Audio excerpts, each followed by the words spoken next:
in his personal and intellectual journeys. Having assembled here as a group of readers, students, colleagues, and friends of Professor Kakar, we will together remember and celebrate his life and mind, even as we acknowledge the profound loss his passing means. The program will proceed in the form of 4 sessions, each inviting reflections from our speakers on Sudhir Kakar as a person, as a thinker, as a writer, and as an inspiration for taking forward the work of reading culture and psychoanalysis together. To formally begin the program, I invite on stage Professor Shah Menon, Educationist and Vice Chancellor of BML Munjal University, and Professor Arindam Banerjee, Dean, School of Liberal Studies.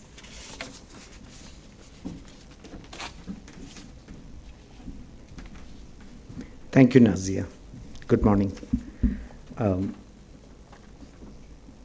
It's my privilege to welcome all of you on behalf of the BML Munjal University and particularly the School of Liberal Studies, the Dean of whom, the Professor Arindam Banerjee, Dean, School of Liberal Studies is here, and I would invite him to come here so that we can together welcome the audience. As Nazia already said, we were to organize one of the inaugural events for the School of Liberal Studies earlier this year in April at the India International Center, and with a public lecture by Professor Kakar. He had agreed very kindly, and we had a long conversation with him about the event and what needs to be done, what could be done further in terms of building, pursuing the direction of scholarship and partnership that we have been hoping to do with him and his associates. Our getting associated with Professor Kakar and his work is not altogether fortuitous. It was, I personally had a long, although peripheral, marginal association with his works. The Inner World, Professor Kakar's seminal work on childhood and society, got published in 1978. That year was also the year where I started my PhD. So those of us, I was a student of education and then child development, and we were familiar with Erickson's work, and then we were somewhat dissatisfied with the fact that there is no sensitivity to Indian context, and Professor Kakar's work came as a whiff of fresh air, and that excited us, and subsequently he has been part of our curricula in education in most of the good institutions of education all over India. I've had the good fortune subsequently, many years later, of working very closely with 2 of Professor Kakar's associates, students, Professor Ashok Nagpal and Professor Hani Oberoi. We were part of a team building a university. We were so lucky to be asked to build a university, and then we built a School of Human Studies as a part of it, and a program in psychosocial clinical studies, as well as a Center for Psychotherapy and Clinical Research. Subsequently, Professor Anup Dhar also came on board. And so when I moved to BML Munjal University and Arindam took over as the Dean, School of Liberal Studies, and Anup joined us as a visiting faculty. That was when we rekindled some of those old ideas and thought of giving a new meaning and new energy to some of those things which remained unfinished. And inviting Professor Kakar for this inaugural lecture was actually part of that. But now we are convinced that I think there is much more to do, and we'll explore those possibilities of taking his ideas, his works, and the scholarship and practice that he stood for forward. And our role in the School of Liberal Studies at BML Munjal University is that of providing a scaffold for such a body of work. I'm very hopeful that today is just a prelude, a beginning of a long partnership among all of us to building something new, something beyond us. Thank you very much. Thank you, Professor Menon, for setting the context. I will briefly introduce the School of Liberal Studies at BML Munjal University, which was launched last year and welcomed its first batch of BA Liberal Arts students. The school aims to engage in public discourses around the most pressing issues of our times, and of course create new knowledge and disseminate them. Transforming students into inquiring humans and critical thinkers is at the center of our endeavor. And for that, we are evolving a mix of disciplinary and interdisciplinary training and blend of didactic and immersive learning pedagogy.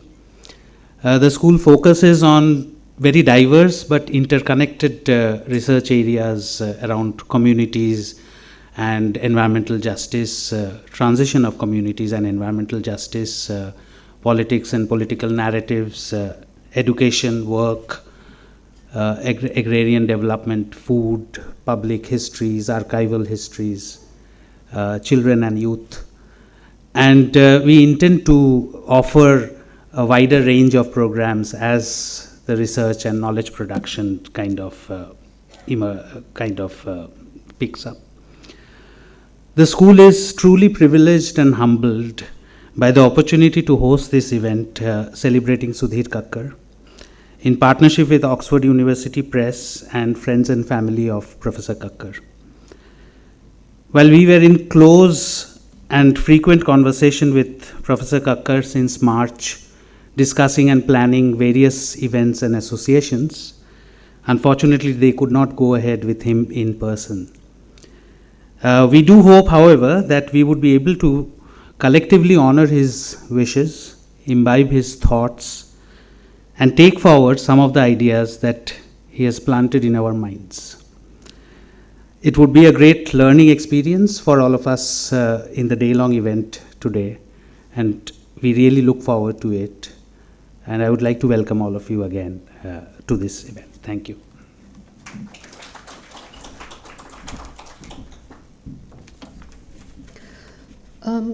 Since this is not really a conference or a seminar, we are slightly deviating from the norm and will not really introduce our speakers. We'll just really save our precious time to have conversations about Professor Kakar. So to begin with the first session, which is titled Sudhir Kakar, the Person and the Analyst, I invite on stage Professor Hani Oberoi Bahali.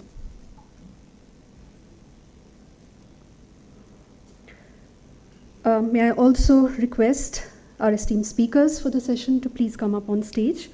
Dr. Katharina Kakar, Professor Ashok Nagpal,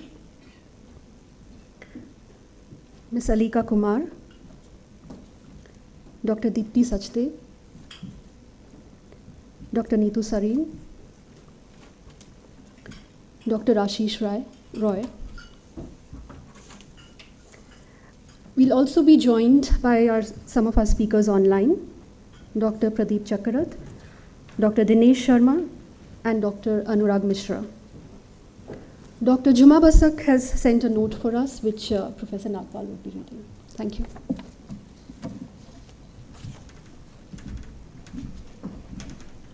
Good morning, everyone.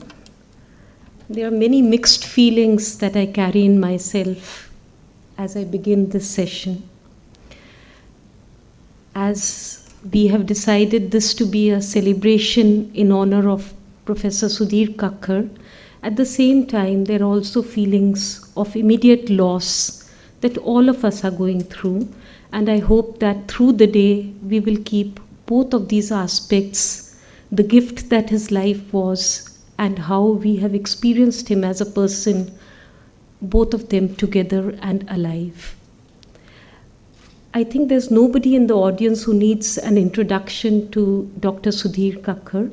But still, if I were to say something, I would say that he undoubtedly was a great thinker, scholar, and practitioner of psychoanalysis, cultural psychology, psychology of religion, psychology of spirituality, and perhaps it takes a lot to think which is a topic that he has not written upon.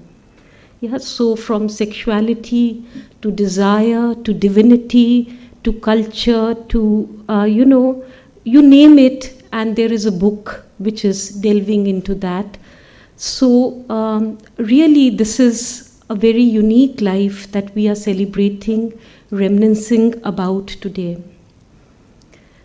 There have been so many obituaries and write-ups after Dr. Sudhir Kakar has gone in his bodily form. This was all expected. What is even more touching is the fact how people are responding to what was their emotional connection to him. I think the way that he has touched lives, there are many intellectual scholars in our midst. Every century produces them. But there are few people who are experienced in the immediacy of their contact with others. And I think that is the real tribute to Dr. Sudhir Kakar. I'm reminded of Maya Angelou, who said that people often forget what you say. They never forget how you make them feel. And I think he was a person extremely considerate, quiet, a man of few words, almost reticent he came across, and yet the way that he has left his impact on people's lives is something remarkable. That is also part of the tradition that he belonged to. In one way, psychoanalysis is a way of working, a way of thinking, and a way of relating from where it is in human contact that self is given birth to. So in this particular session, there are those who are speaking mostly who have known him either as an analyst, a family member, Katha, of course, foremost amongst all. Yeah, the longest relationship and the closest one that she lived with him. And then there are others like people like me who did not have the fortune of having him as an analyst, but as a mentor and a teacher for years on end. I'm also very grateful to the organizers to give me this opportunity to be in this session.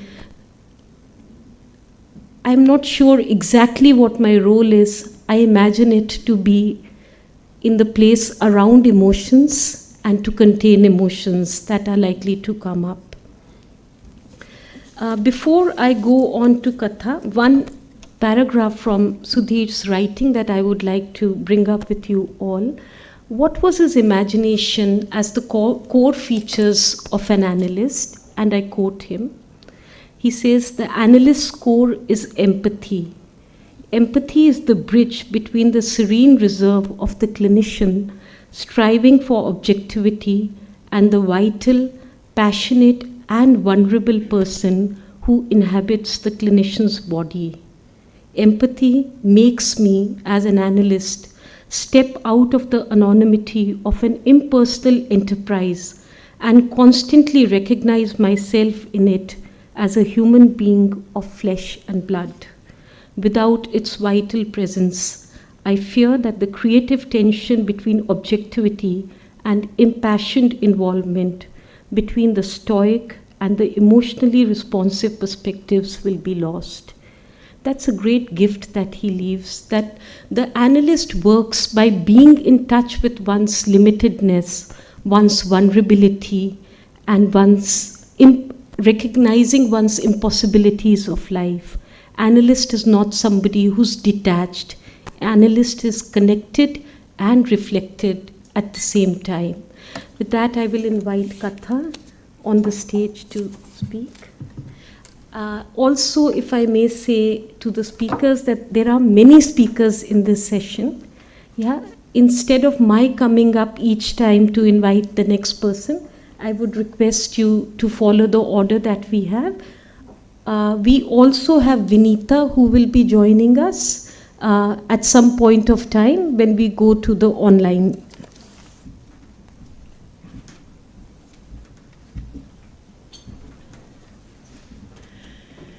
Good morning, and first of all, I'd like to thank everybody this is such a beautifully organized event. The university has done an amazing job, so have all his colleagues and friends, so thank you for that. I feel very blessed to be here today with you, and let me just start to say a few words that were on my mind about Sudhir. After Sudhir died, I asked his sister Solina how she would describe him in just one sentence. She thought for a while and then exclaimed, "What a man!" And indeed, what a man. Wild heart, creative mind. But what a mother Sudhir was to so many as well. Why mother, you might ask? In one of his last lectures, Sudhir cites Winnicott, whom he had started to reread again recently, and Sudhir writes, Winnicott begins his fascinating paper, he refers here to the location of cultural experience, with a quote from Tagore. "On the seashore of endless worlds, children play." End of Tagore's quote. He, Winnicott, tells us that from the sophisticated Freudian symbolism, wherein the sea is the mother and the seashore the mother's body, after the child is born, he wonders if there could be an unsophisticated, infantile point of view different from that of the mother or the observers that can be profitably examined. He then leads us into a discussion of play, transitional objects, transitional space, and creativity. End of quoting Sudhir. It is this, feeling in touch, being empathic, being playful, being creative, being the dreamer of one's own life, that was most essential to Sudhir personally and to his practice as an analyst. Sudhir tried to live these, what I would call feminine qualities, and I believe that this is why he was such a unique thinker, constantly moving out of the box. Like the 19th century French novelist Gustave Flaubert, Sudhir believed there is no truth, there's only perception. And within that perception, he let other people be. On the seashore of endless worlds, children play, as Tagore said. There was a great acceptance, allowing others to be themselves, to evolve in their own speed, to be whatever they chose to be. Sudhir, unlike me, was rarely judgmental. He never interfered, and if he did, his insights into the complexity of the human psyche pinpointed a conflict, an emotion, an observation with utter clarity. That was the mother in him. I benefited from it, and I know many others did. And I believe that's one of the reasons why he is so admired, so idealized. Even those few people in his life who violated him, he let them be. Sudhir called the full flow of eros ananda, bliss.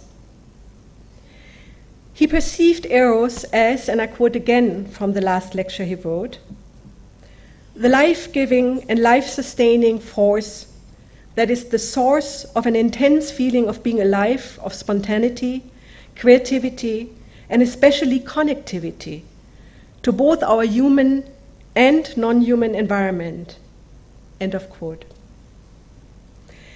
That connectivity, whether it was just in the mind or with his body, mattered to him.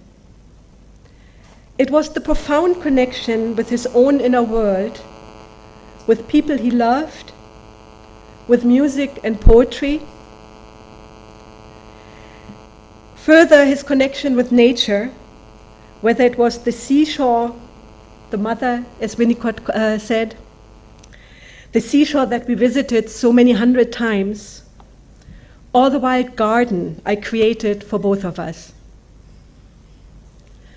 Connectivity, a key word of his fulfilled life, and yet, as a shy and reserved man in this world, he often seemed disconnected, or at times disconnected himself on purpose, because his own thoughts and solitude gave him more pleasure than the chatter around him.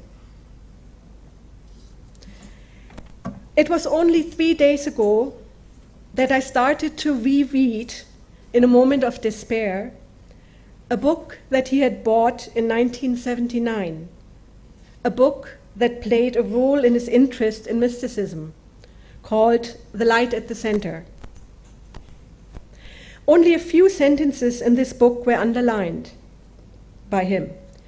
One of them reads, "The fundamental idea of mysticism is that the essence of life and of the whole world is an all-embracing spiritual substance, which is the reality in the core of all beings, irrespective of their outer appearances or activities."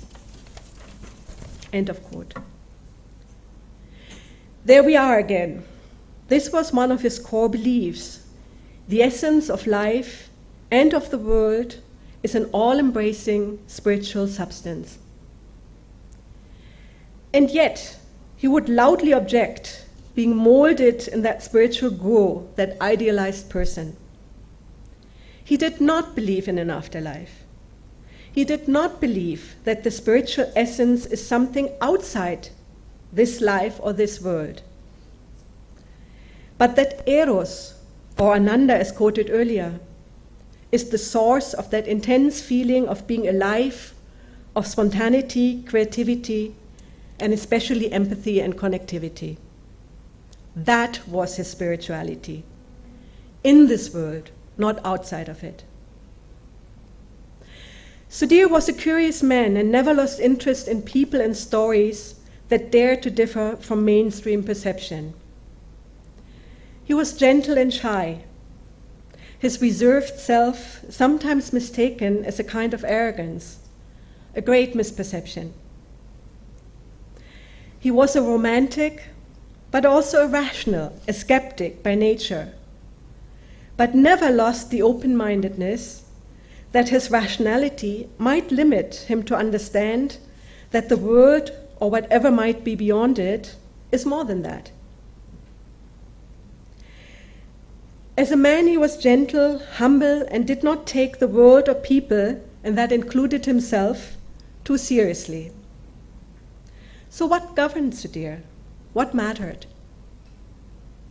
In 3 words, I would probably say magic, music, and words. The magic of love and connectivity, the magic of feeling alive through his creative and rich inner life. Music as a source to connect to more subtle realms of emotions, and words or writing as a path to express these emotions and insights.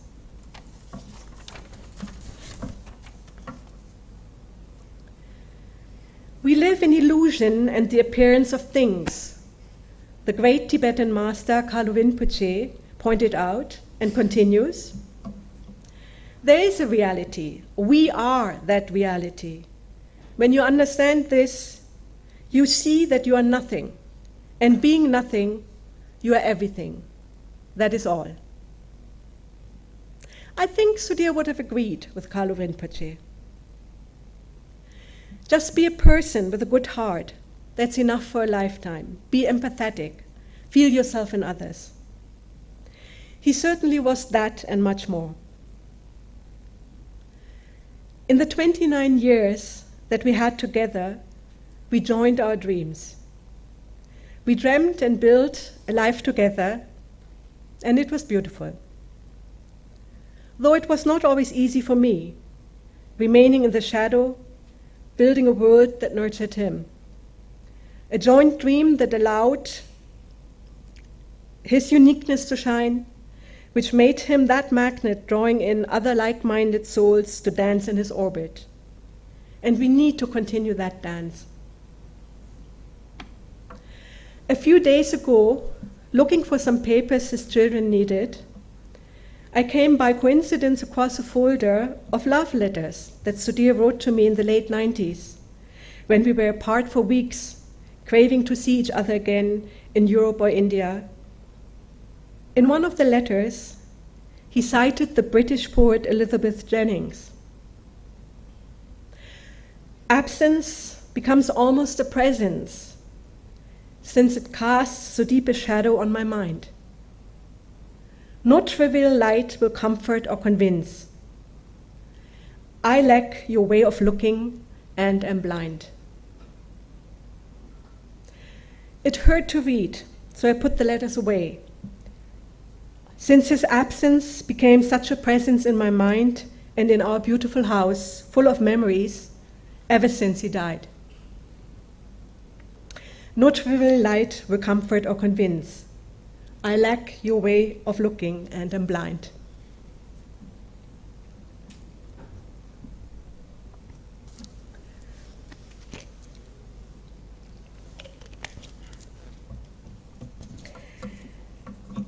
The anonymous poet Atticus recently wrote on social media, "I hope to arrive to my death late, in love, and a little drunk." A nice way to express, to not take the world and life as such too seriously, and at the same time dive deeply into it.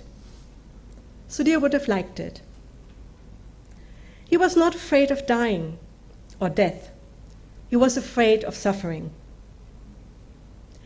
The intense search of meaning that shaped his interests in life, his depth, his being alive through imagination, creativity, connectivity that I touched upon earlier, could easily also swing into the more easygoing sensual Sudhir, who loved dancing on the surface of life, and at times liked to distract himself with pleasurable trivialities, just having fun, in earlier years certainly also having affairs, eating pleasurable foods, not to forget his evening cigar, reading silly, entertaining crime novels,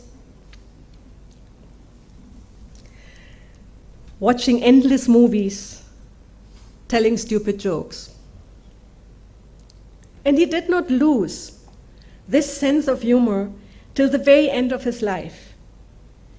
Even in the ICU, he joked with the doctor who just told him that there's no chance of survival.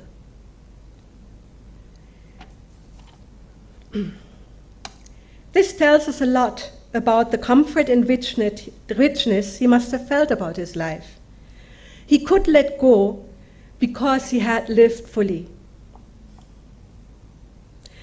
We are here to laugh at the odds and live our lives as well that death will tremble to take us, says the well-known poetry and prose writer Charles Bukowski. And death did tremble to take him. Half an hour after the cremation on Tuesday, April 23rd, there was a sudden, wild storm with rain, short but intense, as if the gods that neither he or I believed in were raging. Or was it him? I cannot speak, but I can listen. I cannot be seen, but I can be heard. So as you stand upon a shore gazing at a beautiful sea, as you look upon a flower and admire its simplicity, remember me. These are the words of the anthropologist Margaret Mead, and I shall remember him each day that I will walk the beach now without him. Keep me fiercely kind, I will whisper to the sea or perhaps to him, who was a mother, a lover, a friend.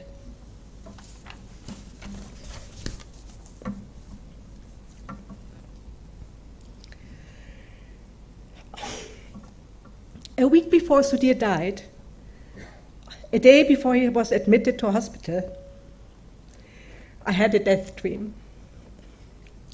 The next morning, I wrote a text message to a friend who is sitting here amongst us. I quote, "Had a dream tonight that he was on the road to death.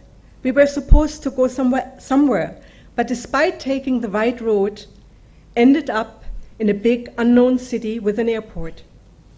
We did not understand how the road led us to this place, and I saw planes leaving from afar." Sometimes when you wake up from a dream, you think about it and wonder what it means. But strangely enough, I woke up alerted that this was a death dream. I brushed it away as an anxiety dream, and yet it left me worried, else I would not have written that message to my friend. In retrospect, I'm amazed how my unconscious mind had communicated with Sudhir's body, how connected my mind and his body were, a dream trying to warn me what was about to come. A week later, that image in the dream became reality. I was sitting in a plane, flying the dead body of the man I loved most to Delhi. I no longer knew what to do. But as the American novelist and activist Wendell Berry once said, when we no longer know what to do, we have come to our real work. With Sudhir's spirit around, let the real work begin. Thank you.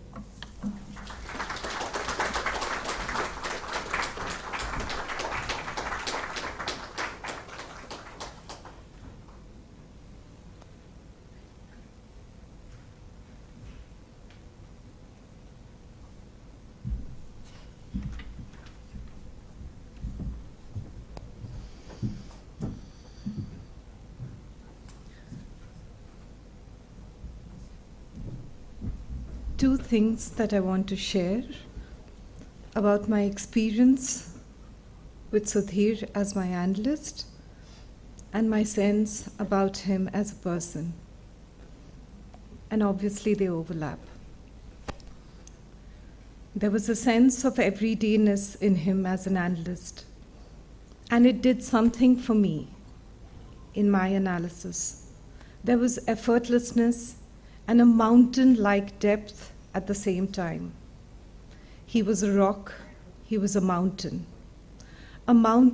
which was able to turn itself upside down into the lake. An image that Ashok shared recently in one of our trips to Goa.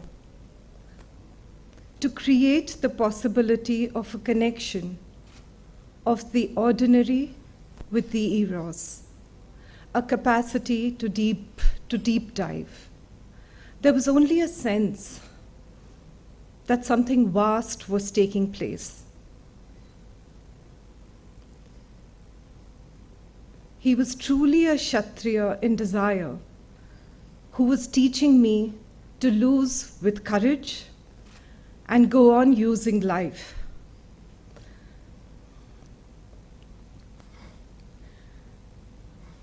Playing, discovering meanings. In the simplicity in which he conducted analysis, and while trying to give us a glimpse of the cosmos, he also made each of us believe that he was my Sudhir. As a person, and from my perspective as a woman, I think he was internally dedicated to the woman, also within him, whether as a mother, daughter, sister, co-worker, and finally a lover who evolves the couple into stillness and lives out the epiphanies of the mother-child relationship in reverse. He, in his last paper, says, to quote him, "To Winnicott's provocation, we have yet to tackle the question of what life itself is about. He answers from within the Hindu imagination by the idea that, to quote him, life is about the child and the mother both at play. The purpose of inner psychic life, a recovery of the epiphanies of the original enchantment."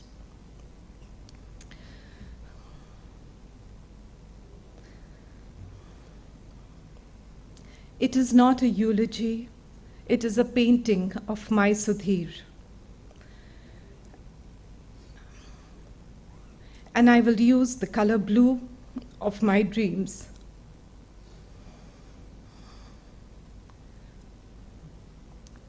I wish I could paint to express my feelings with blue sky, blue waters, and a bent over tree, its edges touching both. This blue also marking an arch over between his absence and a stir, a memory of his presence. I call it the story of blue. In our January meeting in Delhi,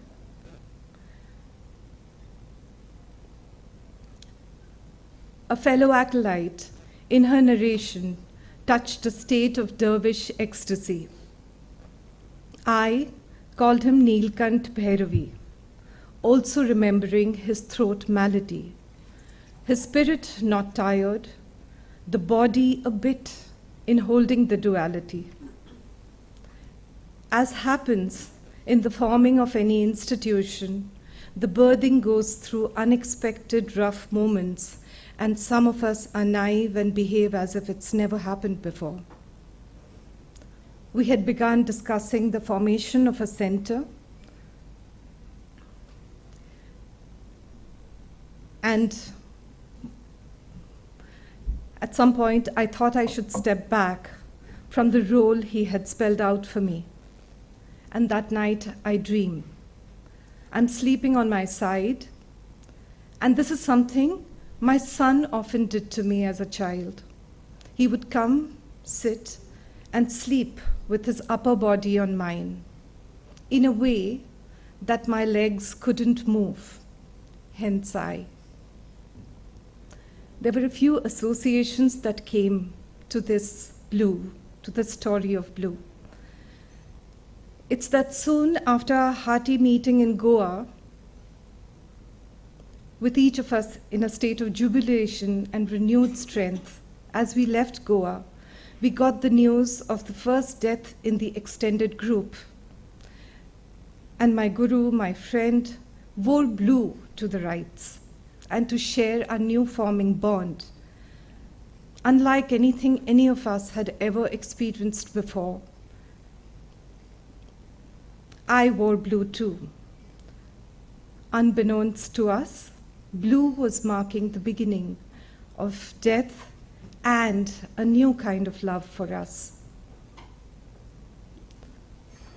In my next trip to Goa for 3 days for my analysis, the first day I told him about my dream.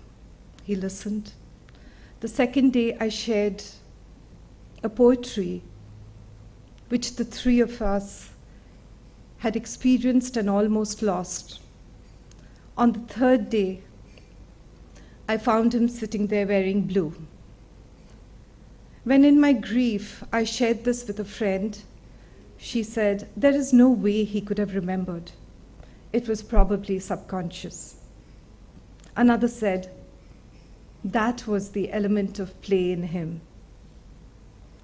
A third, when another fellow acolyte shared a poem on the group, a tribute which touches azure blue.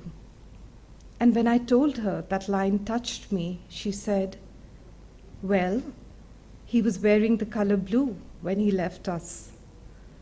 I thought it was a befitting closure to my dream. Thank you.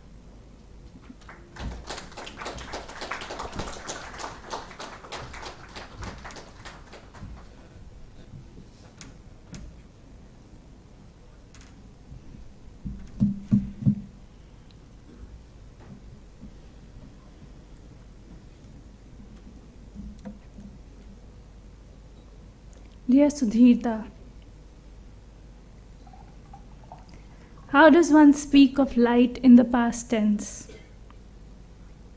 How does one come to terms with the sky, the seashore, and the sunset that is immortal and yet also forever changed? You always say love is the cure.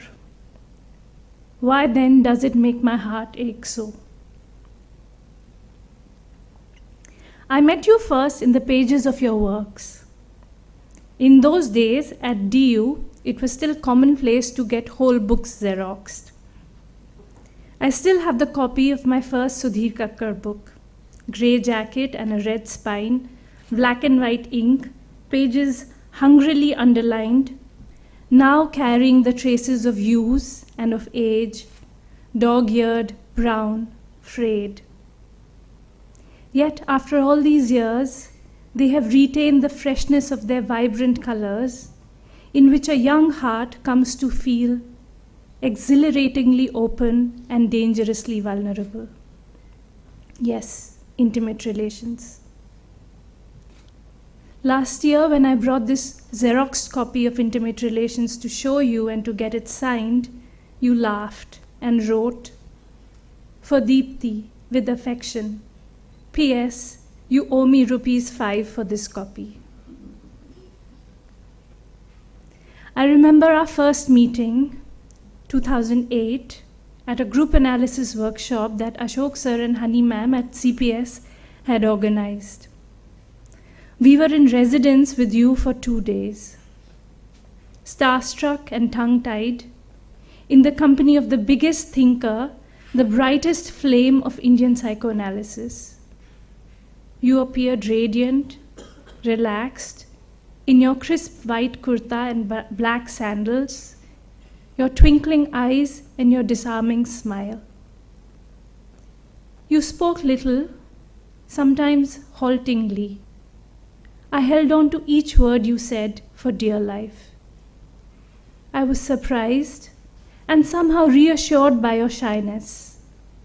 You seemed self-effacing, as if eager to dispel the dazzle of that aura that you must know surrounded you, ushering us instead to the task at hand, minimizing yourself so that each person in the room could take up space, fully, freely.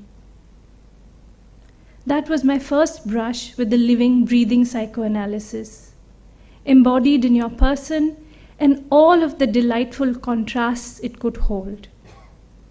Your intent listening and empathic witnessing to each of our stories was matched equally by the precision, clarity, and depth of the words you spoke.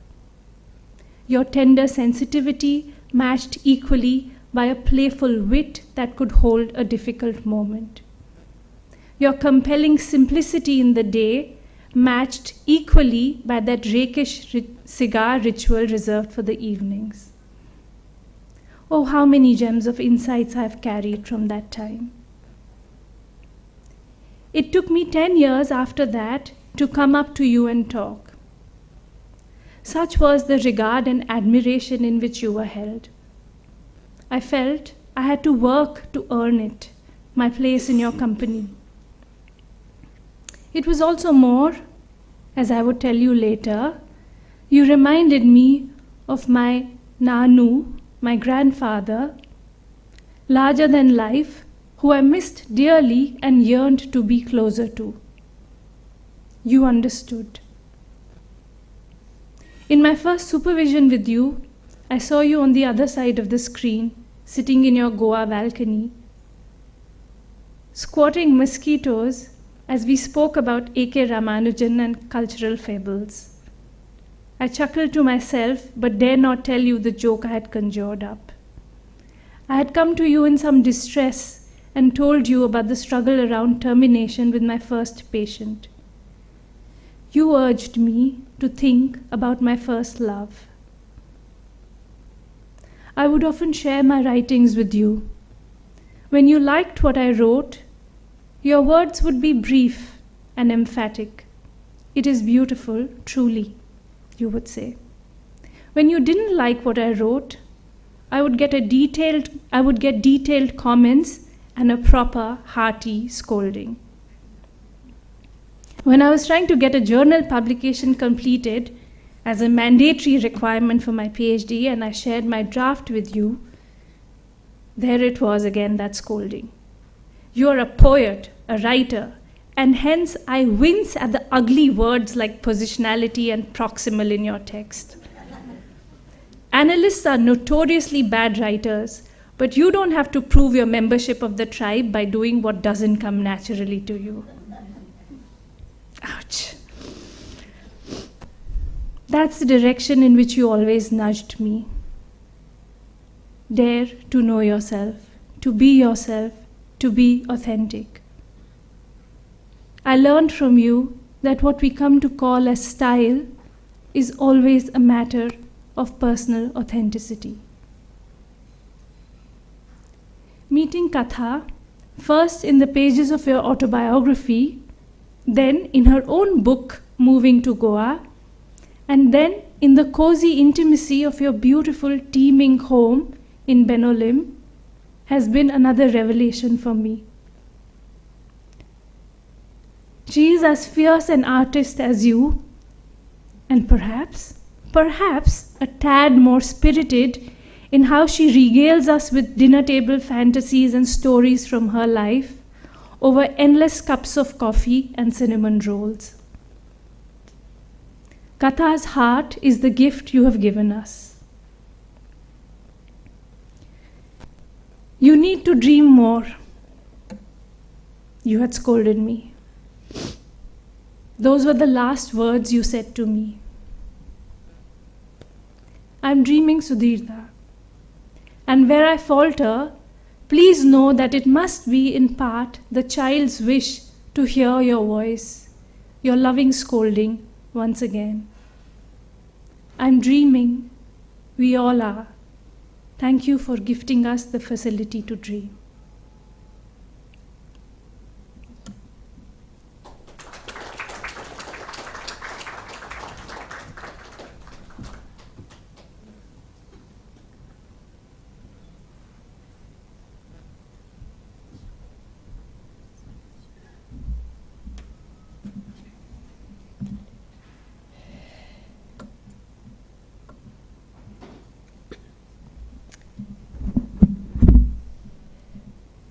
Death and life go together. Life begins by using the dying of the self, and sometimes the space between life and death creates immobility, which it did for me in the last few months. In the months after learning about his diagnosis, I pretended he would not go. I absorbed myself in my life and its trivial travails, unconsciously denying his impending death. Last July, I watched from afar my colleagues' fervent endeavors towards the Goa retreat, which I missed due to a family engagement. Perhaps I became a little girl watching from afar the interface between death and life, afar from a courtyard far, far away. Later, spellbound, I heard stories of a psychoanalytic grandfather engaged and alive during the retreat.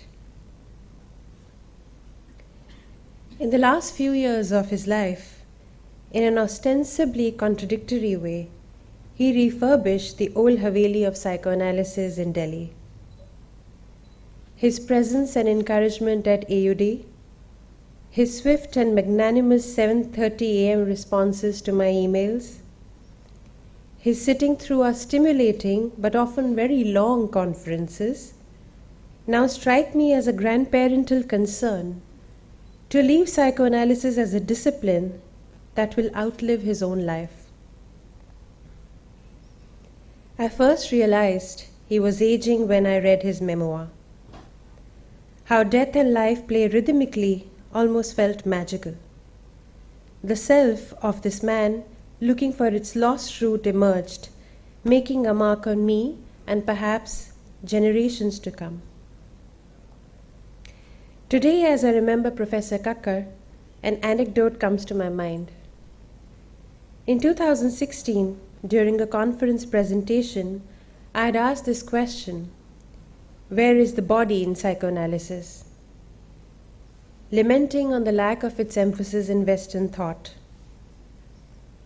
After the conference, during tea, Professor Kakar casually walks up to me and says in his quintessential style, "तो ढूंढो body कहाँ है? किसी को कुछ नहीं पता. किसी से मत पूछो." I laughed with him then, but now, 8 years later, I think of this indelible imprint of his light-hearted suggestion that my question was mine, and if I wanted answers, I would need to go looking for them, perhaps alone. It also reduced my idealization of psychoanalysts, something much needed to graduate from being a student to being a professional. During this December retreat, where a few of us got together to spend 2 days with him, he looked like a man aware of his mortality. As I wrapped a tussar shawl around his shoulders as my last material gesture, he joked, "Abhi de do jo dena hai." I tugged at my heart, wondering how he was so alive to his own death. Something he said so lightly before turning seriously to the discussion of the day.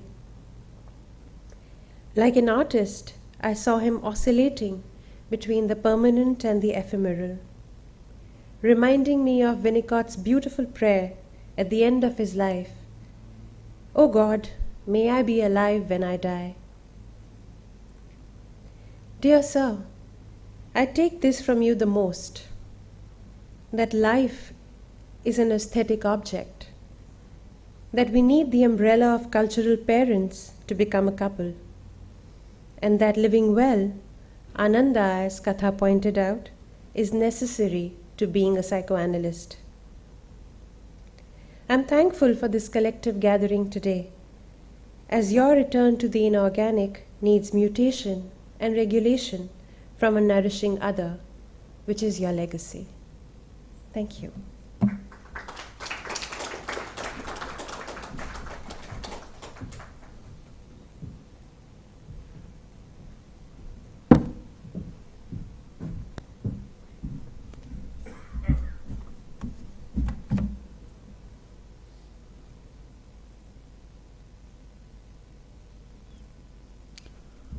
On what I wouldn't part with. The title of this piece is borrowed from an essay written by the psychoanalyst Thomas Ogden. Ogden's essay outlines values that he finds he wouldn't part with as an analyst. I'm using the deeper value which lies in that essay to remember things that I have learned from reading, witnessing and relating with Sudhir Kakar, the thinker, analyst and writer.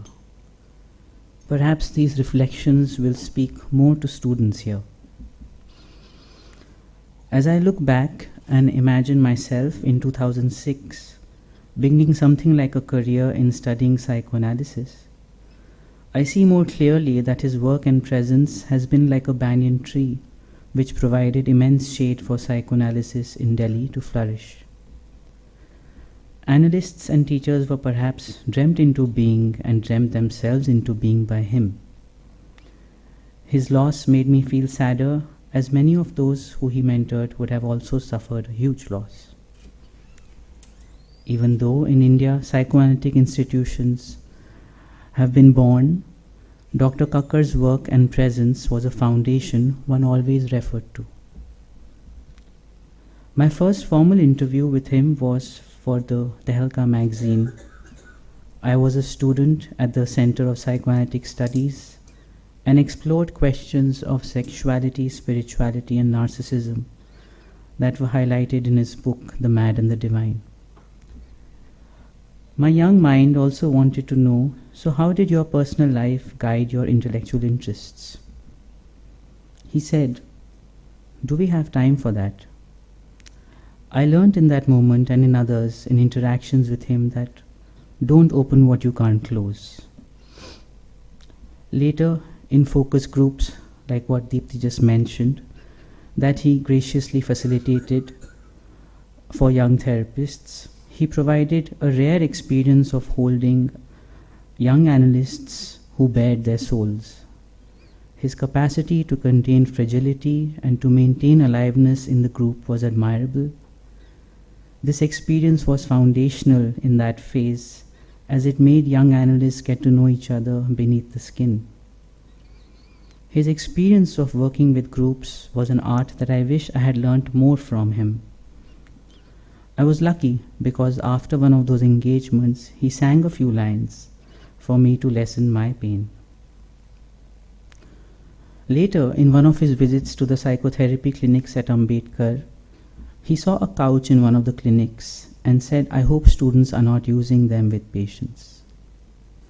His protectiveness and concern for young students came through as he was saying that they are young in this profession. His capacity to respect boundaries and create boundaries while creating spaces for immersion into human experience was remarkable. Even though his works were dense and diverse, Dr. Kakar would never force us to read him. His capacity to treat us as an equal was also admirable. I found that he never disrespected you even if he didn't agree with you. Although his essays weren't about psychoanalytic technique, at times I gained from them because I wanted to know more about technique. I found it useful as Kakar linked mental representations and its cultural import. When he spoke of how when analysts speak in their mother tongue, words used by them have a rich imagery that the analyst should explore. He would alert us that words in English would mute some mental representations. Some of these ideas in his book Culture and Psyche made me notice shifts when analysts would speak in their mother tongue. A newer self would be born in them.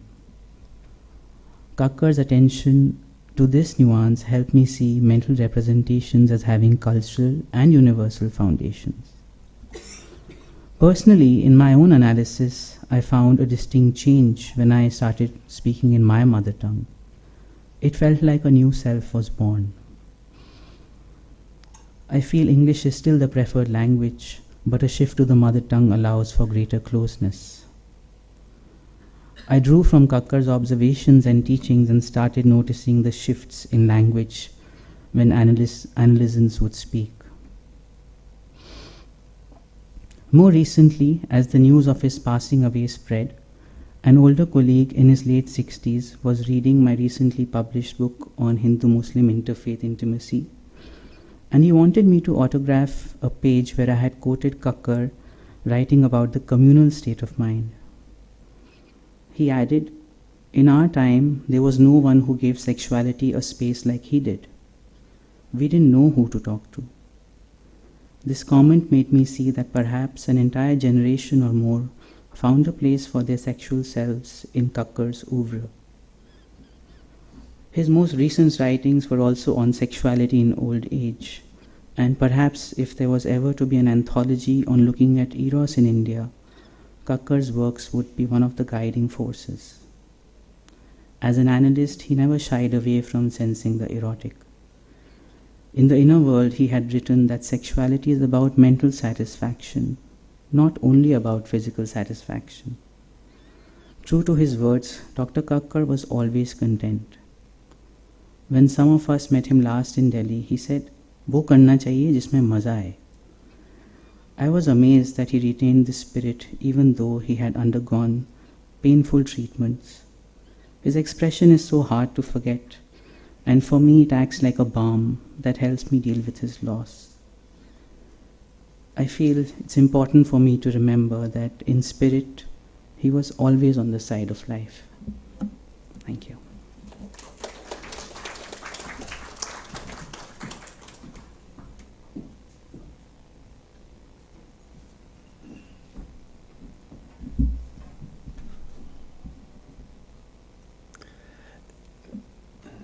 I'm speaking on behalf of Chuma.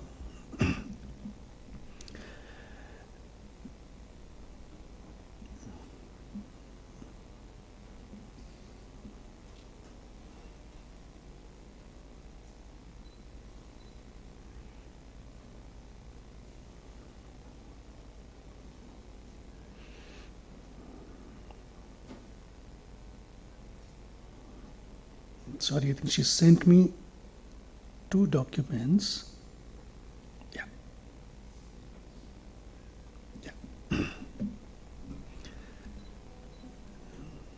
My journey with the psychoanalytic maestro from India, Dr. Sudhir Kakar, was in the last 17 years of his ripe age and my growing years. In this celebratory moment of his life and works, I would like to ruminate him both intimately and universally as a good old friend, like my good old city, Calcutta, and as an embodiment of scholarship who has gifted his legacy of ideas for a dialogue in continuum on the cultural imagination of India among stimulating intellects across the world. And in these bountiful years, I've had some very rich experiences of both working with him as well as of sharing some warm, leisurely moments with him. In 2012-13, during the making of his book, Young Tagore, I had the pleasure of assisting Sudhir in unfolding Tagore, Bengal and Shantiniketan. And as Young Tagore, the title of the book, was maturing over time, I was increasingly discovering the youthful spirit of Sudhir, given his wise 70 years. During our early morning walks down the beautiful red earth, unruly pavements, under the bowing red and pink bougainvillea of Ratanpali, Purbapali, Shamabati of Shantiniketan. I wish a Bengali had pronounced these words to get. One may hear the echo of his subdued engagement with nature and spirituality in his daily living that increasingly found a dominant theoretical speculation in his growing years. Equally did he startle me with his evergreen enthusiasm when in evening gathering at a colleague friend's house in Delhi in 2007, he sprung to his toes on a musical beat and took me for a swirl, or shared his secret flair of playing the tabla, or disclosed his sweet tooth for mishti doi. And then again, when visiting the Santhal village in the outskirts of Shantiniketan, would catch the meditative ascetic, intrigued in learning all about another different cultural language, or when sharing the platform with Sudhir on dream analysis. These are the moments that she is picking up from different years, and how he would find the analytic third containing the aspiring dreams and nightmares of the participants. In the past 2 years, during the making of Sculpting Psychoanalysis in India, it gave me a huge opportunity of revisiting some of Sudhir's seminal theoretical speculations like the Ganesha complex, the maternal enthrallment in the development of an Indian cultural imagination. His unswerving argument against Western psychoanalytic axioms have successfully created the foundation for non-Western psychoanalytic discourse and prominence. With his departure from this world, it continues to be a challenging season for many psychoanalysts, scholars, social scientists who have been inspired and equally provoked by his thoughts and works. Let's all raise a toast to the legator of ideas, the celebrated psychoanalyst from India, Dr. Sudhir Kakar, and join him in his arati, as Sudhir typically meant it to be his evening ritual of vodka, cigar, and the setting sun against the vast Arabian Sea of Goa, where he spent the last 24 years of his lovely life with a beautiful wife, Katha. Thank you.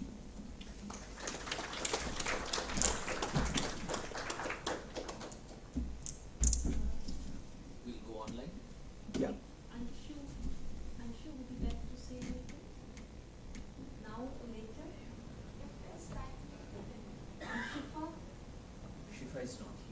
So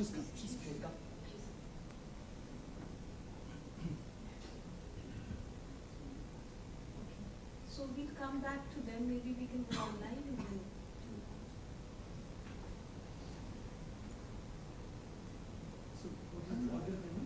Then we have Dinesh, Anurag, and Yeah, I can speak. yes.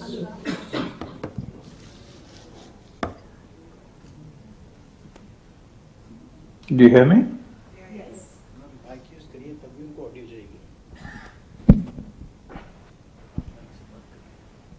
Anurag. Should I start? Yeah, please do. So, I left India 4 years ago at the beginning of the COVID pandemic and in the middle of another one. Living here in Latvia, people sometimes ask me these two questions. First one being, are you Indian? And I usually answer, yes, but from the 80s. All the vintages were spoilt after that. Then they often ask, what do you miss about India? And I would answer 3 things. Food, poetry, and Goa. Then I would go on to say, I sleep with my head facing Benolim in Goa. What I did not say was that every so often I dreamed of an evening on the beach in Benolim, watching the sun go down with Sudhir, smoking our cigars, while he had his vodka. The first one a double with 3 cubes of ice, and the second one a single. Now my map of the world is unanchored. I shall miss only food and poetry. And I don't know which direction to lay my head when I sleep. Sudhir was and is an elephant in the room. There were many parts to apprehend in him. The man, the psychoanalyst, the writer, the thinker, the jazz lover, and so many others. But strangely, for me, despite the fact that he was the same age as my father, or maybe because of it, he was a friend. The last of the great Nehruvian men who straddled the worlds with urbanity, poise, wit, charm, and wisdom. He had this uncanny habit of asking the deepest of questions with the innocence of a child and saying the wisest of things with utter simplicity. I will stop with remembering 2 of his hidayats, advices to me. The first when I was venturing to sing, if one can call it that. Late at night, after many a drink had been drunk, he said very gently, Anurag, you have many talents, but singing is not one of them. This one I took to heart, and I try to remind myself when I feel the urge. The second on Benolim Beach, when I had been quite tactless, as I have been many times in my life. Anurag, you have 2 ears and 1 mouth. Listen double and speak half. Now this is somewhat dubious mathematically, but keeping that in mind, I will stop now. Thank you.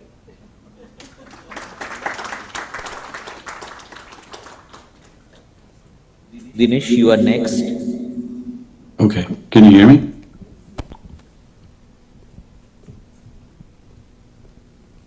Yes.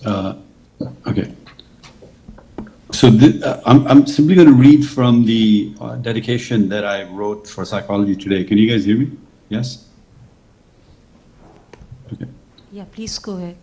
Yeah. So how Sudhir Kakar redefined the inner world. It's a personal perspective. The pioneering work of an Indian psychoanalyst. Sometimes it takes almost a lifetime to fully appreciate a guru-shishya relationship or the teacher-student relationship.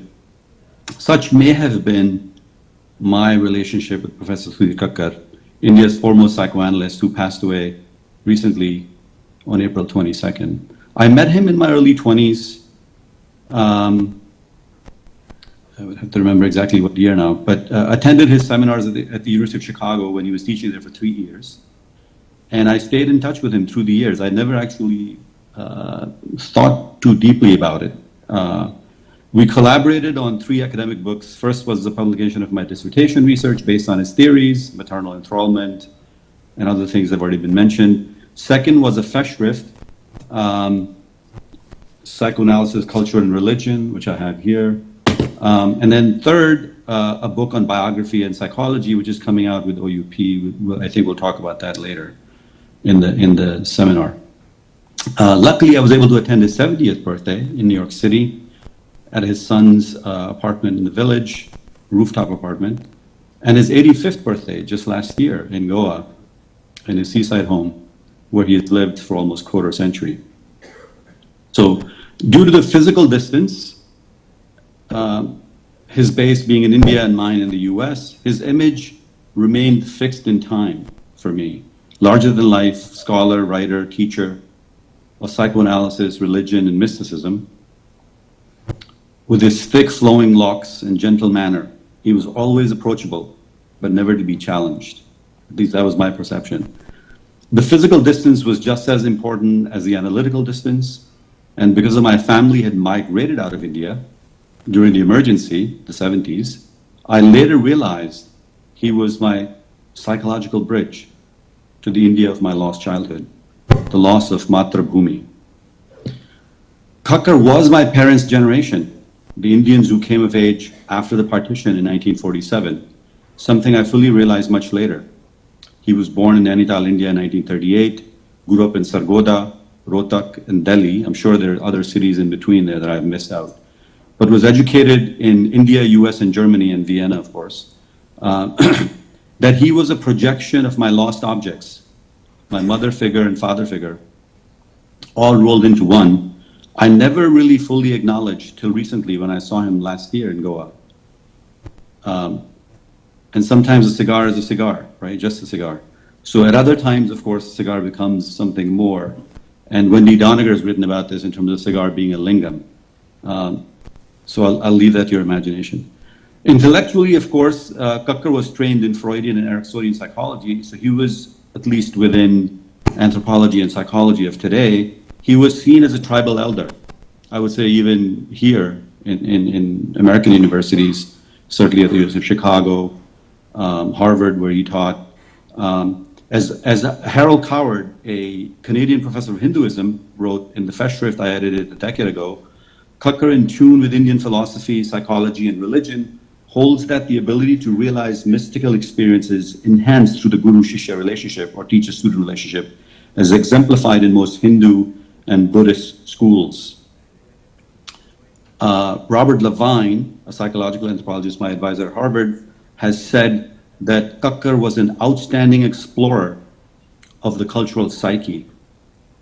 Richard Schrader, a professor at the University of Chicago who played tennis with Kakar in Chicago and Berlin, has said Kakar was a pioneering cultural psychologist of India. Salman Akhtar, I'm sure most of you are familiar with his work, a psychoanalyst in Philadelphia, told me recently that he was missing Sudhir Kakar in the city of brotherly love. Was Kakar India's Freud? He says it may be controversial to suggest Kakar was India's Freud, but that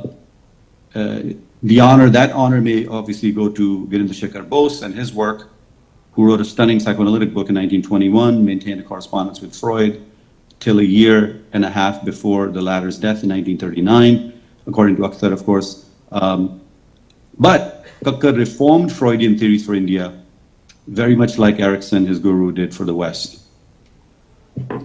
Wendy Doniger, a professor emerita in the Divinity School at the University of Chicago, whom I spoke with for more than an hour just past week, who was in touch with Kakar till recently. I think every week they spoke by Skype, which I didn't know, said he provided access to India's socio-emotional life, religious, political, and erotic emotions. She spoke with him regularly by Skype, as I just mentioned, till the very last week when his health worsened. She said his book, The Colors of Violence, is very relevant today for India. And his writings on Gandhi the man, she said, were key to his biographical books and essays. Kakar's essay on Ramakrishna and his disciples, such as Vivekananda, redefined the study of guru-shishya relationship and the study of religion.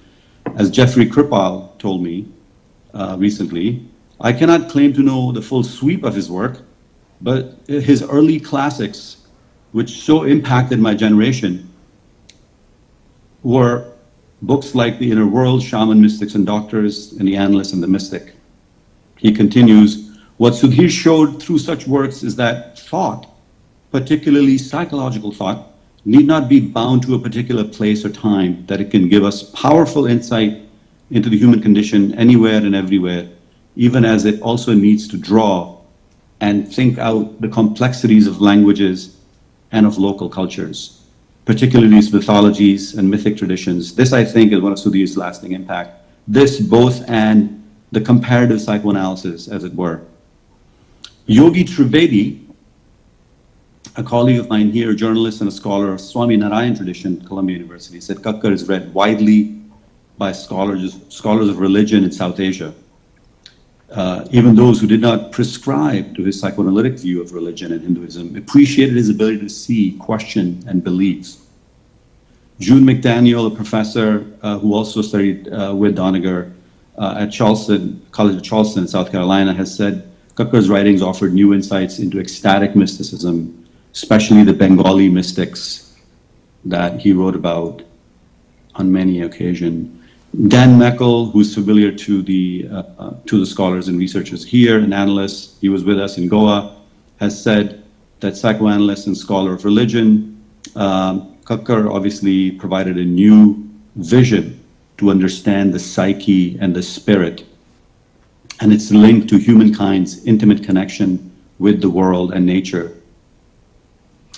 John Munder Ross, a psychoanalyst who had known Kakar for almost 60 years, since they were together in Erickson's Harvard seminar on the life cycle, sent me deeply touching words about their friendship.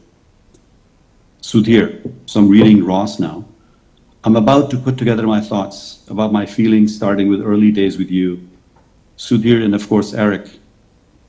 I tried something formal, but didn't quite capture literally the wonderful time and the sadness now that you had gone while still alive. Maybe because you were cremated. My mother and father were, and their life never went away, returned. Sudhir entered my life after Eric in what was called an independent study. Melville's Pierre are the ambiguities, or what was called Tobiah. Our Viking of a professor asked, that means beautiful in Hebrew, doesn't it? An actor, I had asked my last dressier to join us, the one who put on my tights in the ooh. Sudhir chuckled. Ever more comfortable in a new setting? Well, he had traveled Asia and Europe. Not me, not yet. So reading about Melville and Erickson again, I was reminded of another American bard of New England, Robert Frost, who was admired by both India's first Prime Minister, Nehru, as Anurag just mentioned, and Professor Kakar as well. Of course, the lines I'm sure most of you are familiar. The woods are lovely, dark and deep, but I have many promises to keep and miles to go before I sleep. And miles to go before I sleep. Kakar, of course, received many awards and honors, the Boyer Prize, the Gardner Award, the Goethe Medal, Germany's highest civilian honor. On that, I believe on that occasion, I called him to congratulate him. And he nonchalantly said, Dinesh, it's more credit than cash. Godspeed, Herr Dr. Professor Kakar. You will be greatly missed. Thank you.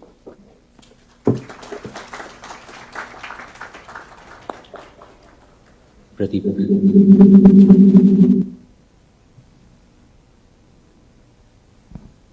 We also need to connect after this Vinita Kshetrapal.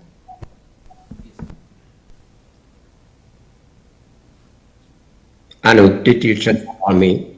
Yes, please go ahead. Okay. So thank you. Yeah, let me begin by addressing my deepest sympathy to Sudhir Kakar's bereaved family, especially his wife, Katarina, who I never met, but I hope I will one day meet you as well. But also to everyone here who feels a great loss at Sudhir Kakar's passing. in many individual and personal ways. I feel honored to be invited here to say a few words about my very own memories, even if I don't really consider myself qualified to do so. I first met Sudhir Kakar in the late 1980s. Not in the flesh, but in his book on childhood and society in India. Interestingly enough, I read that book on occasion of a seminar that I attended when I was studying history.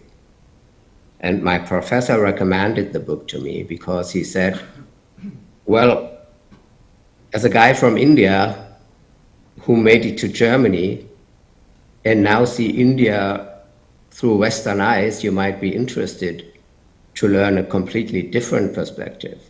And he thought it would be very enriching to me, and he was right.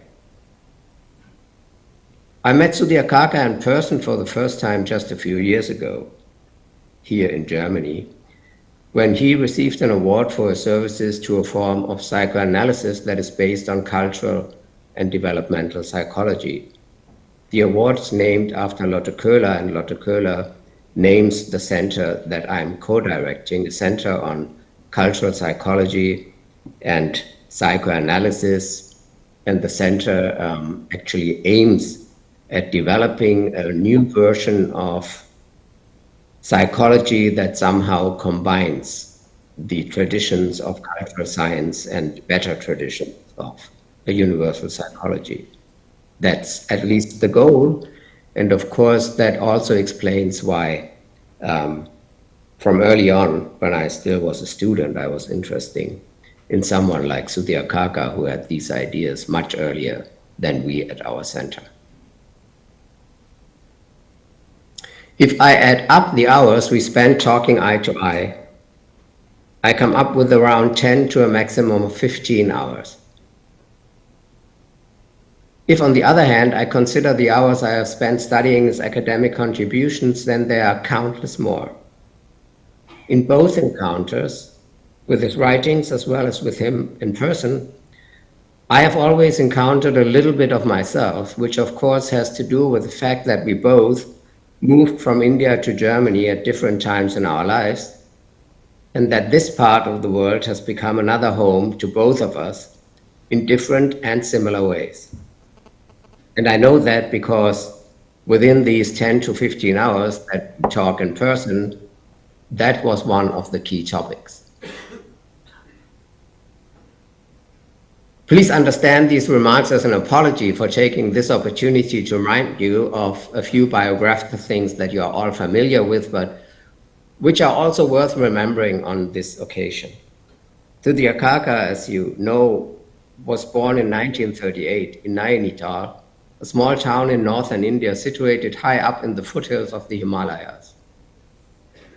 In the 19th century, the British had made the town the summer capital of one of their provinces, where many colonial officials, including some from India, had settled since then, giving the town the peculiar administrative, architectural, and atmospheric character of British India for decades. Sudhir Kakar also came from a family of civil servants. When India won its independence from colonial rule, he was 9 years old, and is therefore one of the outstanding Indian intellectuals of the 20th and 21st centuries.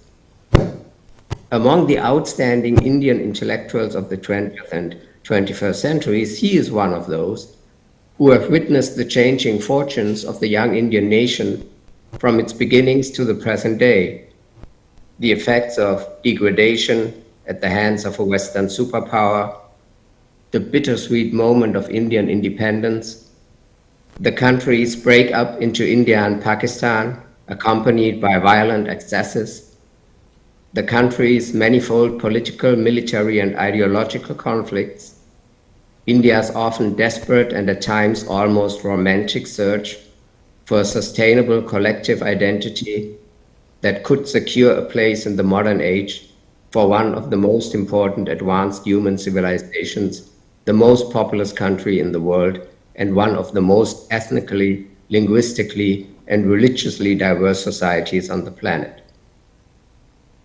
Much of this which is inextricably linked to the difficult encounter between a Western and an Eastern culture, and the subsequent difficult search for a path, may have contributed to Sudhir Kakar's development into the person described by many as a wanderer between worlds, a characterization that is certainly true in his case, at least biographically, but I think also intellectually.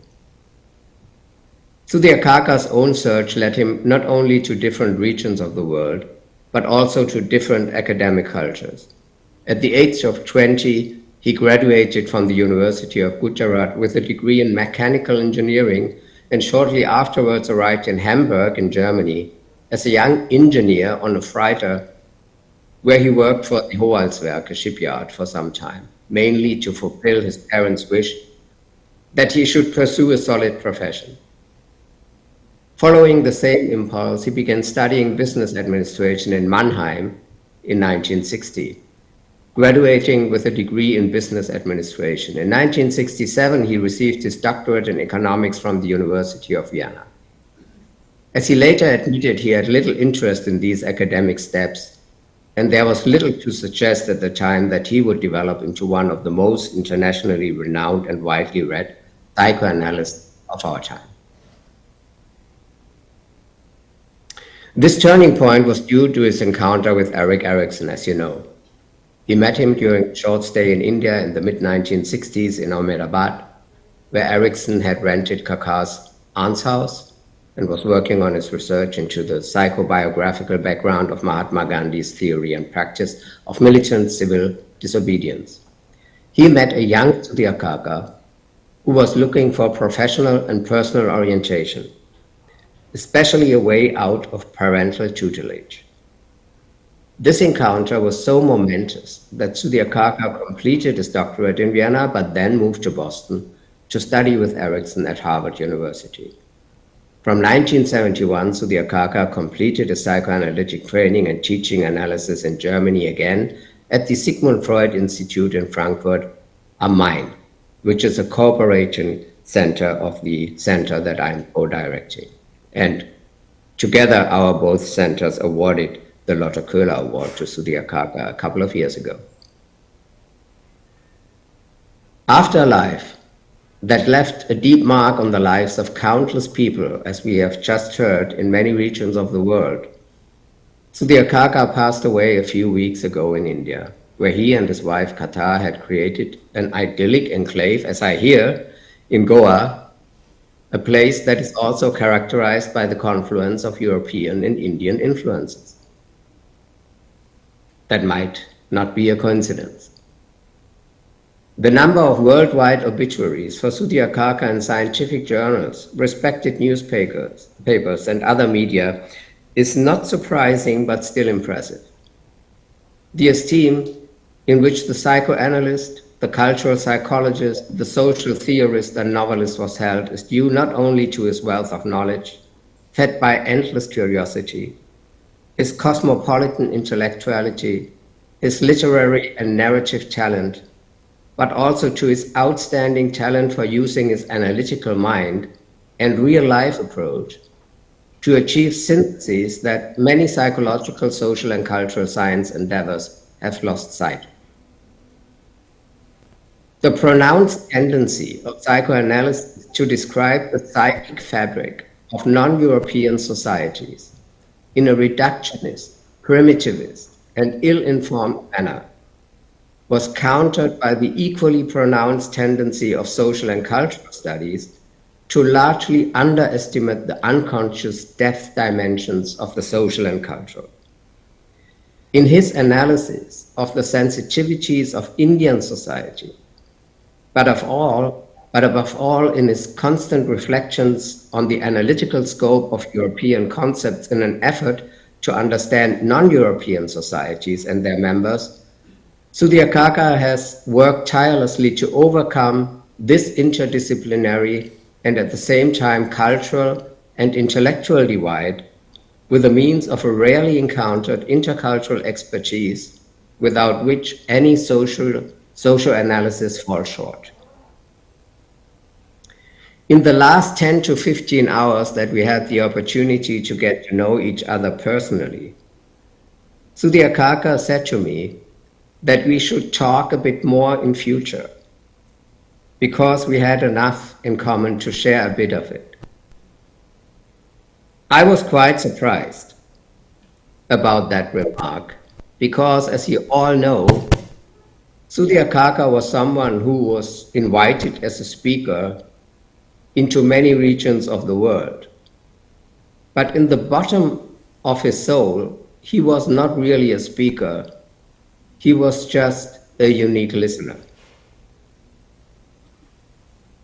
In Sudhir Kakar, India and international social science have lost one of their most important, sometimes even provocative, but always impressively modest interlocutors, interpreters, and ambassadors.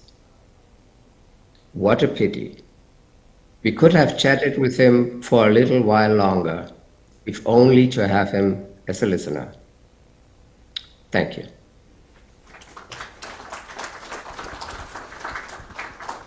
Vinita.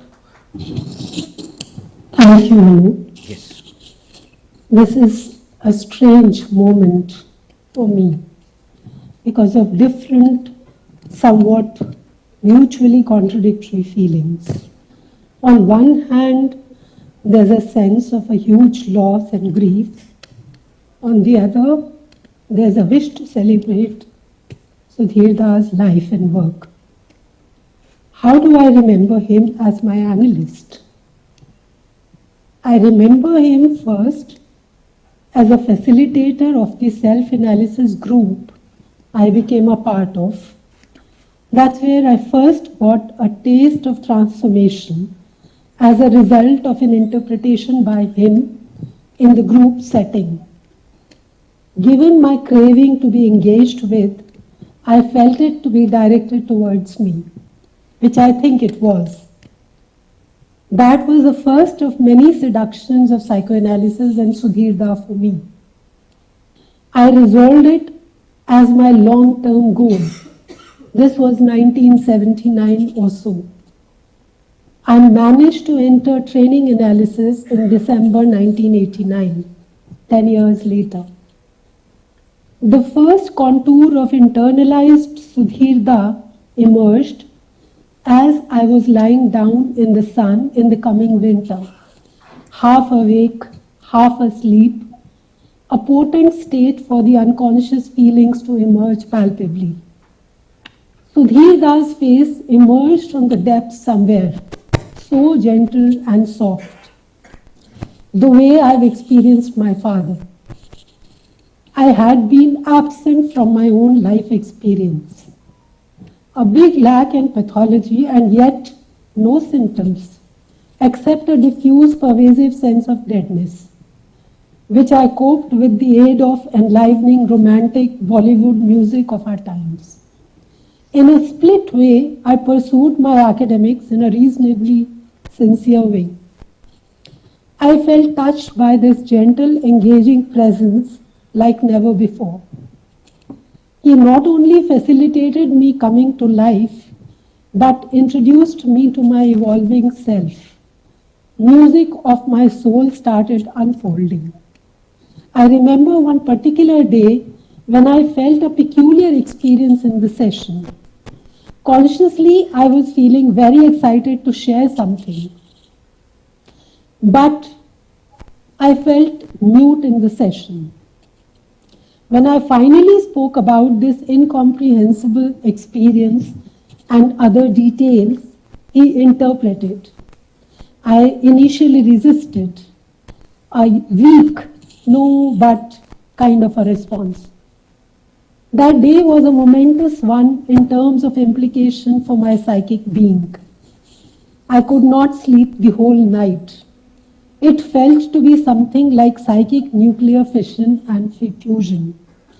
I could experience insights, multiple, one after the other, as if the old, rigid and yet precarious, because it was defensive, being was being broken down and new links were being formed, releasing a lot of psychic energy. I could literally feel it in my mind and body. There were many life-transforming interpretations that he gave during the course of many years of analysis. I felt greedy for more, not realizing at that point of time that he had facilitated a way of psychic living that will keep on energizing me for the rest of my life. Gratitude is a small word to convey this intense experience. And then he forgot me. While everyone was invited for his, I think, 75th birthday, I was not. The pain and hurt, too, like the pleasures of analysis, was unparalleled. I went through years of agony. After a few years, I met him in a group situation and managed to hint towards my hurt. I think he knew about it through Anurag. He was quick to accept his slippage. Following this, there was an email exchange where both of us could reflect more, with me admitting to my tendency to give up on the maternal figure for the more needy siblings, though with a sense of deprivation for myself at the same time. We met again at Ashok's place 2 years ago in a more intimate space. When we parted, he hugged me and said, "Ab to kutti khatm." I can never forget that moment. It was so endearing. Meanwhile, life posed me with different questions, with psychoanalytic questions that were different from his quests, and we did not keep in touch. I imagined somehow we'll have infinite time to come back to each other. I guess with my underlying belief in rebirth as a born Hindu, of course unbeknownst to me for many years of my life, it might just be infinite. I also hear unfinished business in this life is likely to throw us together in our next lives. Waiting for that. I miss you, Sudhir. Thank you.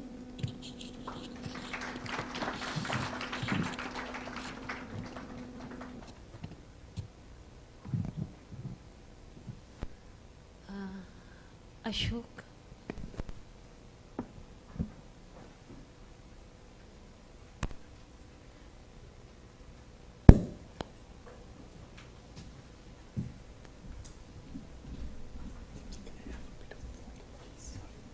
That's my class.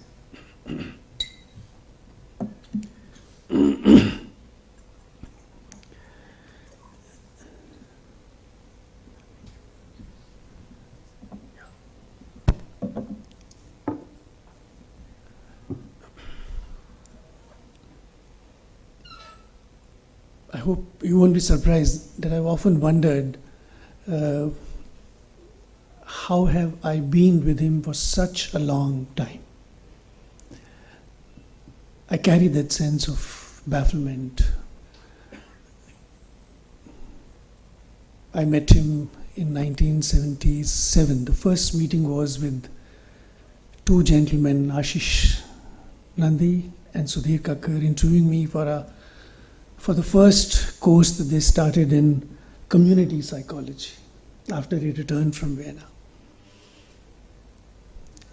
And thereafter, long years, but long years marked by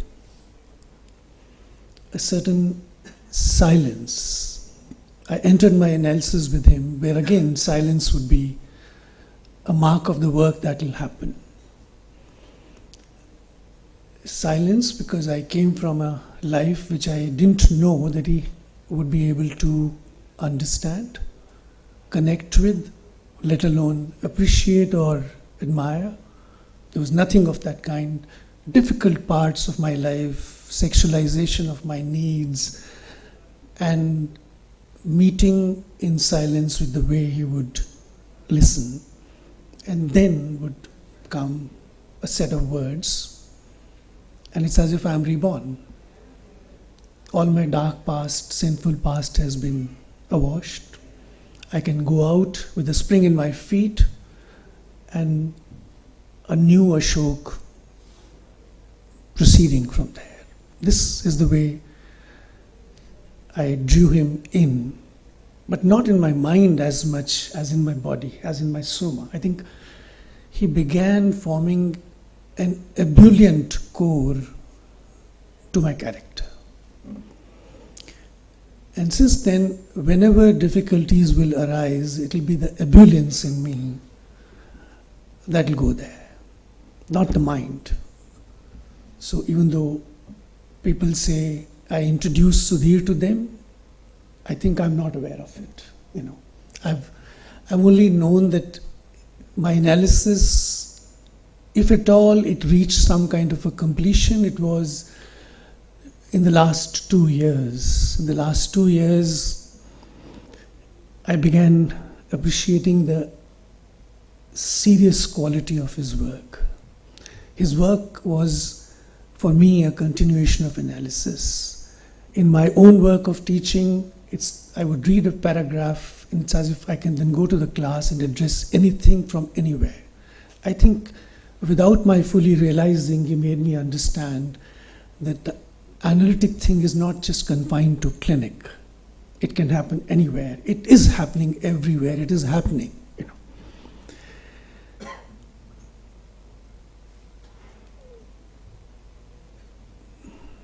Sometimes he would think that, like to Anurag, he said, don't sing. To me, it was the moment of music, my singing, that brought us emotionally closer in a two-some relationship.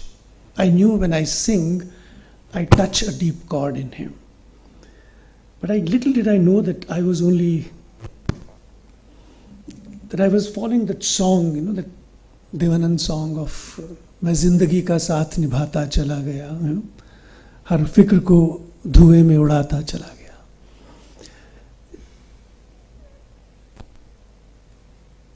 So today morning, a series of songs were sort of hitting me, and I was afraid that I might start singing here. But I felt that no, he wanted us to celebrate. Why is it not possible that we should sing? Somebody should sing.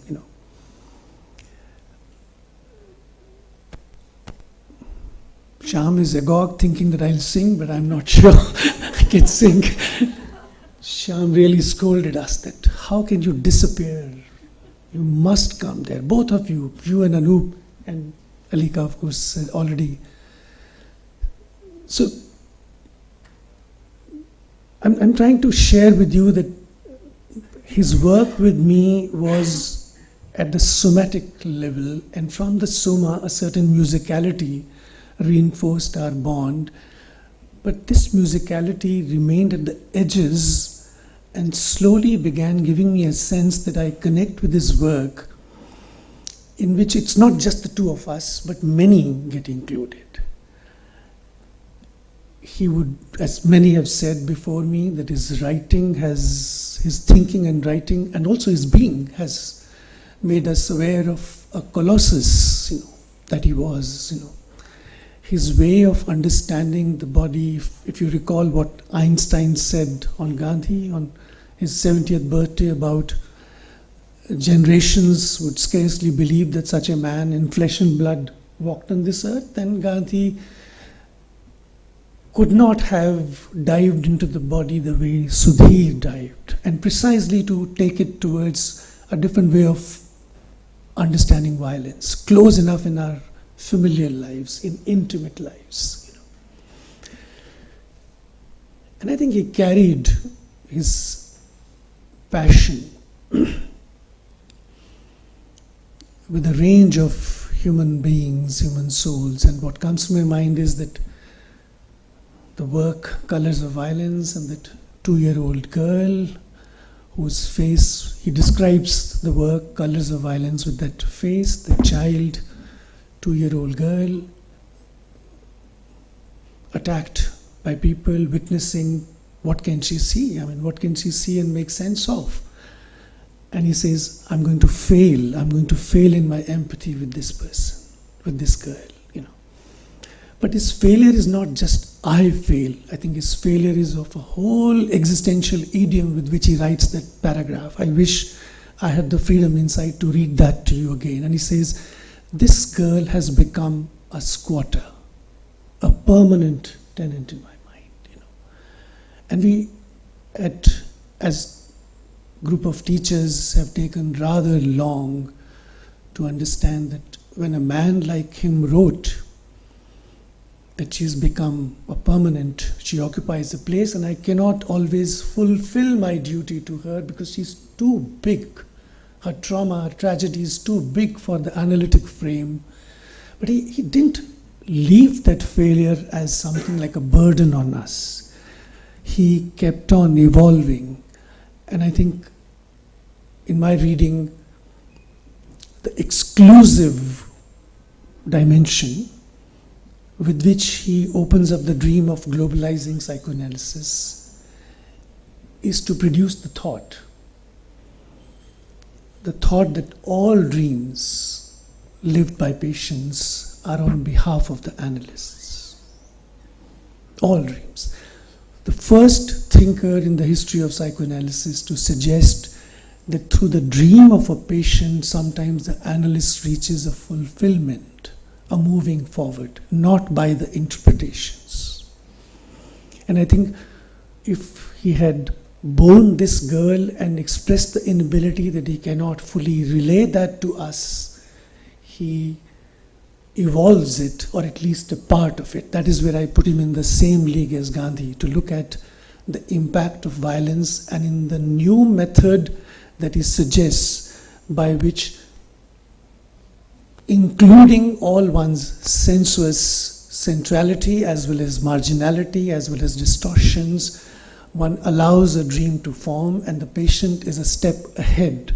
And here is a woman who dreams locating the crisis in the first recognition that the father must offer, that the father analyst must offer to her coming of age.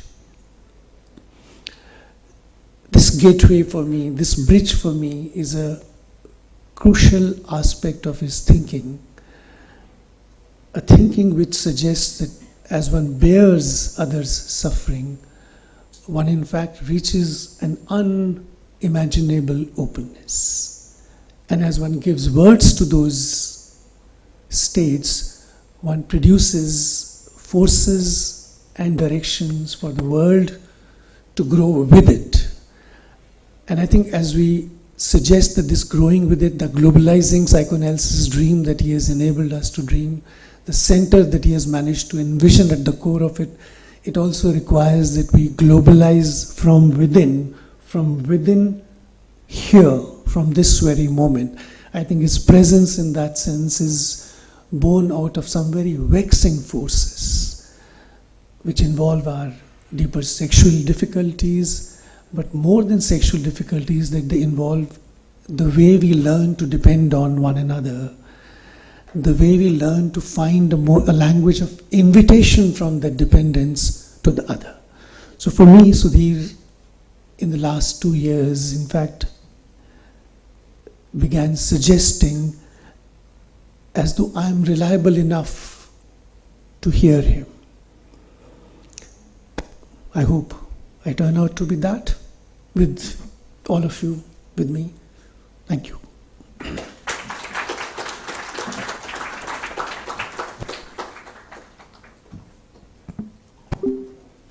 yes, I should not. I'm sorry, Katha. I'm sorry, Katha. Thank you.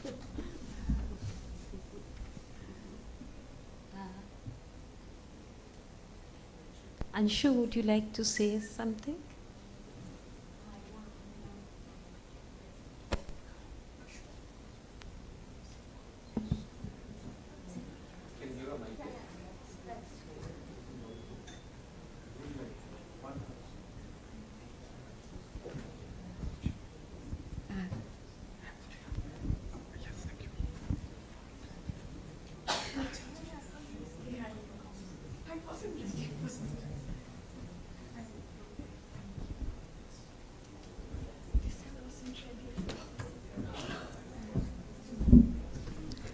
Hi. This I wasn't prepared for.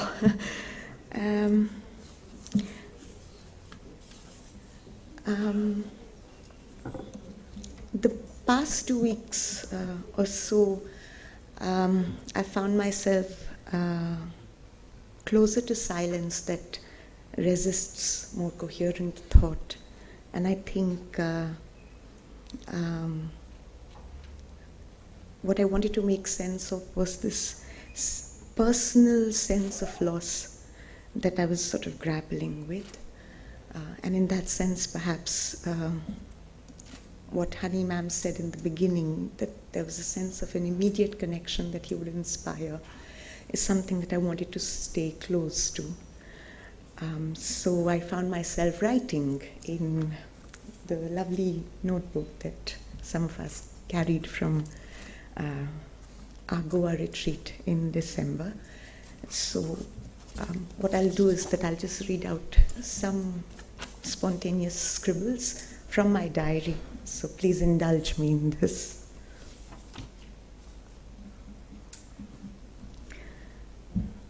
I know you as laughter and its lilting music that resounds across space and through time, calling to that in each one of us that can laugh.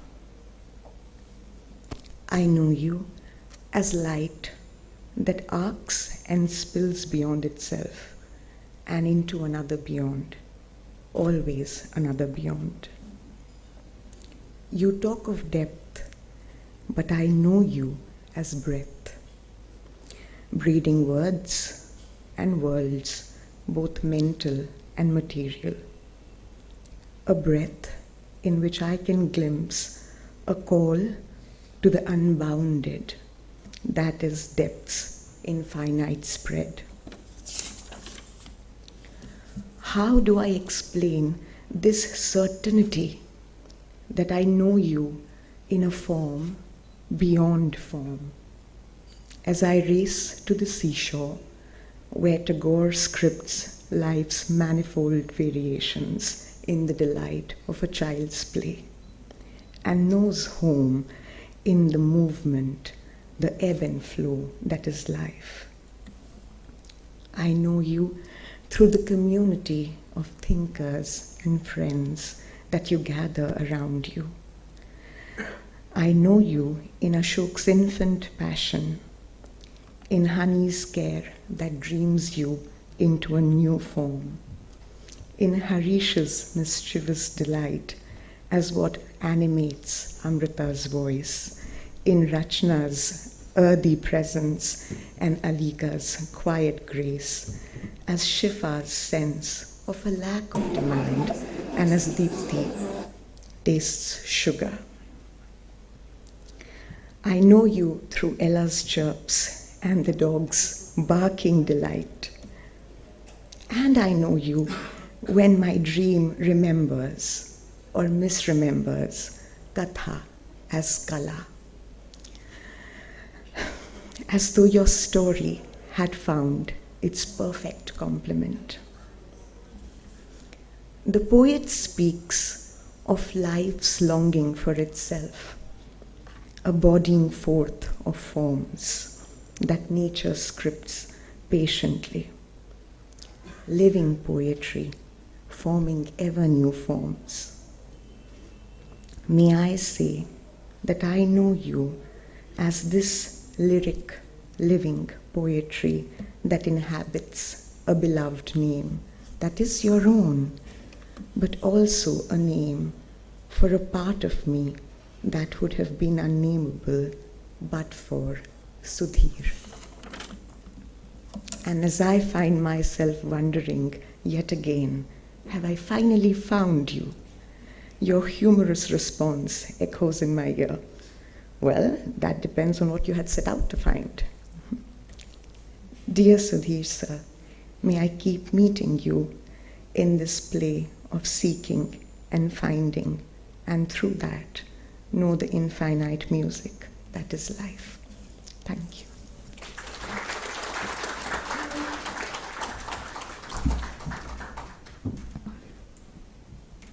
I know it's been really long and so emotive. We all have to absorb it slowly. We have one of Sudhir's friends, Dr. Manfred, who would like to also share something. Can we please have him online?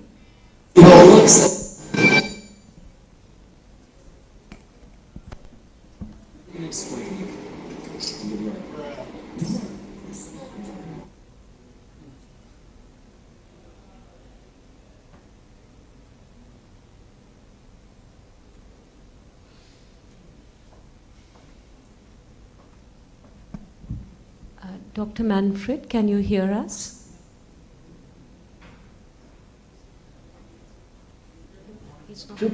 Sukumaram should turn off his announce. Yeah. It was. Can you hear me? Yes. Yes, we can. Okay. I guess I was thinking about, and I listened to the words being said. I was particularly touched by Kata's comments about Sudhir, magic, music, and words. I probably know him the longest. I met him in 1966 at a seminar at Harvard. That was the first time we met. And I was thinking about, I was looking at a number of photos. Actually, I'm still very, I'm easy. I try very easily. It's my apologies. I think about a number of photographs. One was two of us in 1968. I went to India playing tabla. We were very young at the time.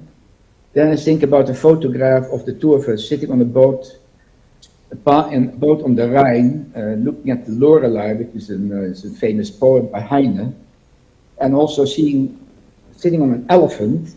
And the last picture was not too long ago. Sudhir and Kata went to Paris, and was very, it's very, I don't know, that's a premonition.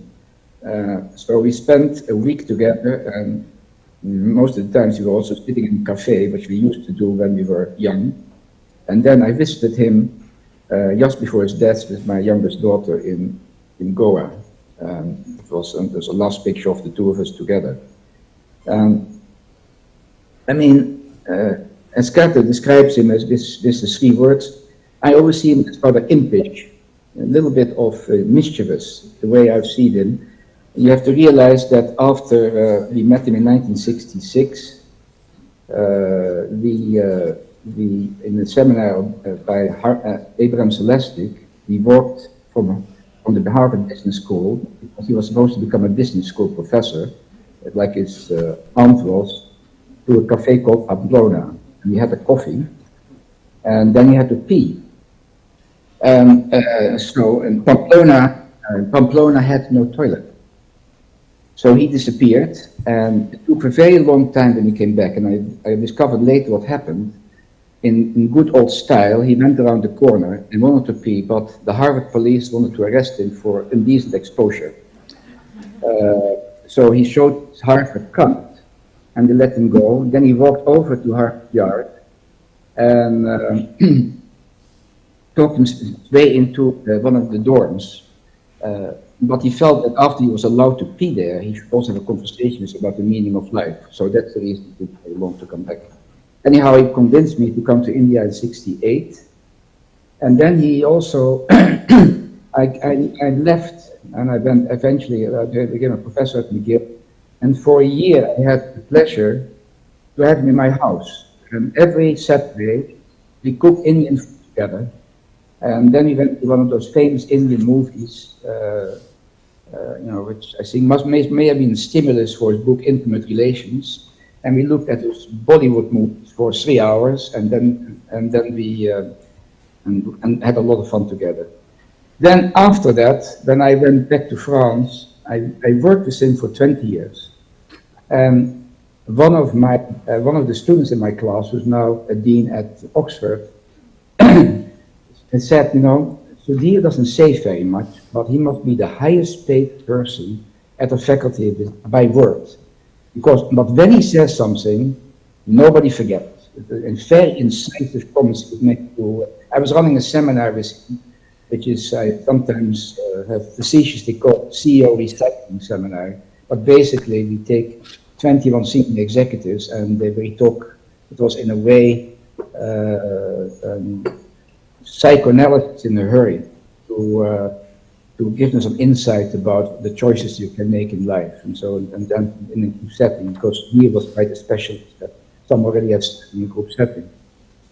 Anyhow, coming back to the last comment, I have so many memories of him being in Vienna together, going to cafes together, his impishness about dealing with people in these cafes, and also the way he has influenced my own work.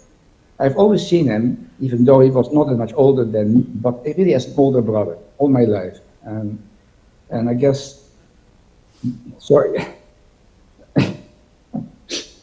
I guess I will very much miss it. Sorry, I'm not very good at talking much more, because he has been an enormous part of my life. Thank you for listening.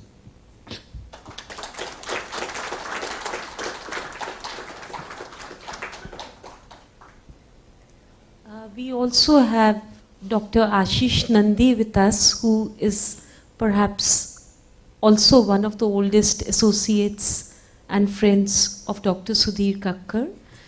We welcome you, sir. However, he would like to speak in the next session.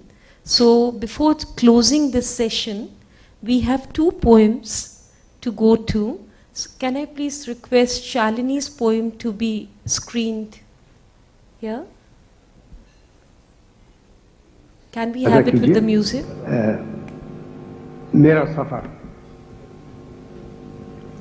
फिर एक दिन ऐसा आएगा, आंखों के दिए बुझ जाएंगे, हाथों के कमल कुमलाएंगे, और बर्ग ज़बां से नुत्क़ो सदा की हर तितली उड़ जाएगी।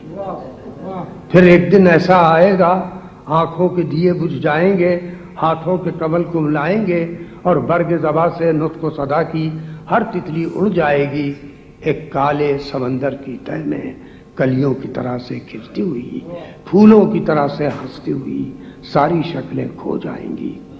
खून की गर्दिश, दिल की धड़कन, सब रागनियां सो जाएंगी, और नीली फजा की मखमल पर हंसती हुई हीरे की ये कनी, ये मेरी जन्नत, मेरी ज़मीं, इसकी सुबह, इसकी शामें, बेजाने हुए, बेसमझे हुए एक मुश्त गुबारे इंसा पर शबनम की तरह रो जाएंगी।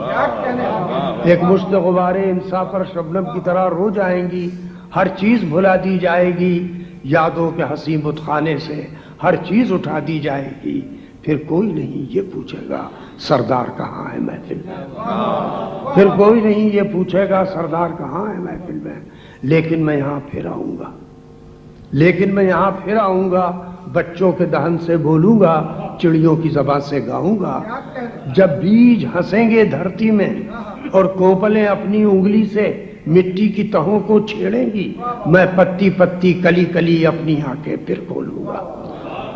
जब बीज हंसेंगे धरती में और कोपलें अपनी उंगली से मिट्टी की तहों को छेड़ेंगी, मैं पत्ती पत्ती कली कली अपनी आंखें फिर खोलूंगा। सरसब्ज हथेली पर लेकर शबनम के कतरे तोलूंगा। मैं रंगे हिना आहंग गजल अंदाज़े सुखन बन जाऊंगा। मैं रंगे हिना आहंग गजल अंदाज़े सुखन बन जाऊंगा। रुखसारे उरूसे नौ की तरह हर आंचल से छन जाऊंगा। जाड़ों की हवाएं दामन में जब फसल खजा को लाएंगी, रहरों के जमा कदमों के तले सूखे हुए पत्तों से मेरे हंसने की सदाएं आएंगी। सूखे हुए पत्तों से मेरे हंसने की सदाएं आएंगी। धरती की सुनहरी सब नदियां, आकाश की नीली सब झीलें हस्ती से मेरी भर जाएंगी, और सारा जमाना देखेगा हर किस्सा मेरा अफसाना है। हर आशिक है सरदार यहाँ, हर माशूका सुल्ताना है। और सारा जमाना देखेगा हर किस्सा मेरा अफसाना है। हर आशिक है सरदार यहाँ, हर माशूका सुल्ताना है। मैं एक गुरेजा लम्हा हूँ अय्याम के अफसू खाने में। मैं एक गुरेजा लम्हा हूँ अय्याम के अफसू खाने में। मैं एक तड़पता कतरा हूँ मसरूफ सफर जो रहता है माजी की सुराही के दिल से मुस्तकबिल के पैमाने में। मैं सोता हूँ और जागता हूँ और जाग के फिर सो जाता हूँ। सदियों का पुराना खेल हूँ मैं मर के अमर हो जाता हूँ।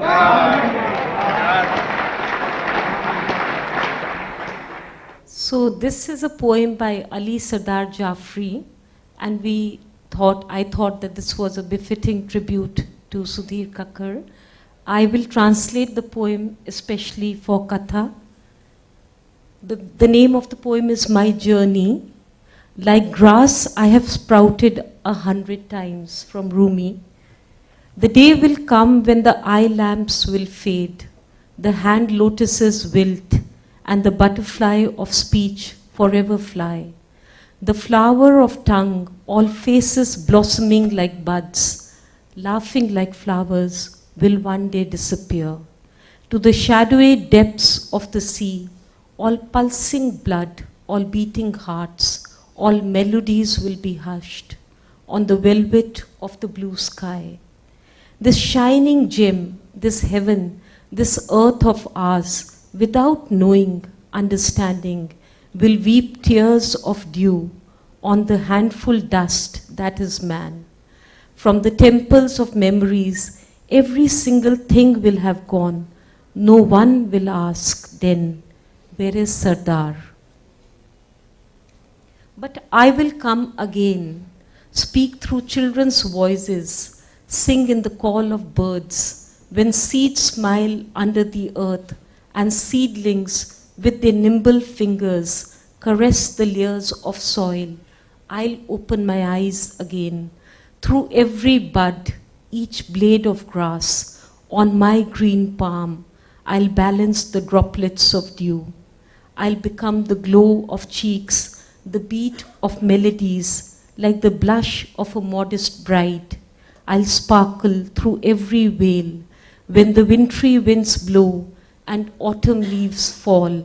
Under the lively feet of travelers, my laughter will sound in the crunching of dry leaves. All the golden streams of the earth, all the blue lakes of the sky will be filled with my being, and the world will see that every tale is my tale, every lover Sudhir is, every beloved Katha. I am a fleeting moment in the magic house of time. I am a restless droplet, busy traveling from the soul of the flask of the past to the cup of the future. I sleep and awaken and fall asleep again. I am a place centuries old. Death makes me live forever. Thank you.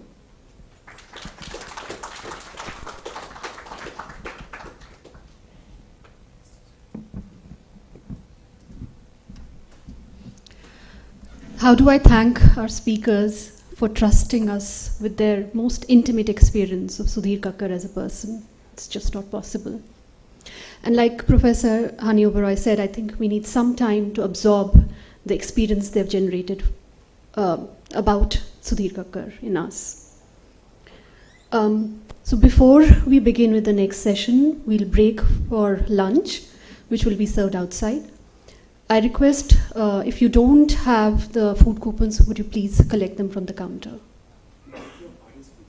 If you have RSVP'd, please.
That was Whispers of Wisdom by Shalini.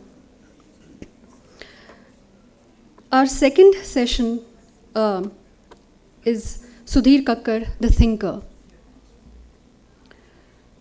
We are privileged to have with us Professor Ashish Nandi, who, as we all know, is a political psychologist and one of the most well-known public intellectuals and provocative thinkers. Perhaps he's someone who has known Sudhir Kakar much before than any of us even heard of him. We'll wait for him to come and he'll chair the session. In the meanwhile, I would like to call the speakers for the session. Professor Ramin Jahanbegloo, I'm sorry for mispronouncing your name.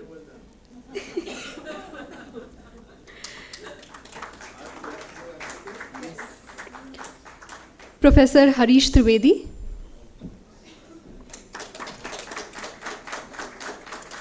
Professor Amrita Narayanan. And Professor Anup Thar.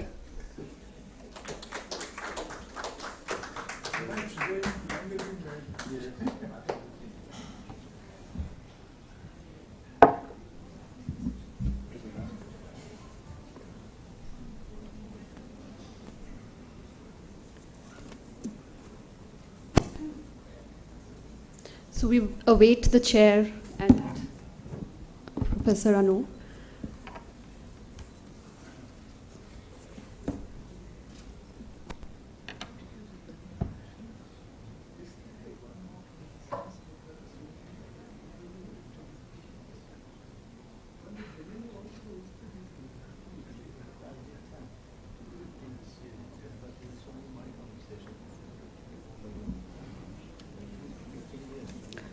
Professor Amrita Narayan, would you like to begin in the meanwhile? No. Anybody else? Professor Amrita? Yeah.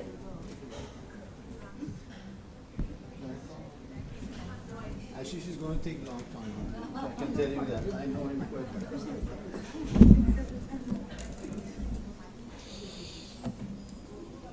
Well, hello, and I would like to start my brief talk on Sudhir. First, again, by expressing my condolences to Kata, but also to Sudhir's family and all the friends and people who were here, who were close to him. And also thanking the organizers of this important gathering, OUP and others, actually, the university, BMU. Well, this gathering is important because it's a homage to an important thinker.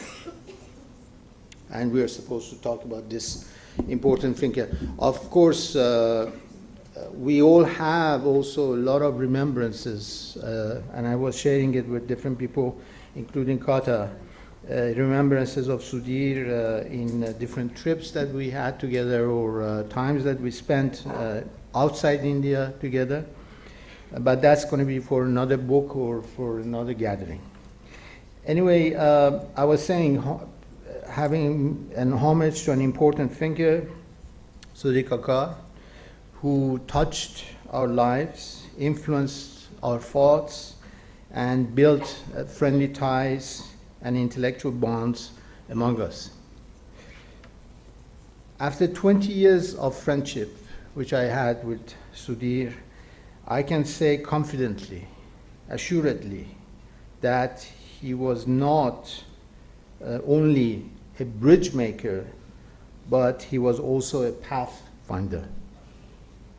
And that is why I did the book of dialogue. I would call it a book of dialogue with him, which was published by OUP in 2009.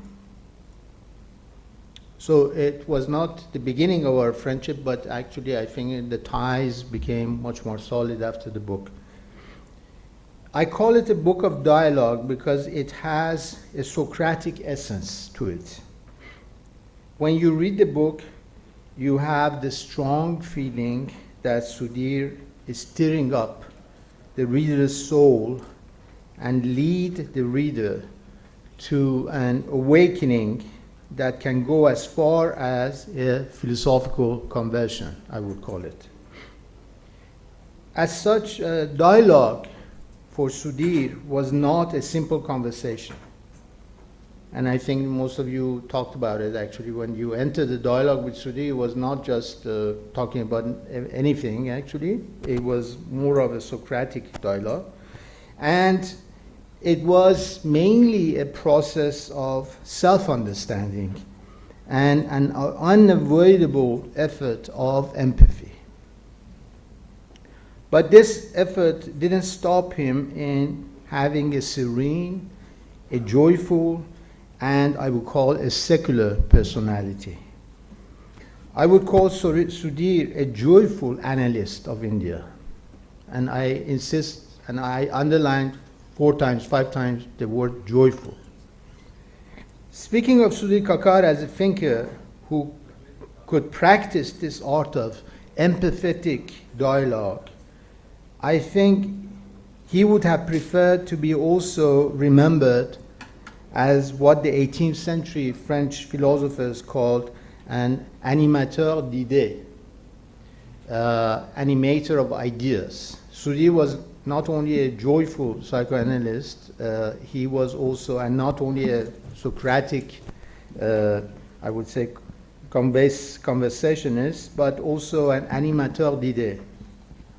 For Sudhir, next to the art of dialogue, ideas, either psychological or philosophical, imaginary or non-imaginary, gave him a keen eye and an exceptional ability to reveal to his interlocutors and readers the atmosphere of hope, of fear, of excitement, and disturbance that surrounded all these ideas. And this is why and how Sudhir Kakar was interested in the role of culture in psychoanalysis, not as an abstract intellectual exercise, but as a necessity to comprehend and understand the cross-cultural landscape of human mind. I believe we can say that Sudhir Kakar was an intercultural psychoanalyst and intercultural intellectual. And I insist on that side of Sudhir, that Sudhir was really an intercultural Indian. I mean, I know only one other Indian on whom I've written a book, and that's Rabindranath Tagore, who was also an intercultural Indian. Sudhir is the second one, actually, that I know. Not only because he was open to the West and the East in a very Tagorean way, and we know well that he liked Tagore and he wrote a book on him titled Young Tagore. Somebody mentioned it, actually. The full title is Young Tagore, The Making of a Genius. But also because there was no one principal truth or leitmotif behind all his actions and all his writings. So the two concepts which go with Sudhir, one was the concept of inclusiveness, and the other the concept of universal consciousness, which I can also find somehow in Tagore. And these are present in Sudhir's interest in the creative and unifying personality of Rabindranath Tagore. Undoubtedly, for Sudhir Kakar, the real test of dialogue that I was talking about was also where the cultures, religions, and traditions of thought were put to the test of reality. In that sense, I would say that Sudhir Kakar was a fox and not a hedgehog. And I'm going to explain to you what I'm referring to. Because I did a book with Isaiah Berlin also before doing in the 1980s when I was a student of philosophy in France. And he's the one who actually talks about it. So I'm going to explain what I mean when I say Sudhir Kakar is a fox and not a hedgehog. This is in reference to a fragment attributed to Archilochus, as you know, in ancient Greece, but expanded by the greatest thinker of which has been produced, actually partly produced, because he's Latvian actually, born, but we would say produced by England somehow, which was Isaiah Berlin. The hedgehog, what is the hedgehog for him? The hedgehog views the world through the lens of a single defining idea. But the fox knows many things. And for it, the world cannot be boiled down to a single idea. So Sudhir actually is a fox, not a hedgehog, because he never believed, as somebody said, he was more man of existential existence and experience rather than somebody as an ideologue who just believed in one truth and wanted to follow that one truth all his life, as some philosophers actually did. The hedgehog view, or the hedgehog views the world, is to see them actually, again, not through a single idea. Undoubtedly, there is no one single idea which pops up in the writings of Sudhir Kakar, and we are here to talk about it, and we started already in the morning to say that Sudhir was so multidimensional and multicultural when he talked about different ideas. So I don't think we can say that Sudhir was a system builder in the manner that we talk about German idealists of 18th century, Kant, Hegel, Fichte, and others. He is not a system builder, and we cannot reduce his writings to a system or one truth or systematic truth. Yet, while Sudhir's work ranges across many disciplines and embraces a varied, I would say, concepts and ideas, for him, looking at elements of similarity among different belief systems is not necessarily looking for a teleological approach, but rather practicing what I would call an advocacy of pluralism, which is perfectly consistent with his comprehensive perspective on religious worldviews or community sentiments. I don't think we can consider Sudhir, and I wrote that before actually, I don't think that we can consider Sudhir as a man of convictions, but we can certainly qualify him as a thinker and a writer who has privileged the nobility of mind and spirit in his life and in his work. Sudhir was, as I said just a few seconds ago, Sudhir was a multidimensional and multi-visionary thinker who has written profusely about myths, rituals, shamans, violence, dreams, and also about social and cultural psychology, which traces how Indians live, how they think, and how they relate to each other and to their Indianness. I would also like to add that Sudhir always dismissed easy answers and easy solutions. And this is what you were talking in the morning, but it's also my own experience at many levels. So he dismissed easy answers and easy solutions to questions concerning the Indian psyche or Indianness. I repeat here what I wrote in my article for The Wire in the 10 days ago. I referred in that article to an interview that Sudhir gave to a French magazine. I don't know if it has been reproduced in India, but it's a very interesting interview in 2008 with the French journal L'Autre.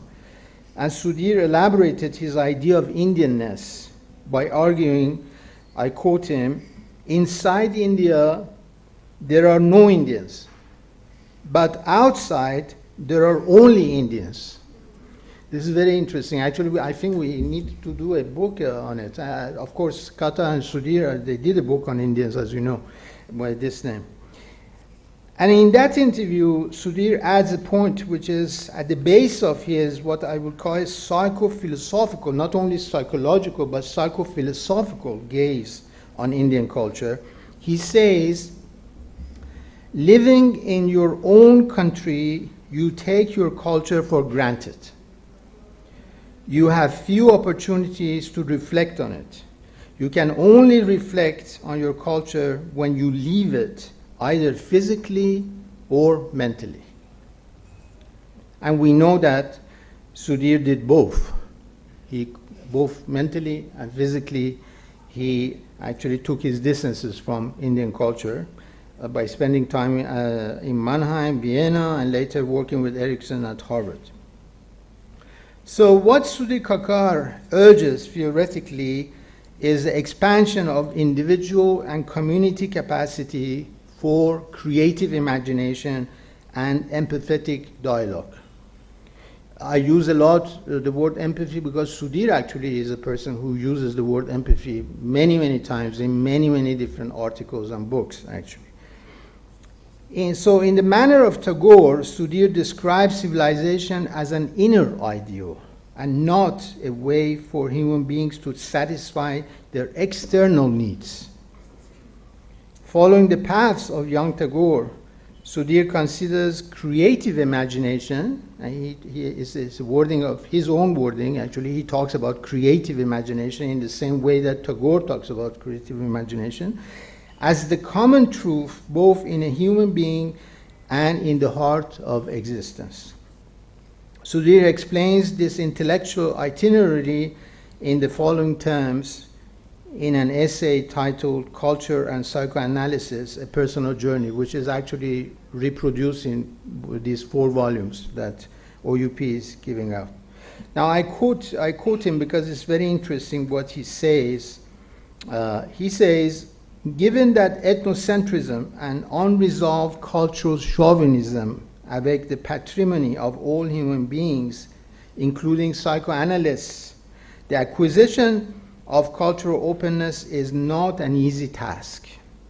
At the beginning, and he's talking about himself, at the beginning of my practice in India, I was acutely aware of the struggle within myself between my inherited Hindu culture and the Freudian psychoanalytic culture that I had recently acquired, and in which I had been professionally socialized.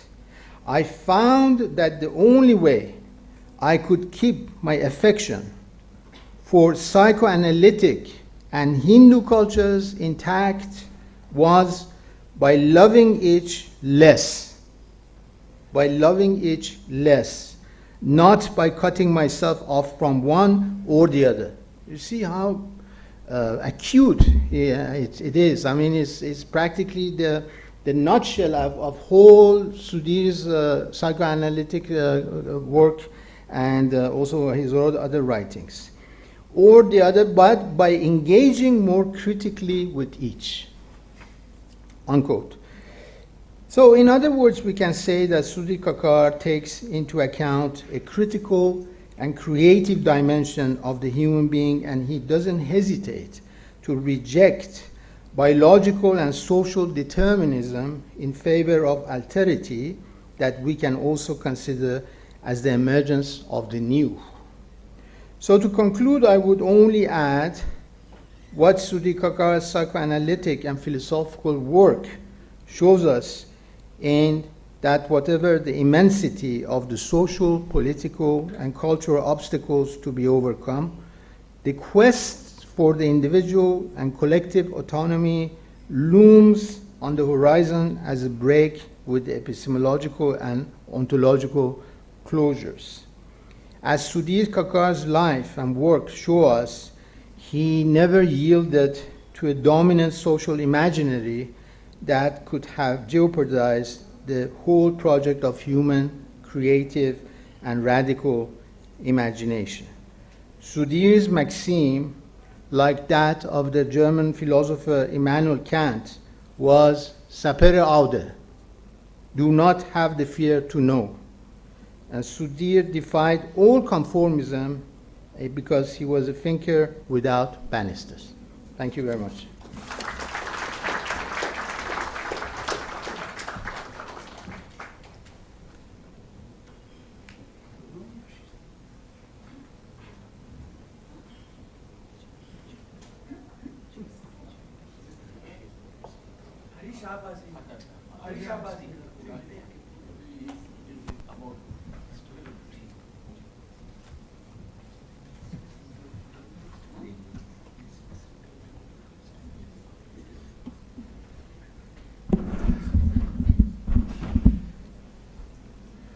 When news came, about two weeks ago, 2.5 weeks ago, that Sudhir had passed, the first thought that came to my mind was, Sudhir has died young. We know that he was 85, but we somehow thought he'd be with us for much longer. Last year he'd gone through quite a lot, 2 severe bouts of different illnesses, and he'd come through. And those of us who were together in Goa last August around his birthday for a 2-day symposium, and then again for a 2-day symposium here in Delhi in January, we found that he was in top form. He was really on the top of his powers as he has been ever before. And this year it seemed to be a very minor thing for which he went into hospital. But it's not only that it was unexpected. It is that he had 3 or 4 events lined up which were to happen within 8 or 10 days of as it happened when he passed away. There was one Zoom meeting, and there were 3 meetings in which he was to appear in person, 1 in Goa and 2 here in Delhi. I've never known anyone who's gone with all these scheduled events prepared for, announced, and ready for him to appear in. That's what I mean by his dying young. He also has a book coming out later this month, a new book. Not only the collection of his essays in 4 volumes, which these events were to celebrate, the launch of these 4 volumes, but a new book coming out called The Indian Jungle. And some of us would recall, may know or may not know, that in a part of that book he says that how the West looks upon the jungle is very different from how we look upon the jungle in India. That was at the heart of his work, how the West thinks and how we think in contrast. He was a decolonizer. He was a post-colonial, even before these terms were invented. And one of the things that he says about the Indian jungle is that the Indian jungle is not dangerous, is not terrifying, is not inaccessible. It is hospitable. It is a place to go to. It's a desired destination. There is the concept of vanaprastha, going to the forest at a certain stage in one's life. And in his autobiography or memoirs, Book of Memories, 2011, he already has a chapter towards the end, which is the retreat into the forest.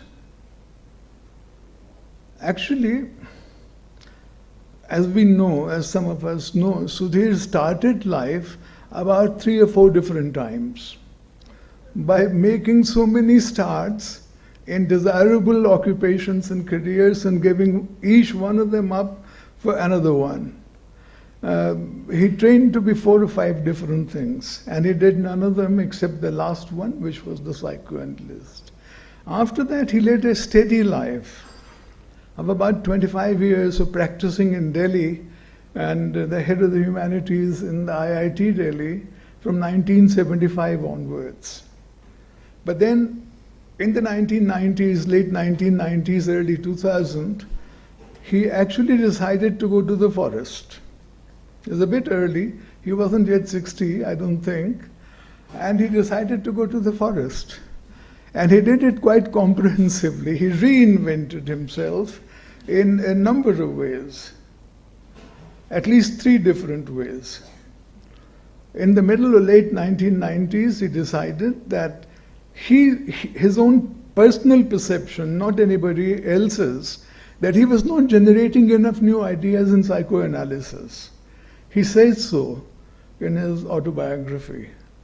And therefore he thought he must write something else, express himself differently. And he decided to write fiction. He started to write fiction. His first book came out, Aesthetic of Desire, his first novel, in the year 2000. In 1998, already, he had made another new start. He had married Katha, this time the right wife. And then in 2001, he did something else. He relocated completely.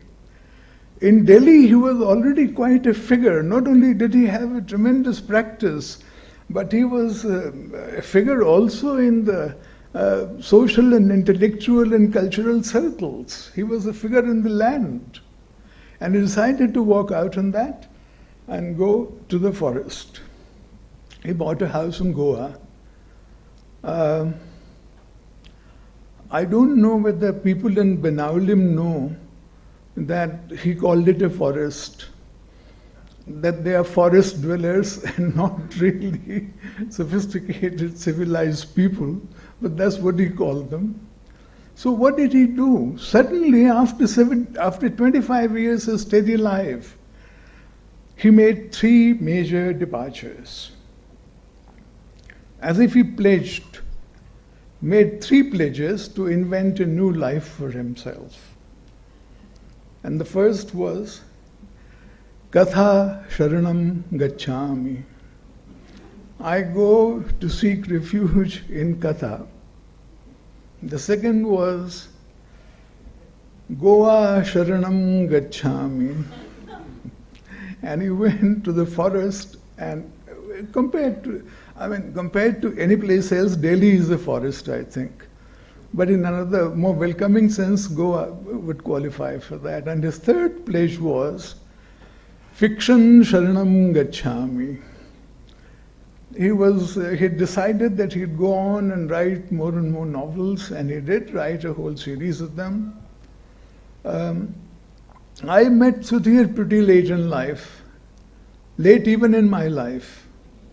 I was, I think, 65. This is 2012. We have here, of course, Ashish, who knew him when both of them were young and not even famous. So that's not the Sudhir that I knew. I knew him in, as I said, 2012.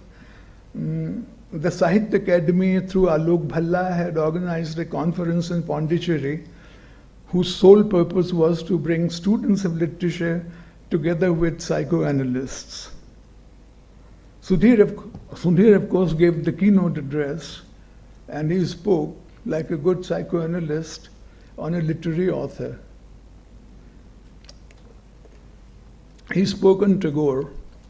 In the next session, I, who know nothing except literature, I spoke on Freud. So immediately there was a connect.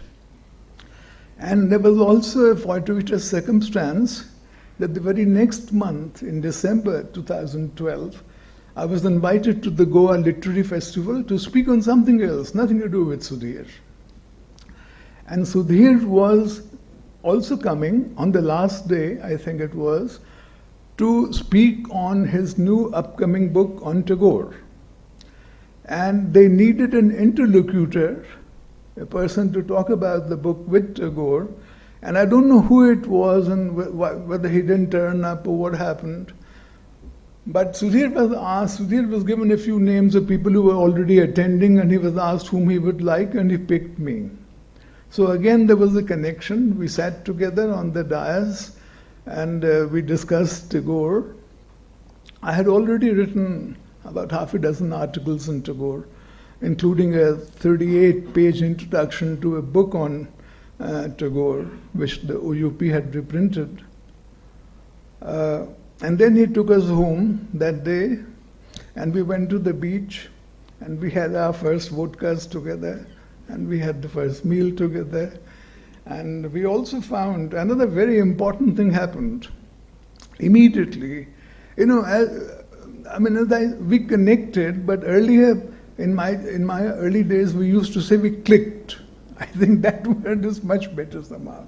And it was with the full approbation of Katha and enthusiastic support that we began doing in many literary festivals for years afterwards the launch of his successive books at Jaipur, at Kasauli, at the French Embassy, at the Max Muller Bhavan, and Sudhir called it Jugalbandi, the Jugalbandi that we had, he and me.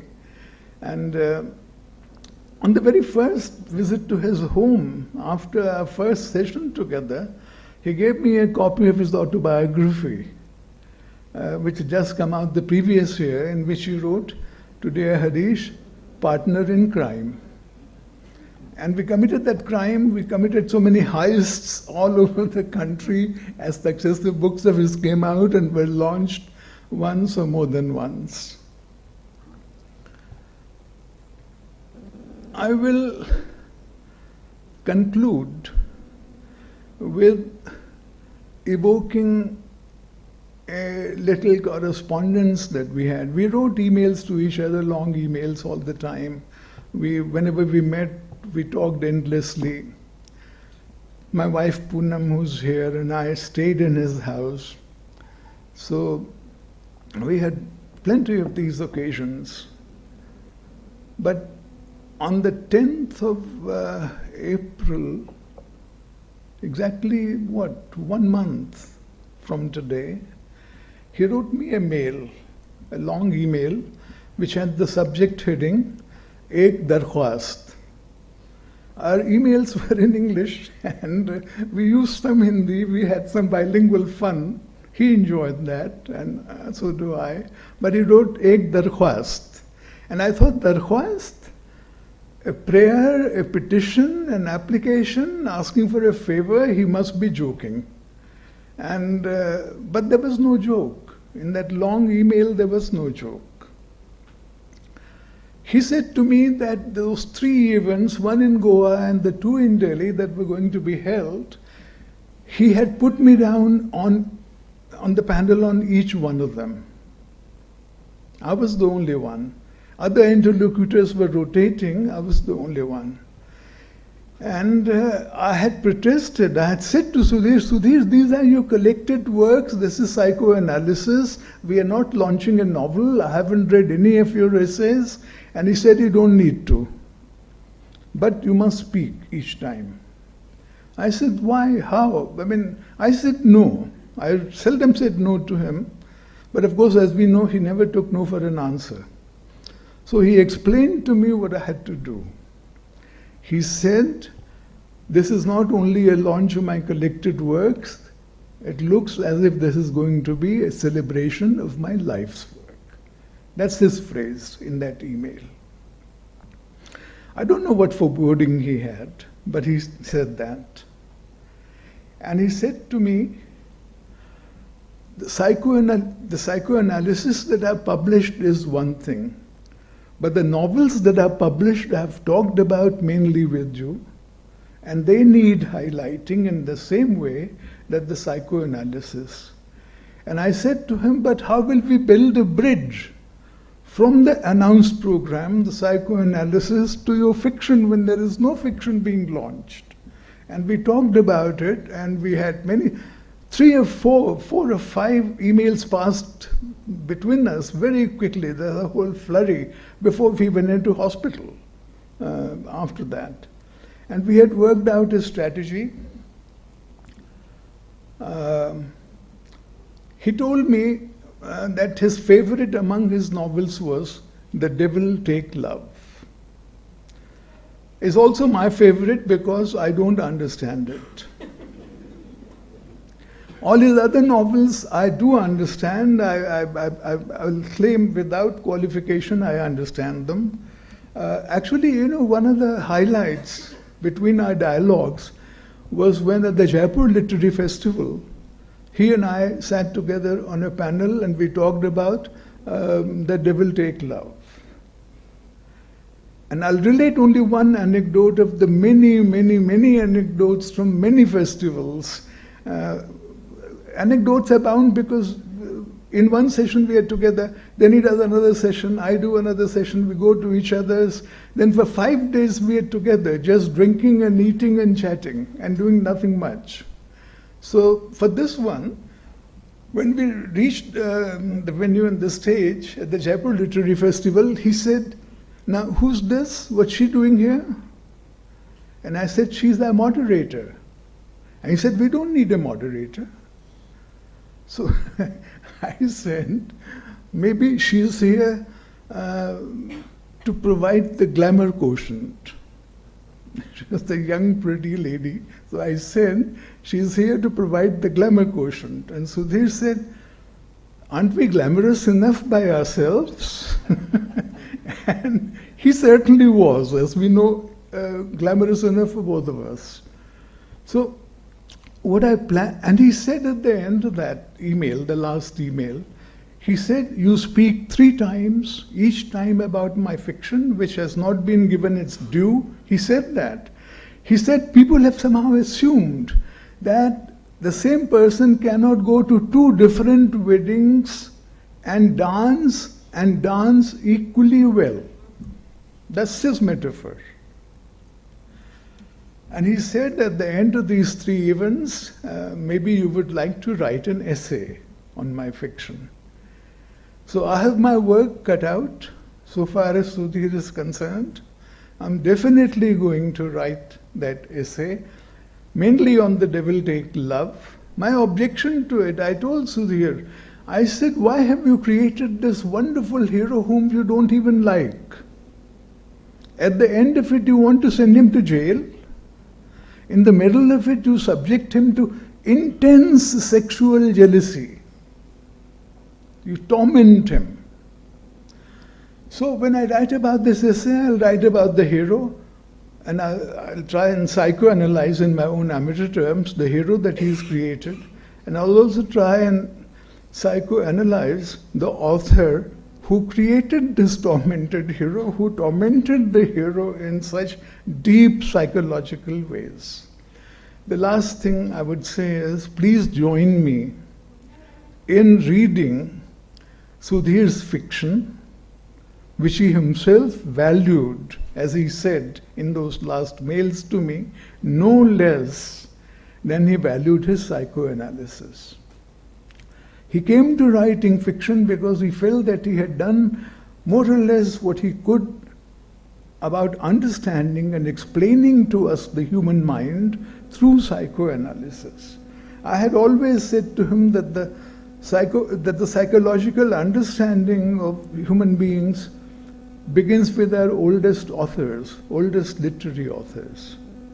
And he combined both kinds of productions, and I think it's up to us to combine in our understanding both kinds of ways of understanding the human mind, and he excelled at both these ways of doing it.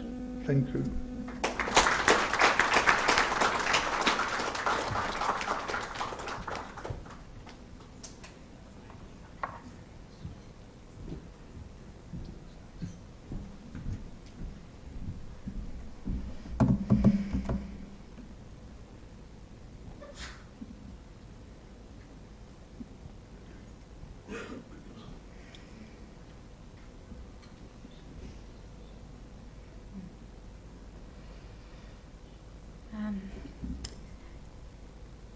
I don't generally have fear of public speaking, but this is an exceptional occasion. And earlier this morning I thought maybe I was on the wrong panel, because to use language to talk about Sudhir's thinking is, of course, to limit the vastness of his thought. So I'd like to make a shift in language as I start. I'd like to make, oh yeah, that's right. I'd like to make a shift in language right from the beginning, from remembering Sudhir the thinker to remembering Sudhir the dreamer. Keeping in mind what he's told us, that dreaming is a form of thinking. For many of us, Sudhir, both the work and the person, was a kind of a soil on which our dreams could be nourished and hosted. I want to suggest that as we remember and reflect on him, we are dreaming with him, dreaming together, though each of us, of course, with our individual differences. Are we mourning his absence? Unlike many psychoanalysts, Sudhir was not a huge proponent of mourning. In an interview by our friend Daniel Meckel, when Sudhir was asked if he mourned the loss of closeness to Indian culture that he was drawn away from by psychoanalysis, Sudhir answered, and I quote, "Mourning has a miasma of sadness around it. Mourning is as if something has gone and will never come back. But for me, it was more like there was also something new coming. If, in fact, something had died, its rebirth took place very fast.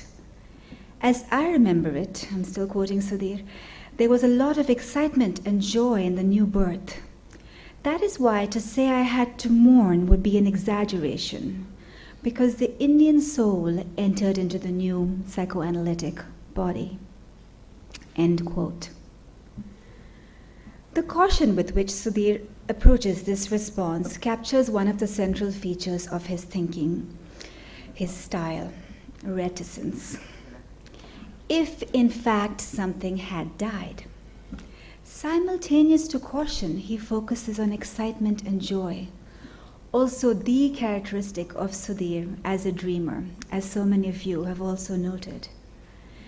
This unusual combination of unboundedness in joy and holding back, it seemed to me, was Sudhir's way of containing but never denying pleasure.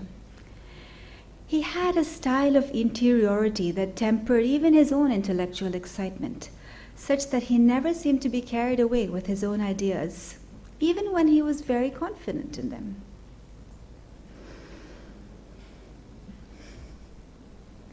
Like many of Sudhir Kakar's students and analysts, many of whom are here today, each of us, I suppose, for different reasons, I had been searching for Sudhir before I met him. As a student of clinical psychology and psychoanalysis in the United States in the first decade of this millennium, I found my chosen discipline at once exciting and alienating. But I was bereft of a vocabulary to describe this simultaneity of feeling. In Sudhir's work, to my great relief, I found a language and a corresponding universe of bridges that would unite the world I had grown up in and the one into which I had just received a professional initiation without privileging one over the other. By the time I met Sudhir in person for the first time in 2010, I had been following his works for some years. The evening I first met him at the Jaipur Literary Festival, along with Kata, I literally followed him. I trotted around the Digi Palace where the festival was held, attaching myself to Sudhir and Kata, hanging on to them with that intimacy to which youth feels it is entitled. I imagined I knew him already from his books. And though he could have easily disabused me of this fantasy given our difference in age and experience, he did not. He had a generosity of spirit, a deep generosity of spirit, at the core of which is a respect for other people's imaginations. And this respect for imaginations in the plural constituted and united Sudhir the thinker and Sudhir the person.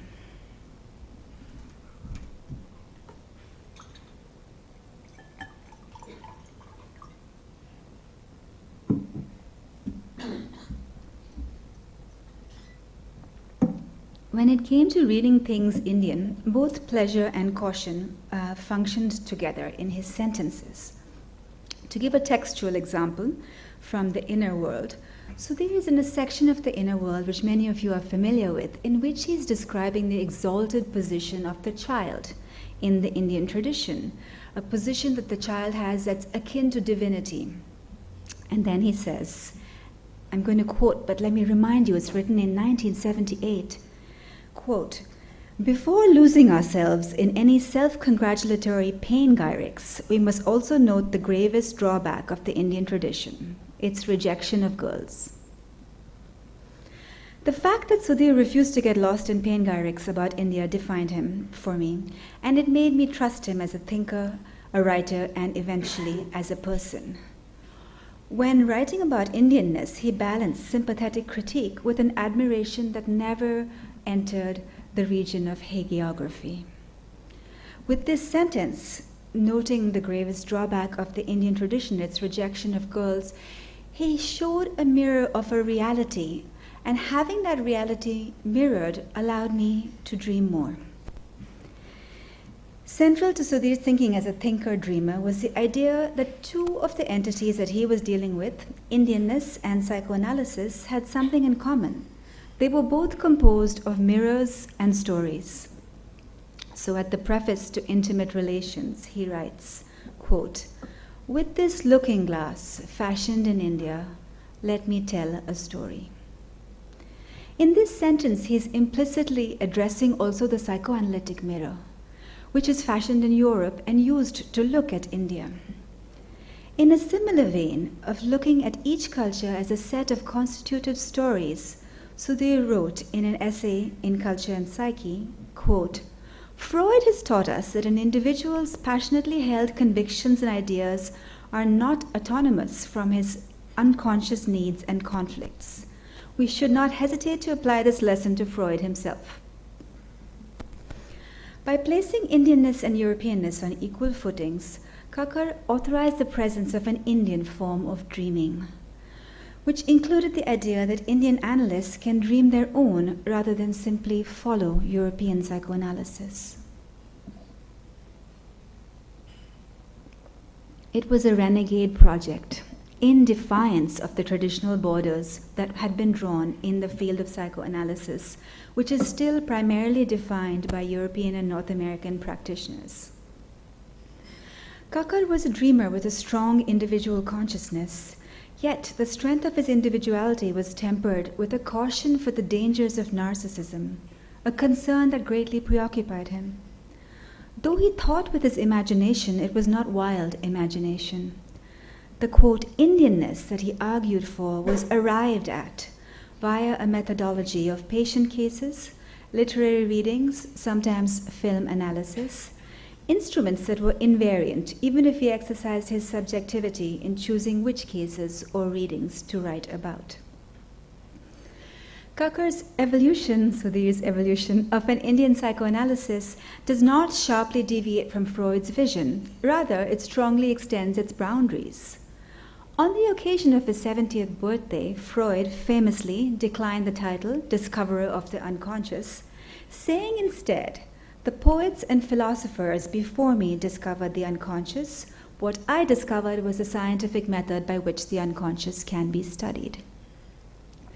Since Sudhir read with rather than against Freud, he took this as his right to include into the terroir of psychoanalysis, the psychoanalytic unconscious, the discovery of poets and philosophers far removed from psychoanalysis' origins in Europe. He mined the literature and philosophy of the subcontinent to gradually define a regional unconscious of psychoanalysis, one that would eventually obligate international psychoanalysis to recognize that it had to expand its imagination and its reading list. For conservative psychoanalysts, this was sometimes going too far. Despite his theoretical soundness, many Western psychoanalysts regarded Sudhir initially with a circumspection that was perhaps a reaction to the enormity of difference that Sudhir's idea of the Indian unconscious presented to them. Consider, for example, Sudhir's venture into what might be considered the magical realism of Indian healing practices in shamans, mystics, and doctors. It was a work that put French psychoanalyst Octave Manoni into a veritable consternation. Listen to Manoni's description of Sudhir in 1982.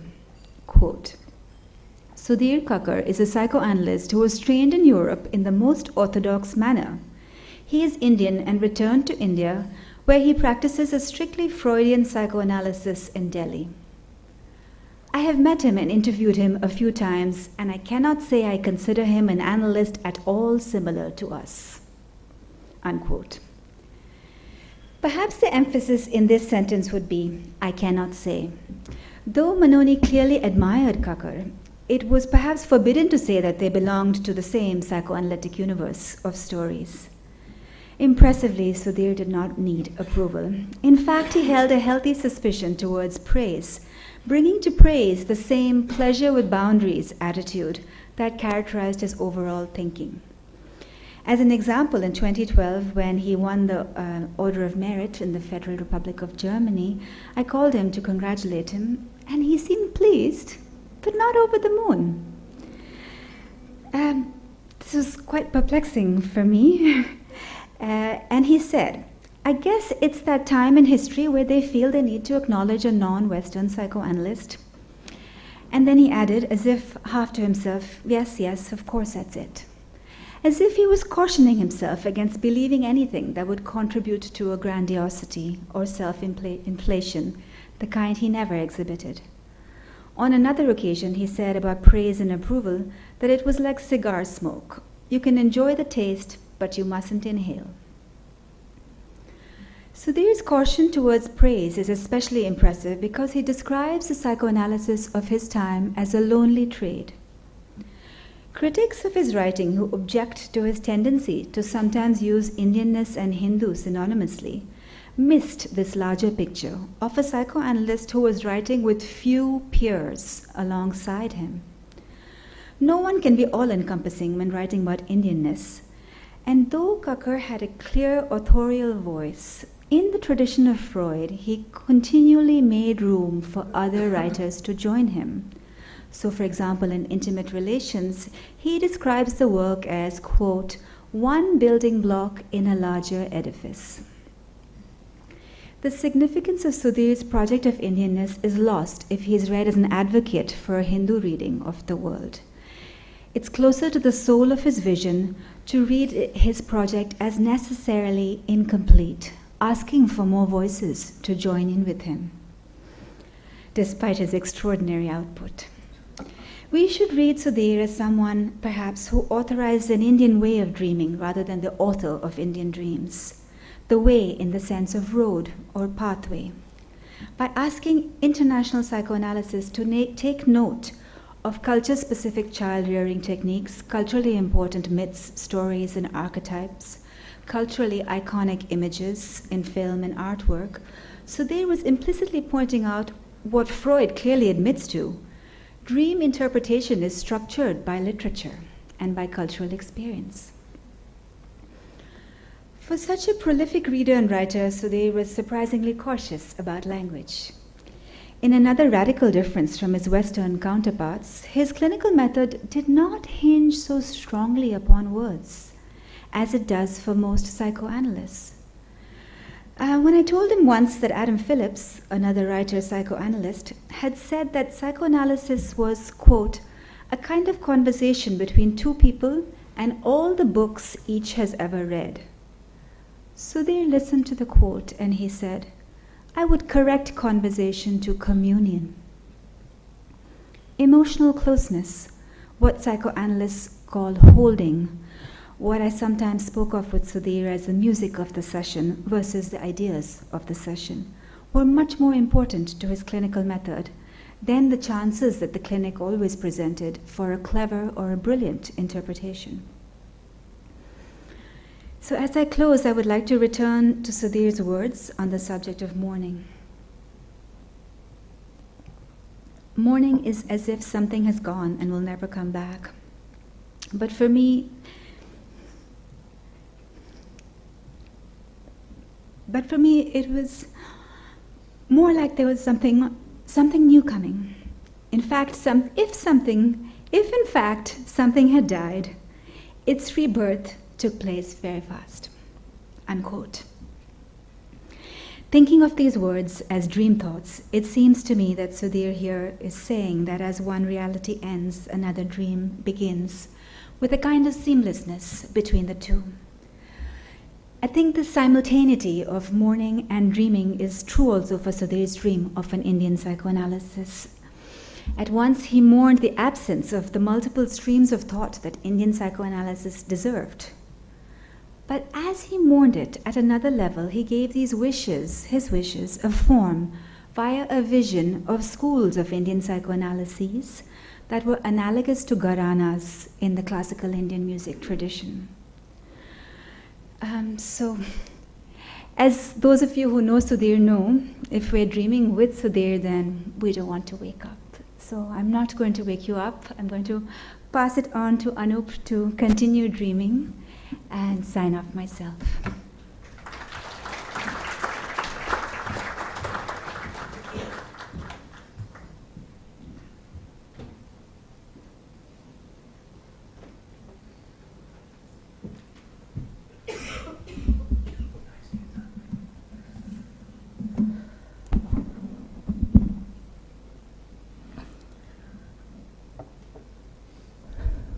Thank you, Amrita.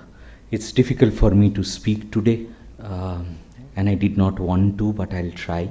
What I'll manage is only a footnote to what Amrita has already put down for us and has birthed. I would take 4 terms from her, actually. 1, mirror; 2, outline; 3, gharana; and 4, dreams. Sigmund Freud never completed an outline of psychoanalysis.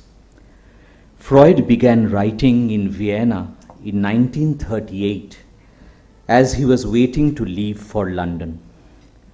By September 1938, he had written 3/4 of the book. Professor Kakar, born in the same year, 1938, has he taken forward Freud's unfinished manuscript of an outline of psychoanalysis. Building on the uncanny map of the Indian psyche, the non-Western cultural imagination, and real clinical specificities, he has also gifted perhaps to the international psychological community an Indian outline of psychoanalysis. When I say Indian outline of psychoanalysis, building on the outline argument Amrita made, he is not simply offering to the international community a logic of the Indian psyche. He is also offering to the international psychological community an Indian logic of the psyche. An outline, an Indian outline that would not just be Indian, something Ramin raised actually, his careful caution actually not to be only Indian. An Indian outline that would be further enriched by analogous outlines from perhaps Iran, Japan, China, Algeria, South Africa, Brazil, Argentina, and multiple such civilizational and cultural crucibles.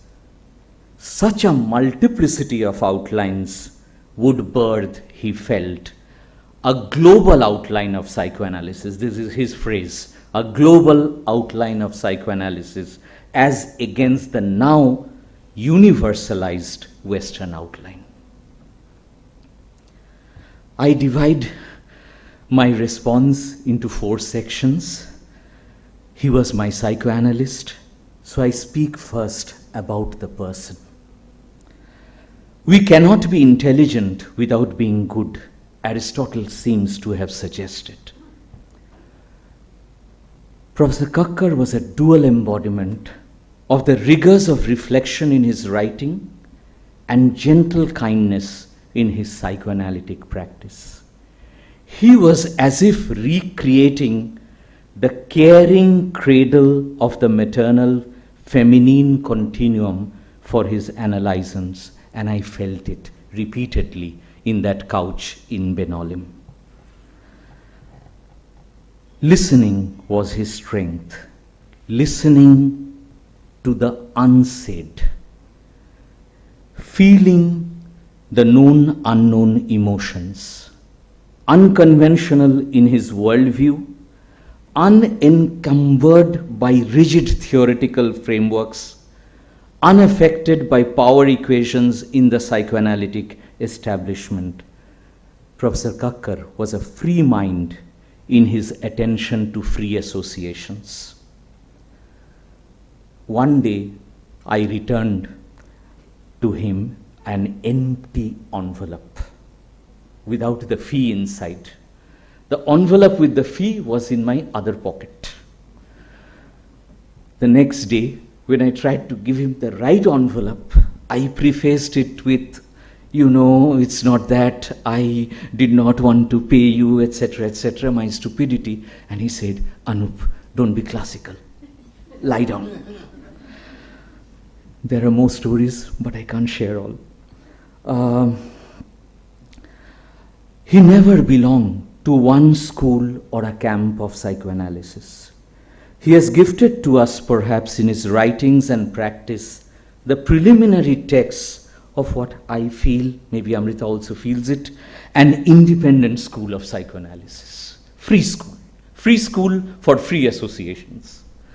A freedom Harishji repeatedly pointed out. He frees himself from what binds him.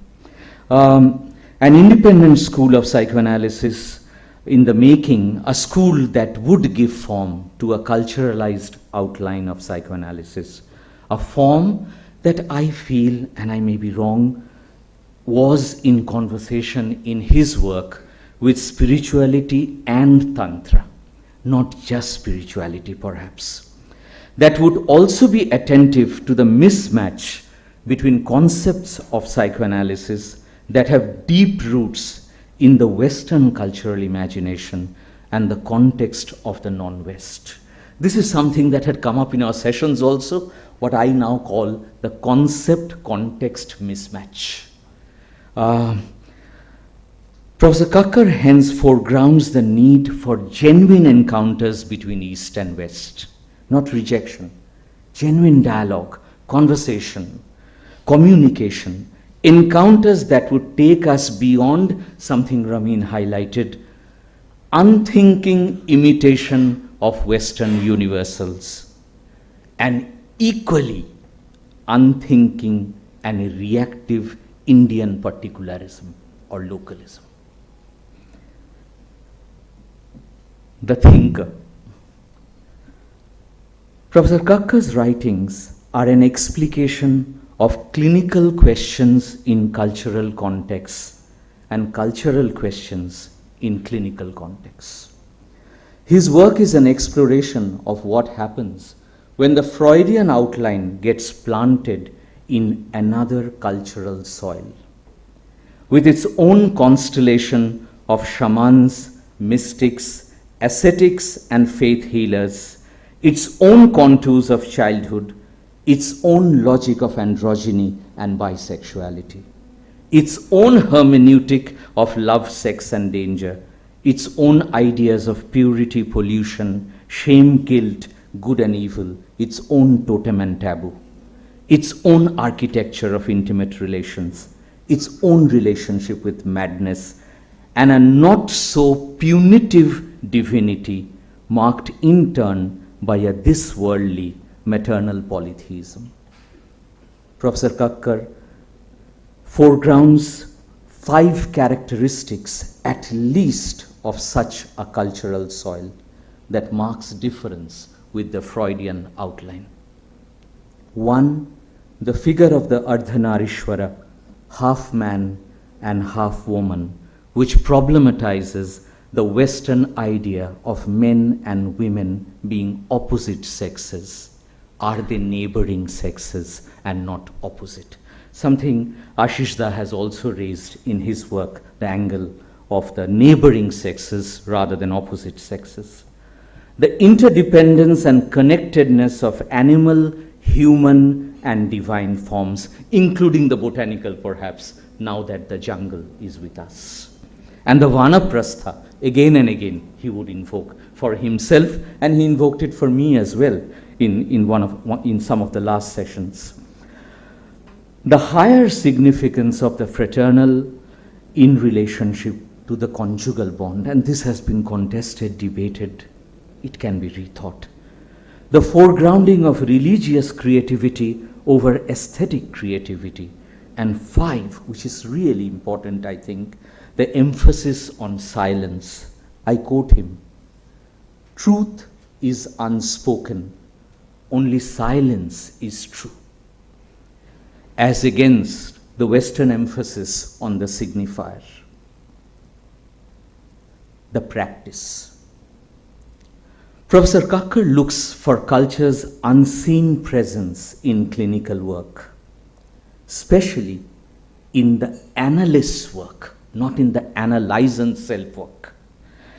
In the analyst's culture, how does the analyst's own cultural background put blinkers on what is happening in the analytic situation? This is his line, not my line. What the analyst needs is a serious questioning and awareness of the cultural assumptions underlying one's own, not the analysand's culture only. That is the culture one was born into and the culture in which one has been professionally socialized, a point raised by many by now. The analyst must be sensitive, again, 2 important phrases from him. The hidden existence of health and maturity moralities in the analyst's worldview. 2, ideas of the normal and the normative that the analyst has and that the analyst has borrowed or mirrored from the Western cultural imaginations. Last, the philosophy. Professor Kakkar's Indian outline of psychoanalysis builds on a conversation between, on the one hand, Freudian psychoanalysis, it is not to be given up, and on the other, Eastern spirituality and Tantra. Spiritualized psychoanalysis as against the medicalized form of psychoanalysis is a modern meditative praxis. A meditation, and I quote him, that is joint rather than individual, not Buddha's meditation. The Freudian meditation is a joint meditation, it's a co-meditation. Conversation with the tantric sadhana or quest makes space for constitutive androgyny or bisexuality. That is the realization of the intertwining of the masculine and feminine register in oneself. Such a conjoining of Tantra and spirituality and the sexual couple is very important for Professor Kakar actually as a methodology, as a technique in the analytic setting.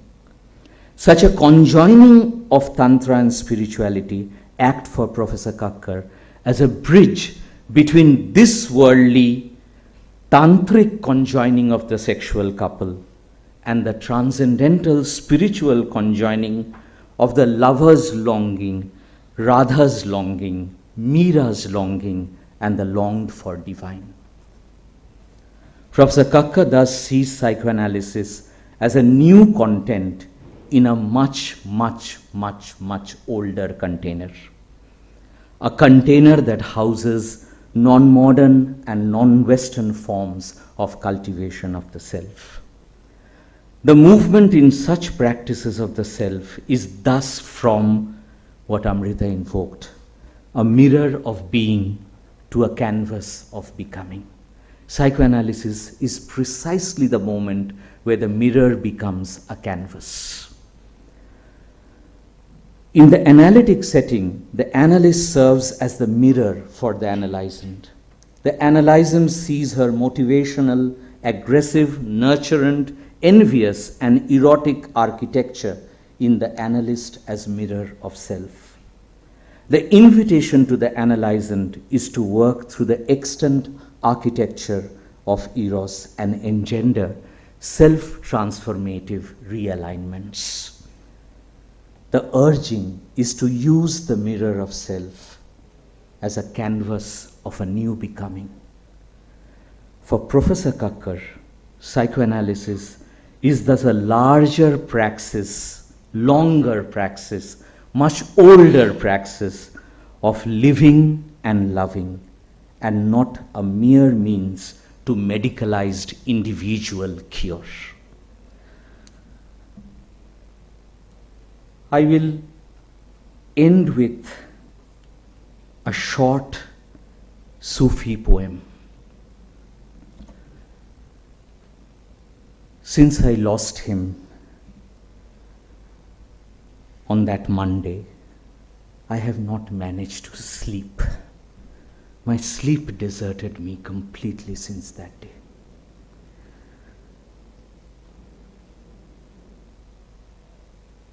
Tonight, I escape from sweet sleep,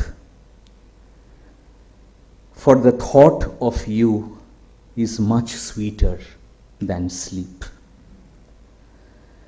Staring at the wild shadows of the willow, I crawl into the solitude of my bed, once again seeking a favorite melody from you. I rest my head on your manuscript. Thank you.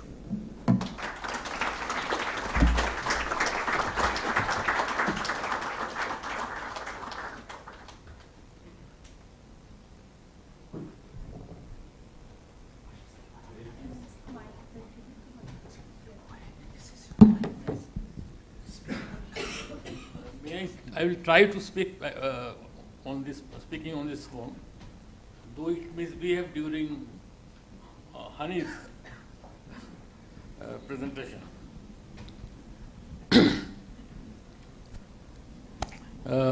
First of all, thank you for sparing me my introduction. I've gone to the washroom. So it must have been brief. Throughout South Asia, whenever I am introduced, they begin by saying that Ashish Nandi needs no introduction, and then speak half an hour on my introduction. So I am afraid of introductions. Anyway, what I have to say, I have come to in the course of this meeting itself, this session, the last sessions. So I would be brief and direct. First of all, I have quite a list. Most of them I will, for the moment, not talk about. But some of the crucial ones I feel is this: that to survive beyond the perimeters of the Western Freud, let me call him that, which he was trying to shed himself to some extent, consciously as well as unconsciously. Freud also had an unconscious. He never directly mentioned or talked about his East European connections. He actually came not from West Europe, or not even Vienna, because they were some of the major signposts of Western civilization. He came from a family which was very much immersed in other kinds of Judaism, other kinds of cultural exposures, other kinds of concerns and worries. And this occasionally peeped in his work. And perhaps to some extent, one could say he avoided them deliberately, lest they detract from his what you might call the available definition of civilized Western living and Western thinking. Germany was at that time a teacher of the Western world, and most philosophers and thinkers came from Germany, and even those who hated some of the, later on, some of the great philosophers. Heidegger is a very good example. There are a number of books and number of works on that.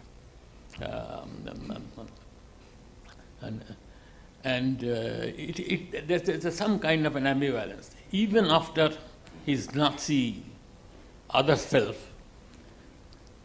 his philosophy, a recent biography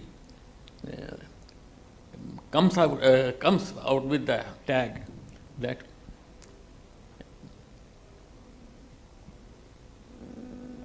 it has now emerged that 20th century's two great philosophers were Wittgenstein and Heidegger, none else. So Germany was, in some sense, a teacher of the rest of West Europe in these matters, philosophically. And philosophy had a different kind of value and weight at that point of time. So this other Freud perhaps came to invoke, this background is invoking him, his interest in India. And there's a book called Vishnu on the desk of Freud. Yeah? Now, and for some reason, he and to some extent one or two other social psychoanalysts had an interest in India. It's quite vague.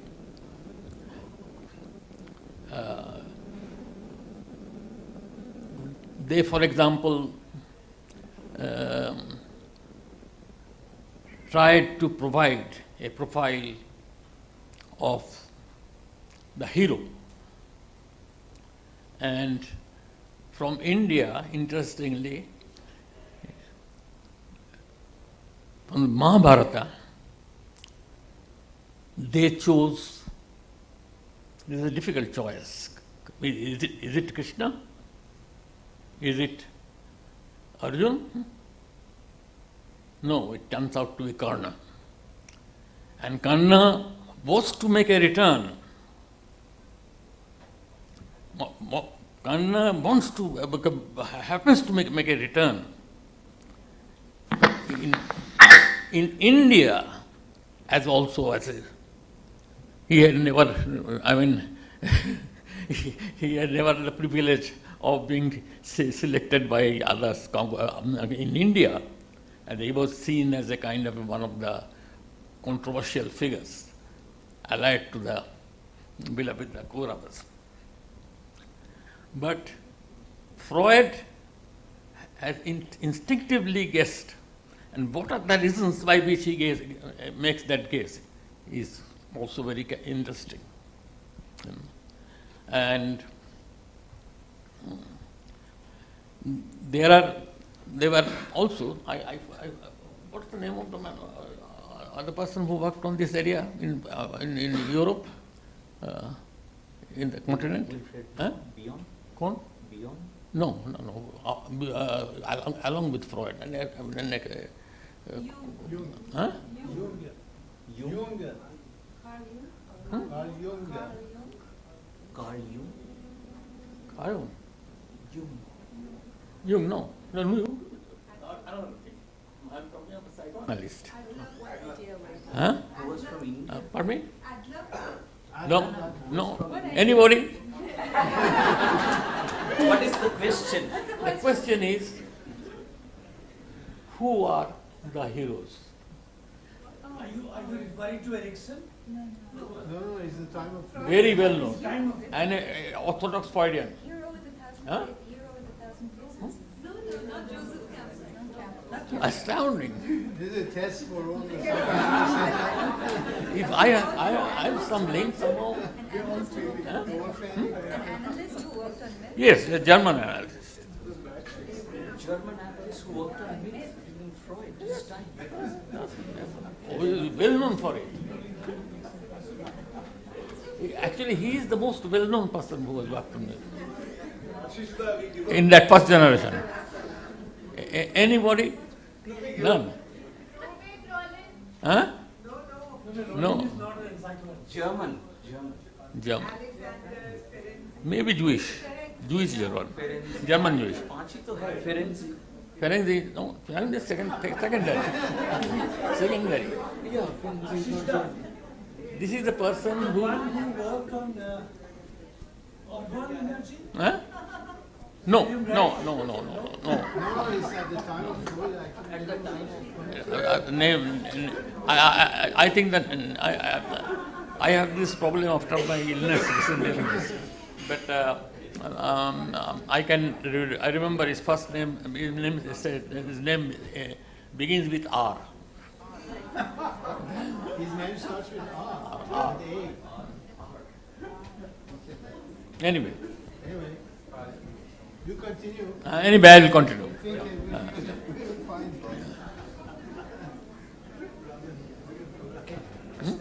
Anyway, so the idea is this, that it is it's a strange coincidence that these two persons, Freud and this R, went into the Indian things, and they found out certain notable similarities of heroes all over the world. 2 or 3 of them are very important. Rank.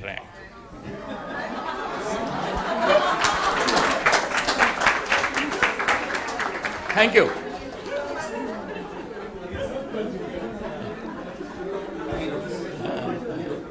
Heroes. Huh? Now, the first of them is this: they must have something mythic and problematic about the birth of the hero. Otherwise, you are not a hero. In this model. 2, that you must also have a mythic connection with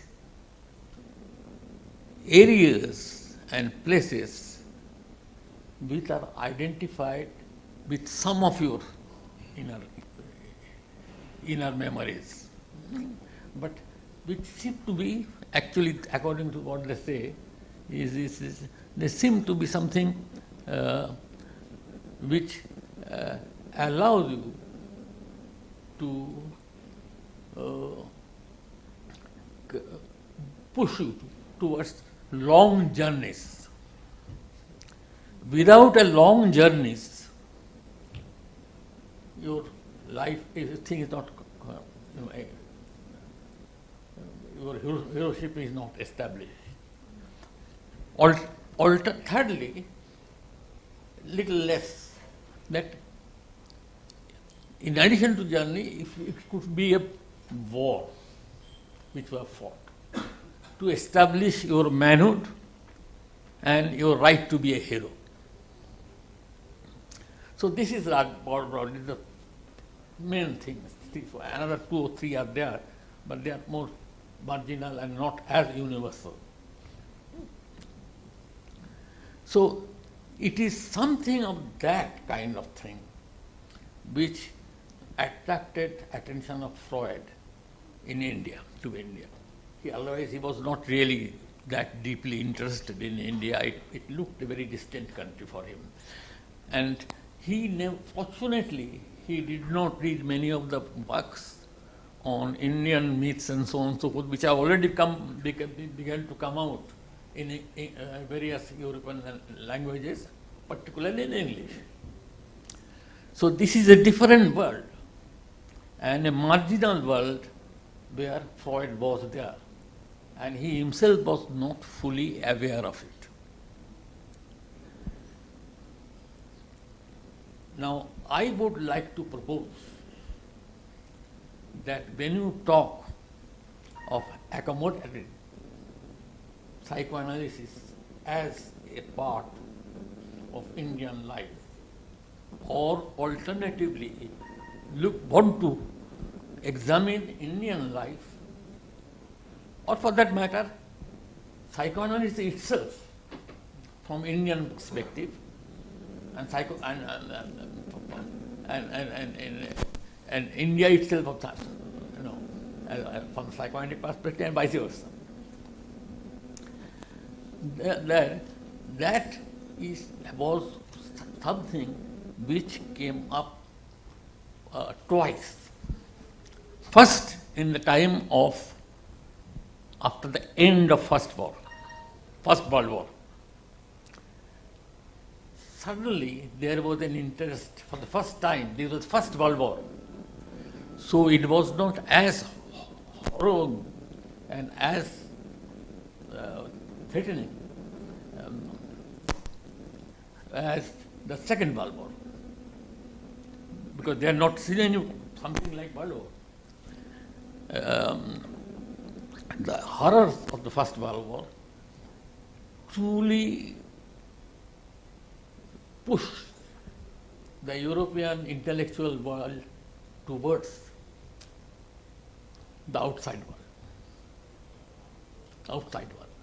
And not only India, there were new interests in China, to some extent Japan,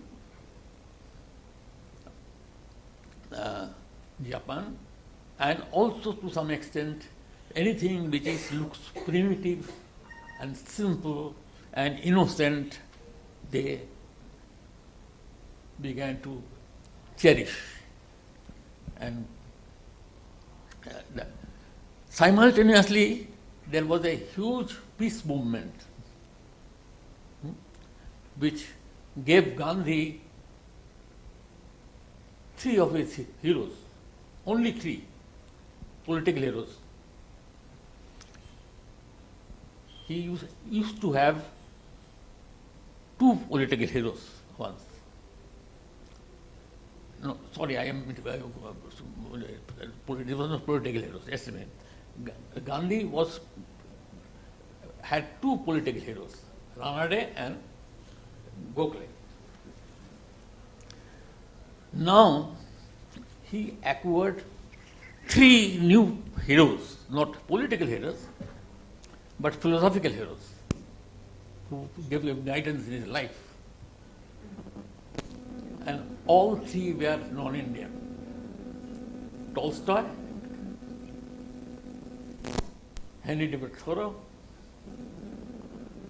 and Ruskin. All 3 European. No, I think Ruskin was British. He is British. Only Thoreau was American, and these other Tolstoy was Russian. So these three heroes guided him. Tolstoy found was Gandhi's, then own ashram. So in this particular phase of First World War, what momentarily had, but after the Second World War, there was no such development. People were so probably stunned by its history and the details of what has happened in the world and the nuclear weaponry.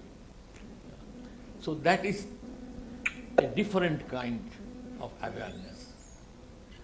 Now, in this kind of awareness, I would first suggest some kind of purposes. Psychoanalysis, when it is applied,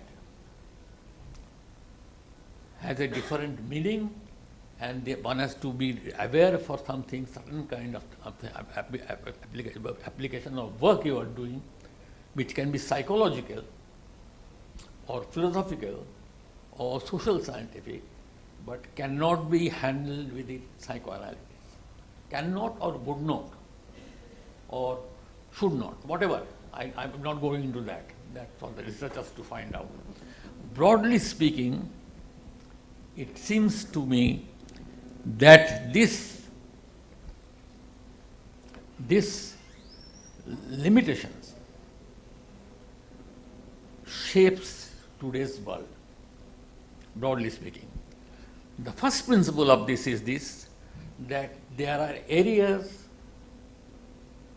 where and issues which are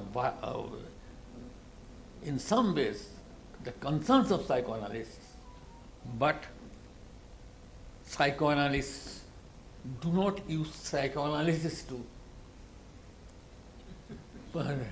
grapple with them. I can give you an example. And if you read Nazi doctors of Lipton, you will find that he talks of, in the end, there is almost a chapter length reference to this Joseph Mengele, the Auschwitz doctor, who is to decide who will go to gas chamber and who will not go. I will finish. I have nothing more to say. Huh?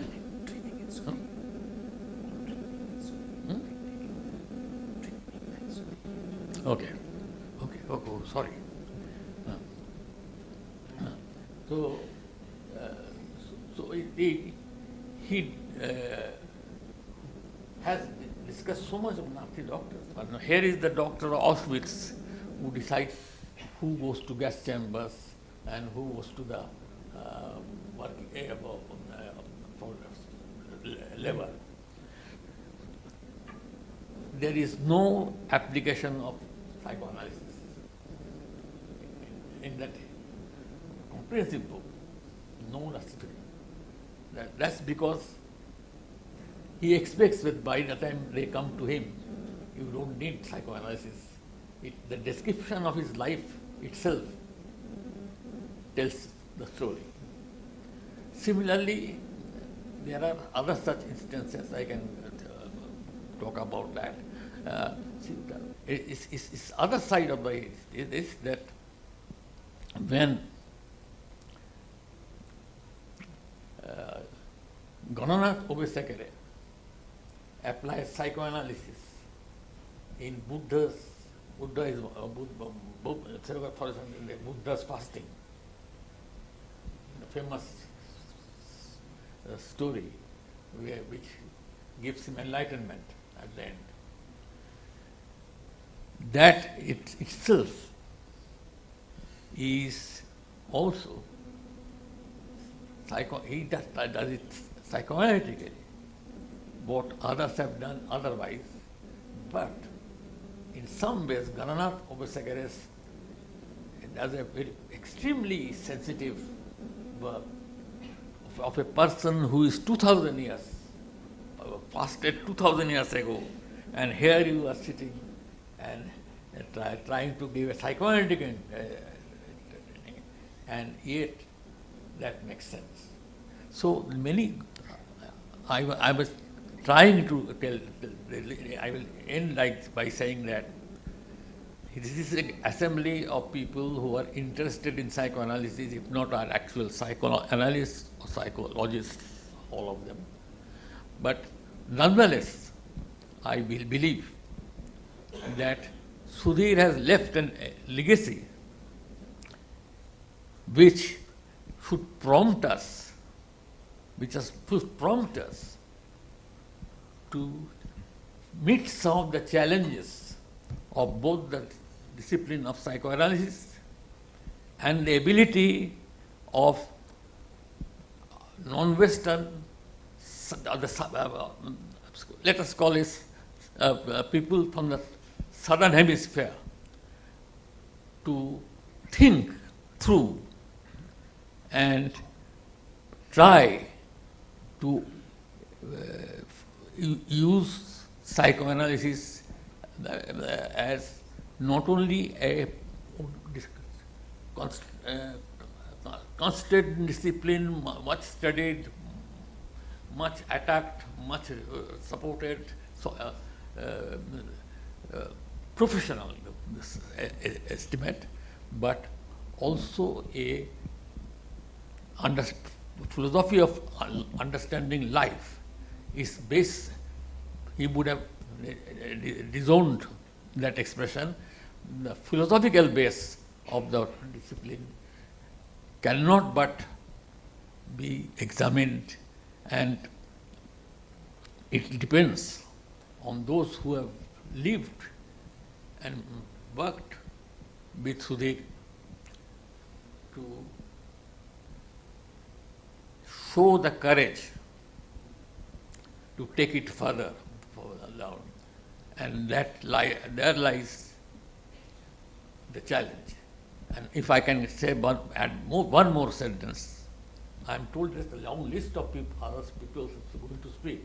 I was thinking that we are only 4 or 5, but the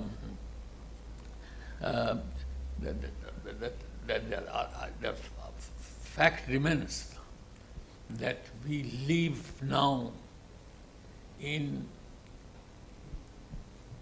an educational system which is part of a ruling system where liberalism is dead, or at least subtly not the guiding principle in either in education or in a discipline like psychoanalysis itself. So I would say that this is a real challenge, and this challenge, I don't think any other non-democratic society has ever successfully gulped psychoanalysis. So psychoanalysis has a history behind it of being by its very existence and its very structure of being a liberal science, and that is what we have to, whether we like it or not, something we have to protect. That's also part of our heritage. Sudhir would have enjoyed that. Somebody said, referred to the fact that he was he was basically a Jawaharlal Nehru person. You know, whatever it might be. Nonetheless, this also is a responsibility we have to share, whether we are aware of it or not. Thank you.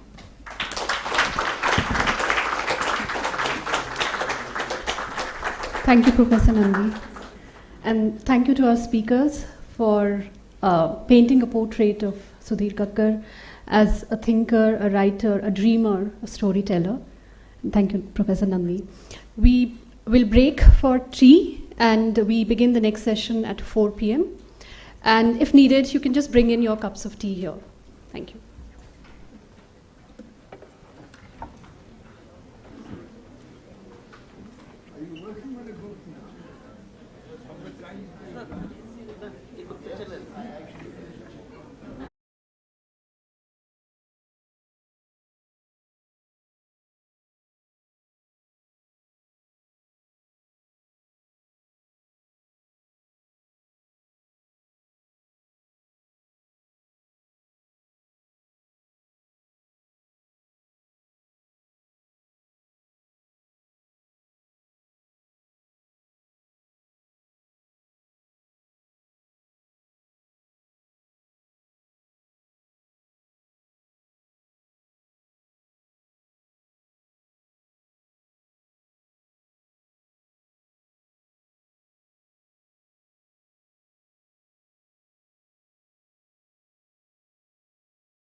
May I request all the guests to come in, please. We're going to begin the session very shortly.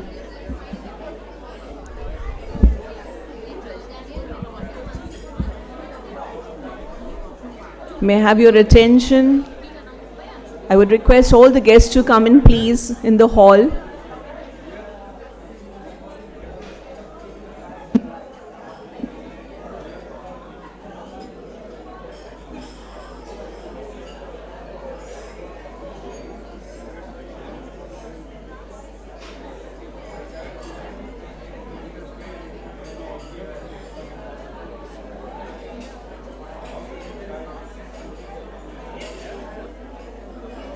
May I request all the guests who are outside, please come inside. We're starting the conversation soon.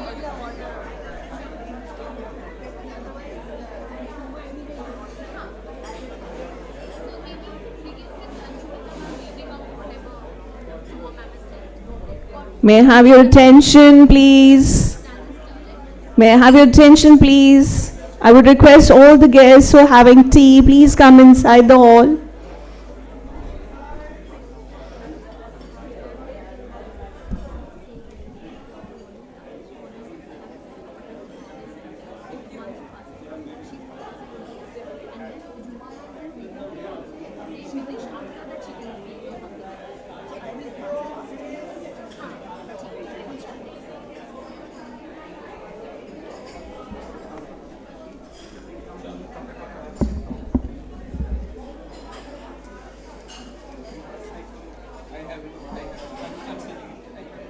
Requesting all the guests to come in, please. We're beginning the session. Thank you.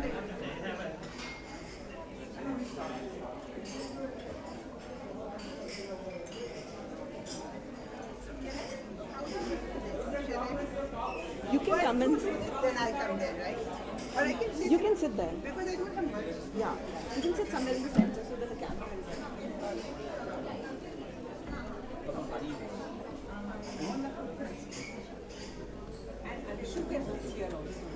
Yeah. Or I think she will come.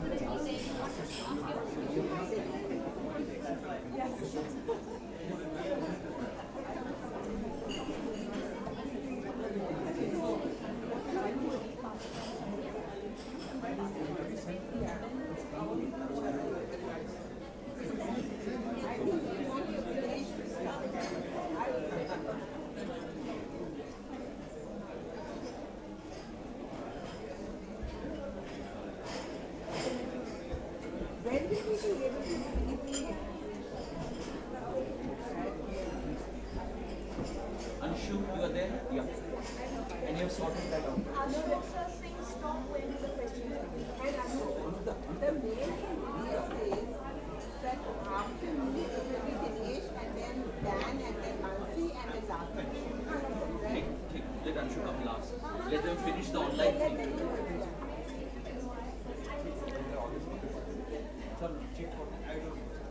Give me the mic.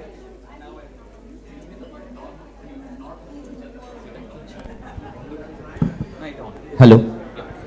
Requesting everybody to take the seats, Dinesh, please. Manasi and Dan, are you there? Dinesh, Manasi and Dan. Yes, we're here. Dinesh, you are there? Huh? No. Yeah, Dan is here. Mansi, are you there? I'm here too. All of you are there, Mansi? Hello, hello. Hello, hello. Dinesh, the order is you will go first, right? Dinesh? Yeah, and then Dan and Mansi. So Mansi was asking, can we get questions in the chat? Is that possible? Dinesh? Yes, Anup. Question is later. Who will speak first is our question. I will go first and then We'll Dan. go first. Okay, please. Yeah. Dinesh, you can share your screen? Yes, I can. You can. Okay, perfect. So, May I begin? Start. Hello. Hello and good afternoon. May I request everybody to take the seats, please. They're all in. No. Thank you very much. See to it that I need help. I'm Ruchika, and I'm here on behalf Without of sugar, Oxford without University Press. I would like to express our sincerest gratitude to all the guests who've gathered here to celebrate the life and works of Professor Sudhir Kakar.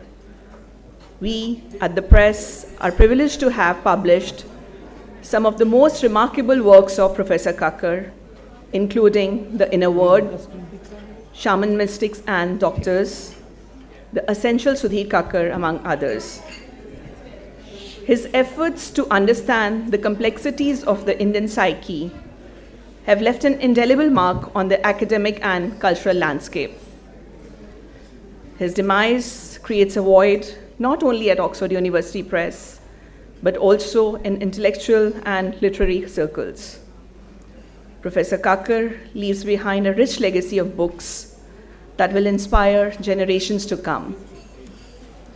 One of his last works, to be released soon, titled The Mind in the Word, Selected Writings by Sudhir Kakar, is published by Oxford University Press. It's a set of 4 volumes covering psychoanalysis, culture and society, religion, and biography.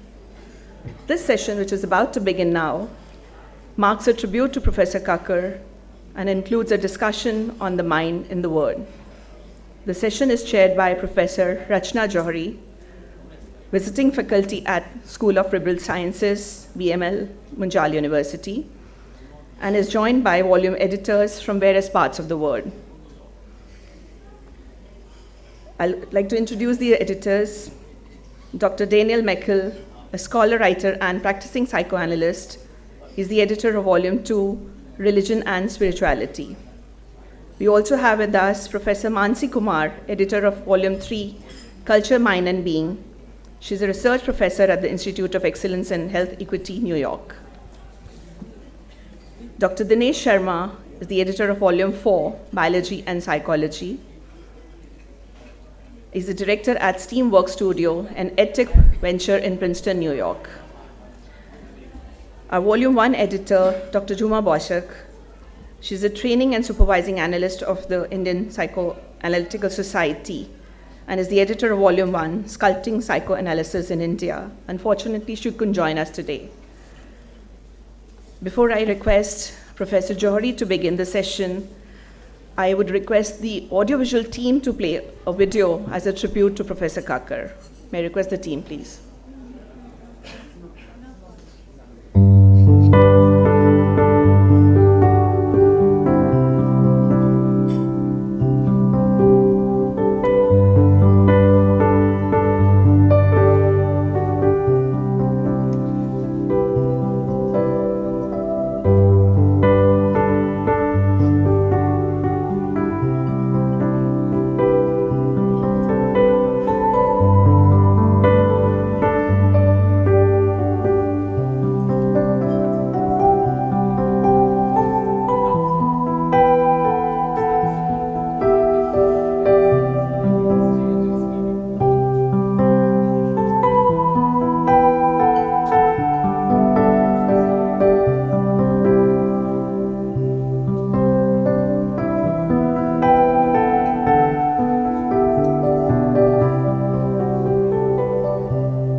The last collection of a 4-volume work by Dr. Sudhir Kakar, published by the Oxford University Press.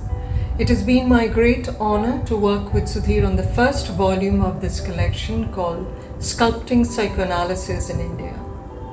While the title of the book upholds the love and labor of Sudhir's work, this particular volume focuses on the Indian cultural imagination with emphasis on a non-Western psychoanalytic discourse.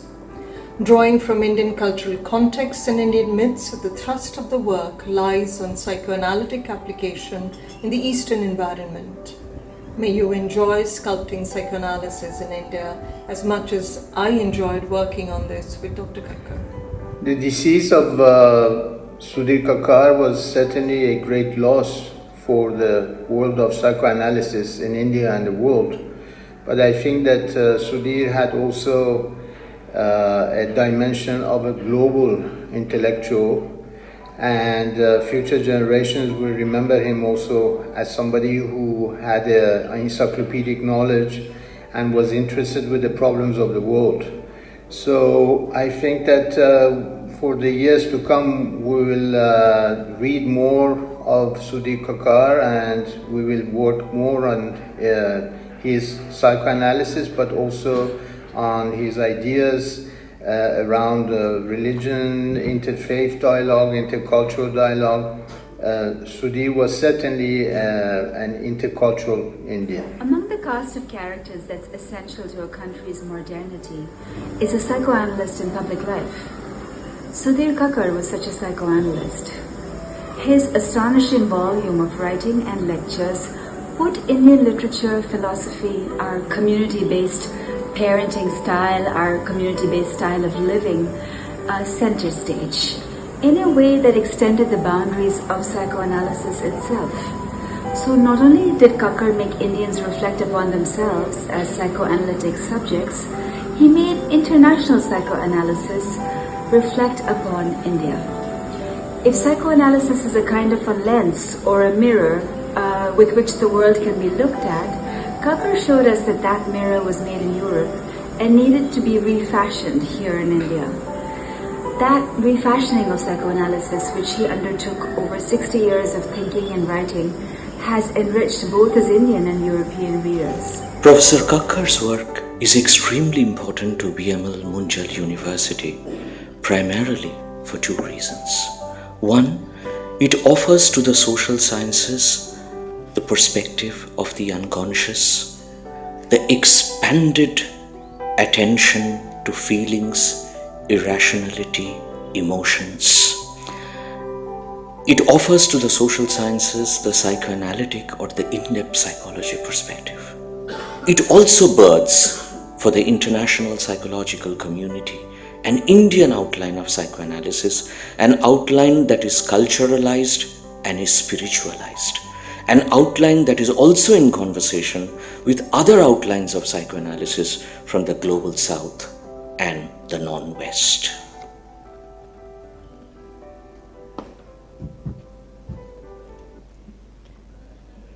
May I request now Professor Jory to commence the session? Thank you. It's a difficult day today for all of us. Sudhir, Professor Kakar himself was supposed to be here on the 27th of April to do what we are doing right now. And so while we are celebrating his life, we also miss his presence. And yet, in the morning today, we were wondering whether we were doing this too soon. But looking at the way the day has gone by with such rich reflections on his life and his presence, I think that he would have been happy. I remember that he had wanted the event to be postponed and not cancelled. And I think perhaps it's in that spirit that we are actually going ahead with it right now. I will not say too much because we have an hour and there are 4 speakers, the editors of these volumes, who will be themselves presenting what is there in the volumes. But just a few thoughts I'd like to share. One, I think that these volumes are going to turn out to be a very, very valuable collection.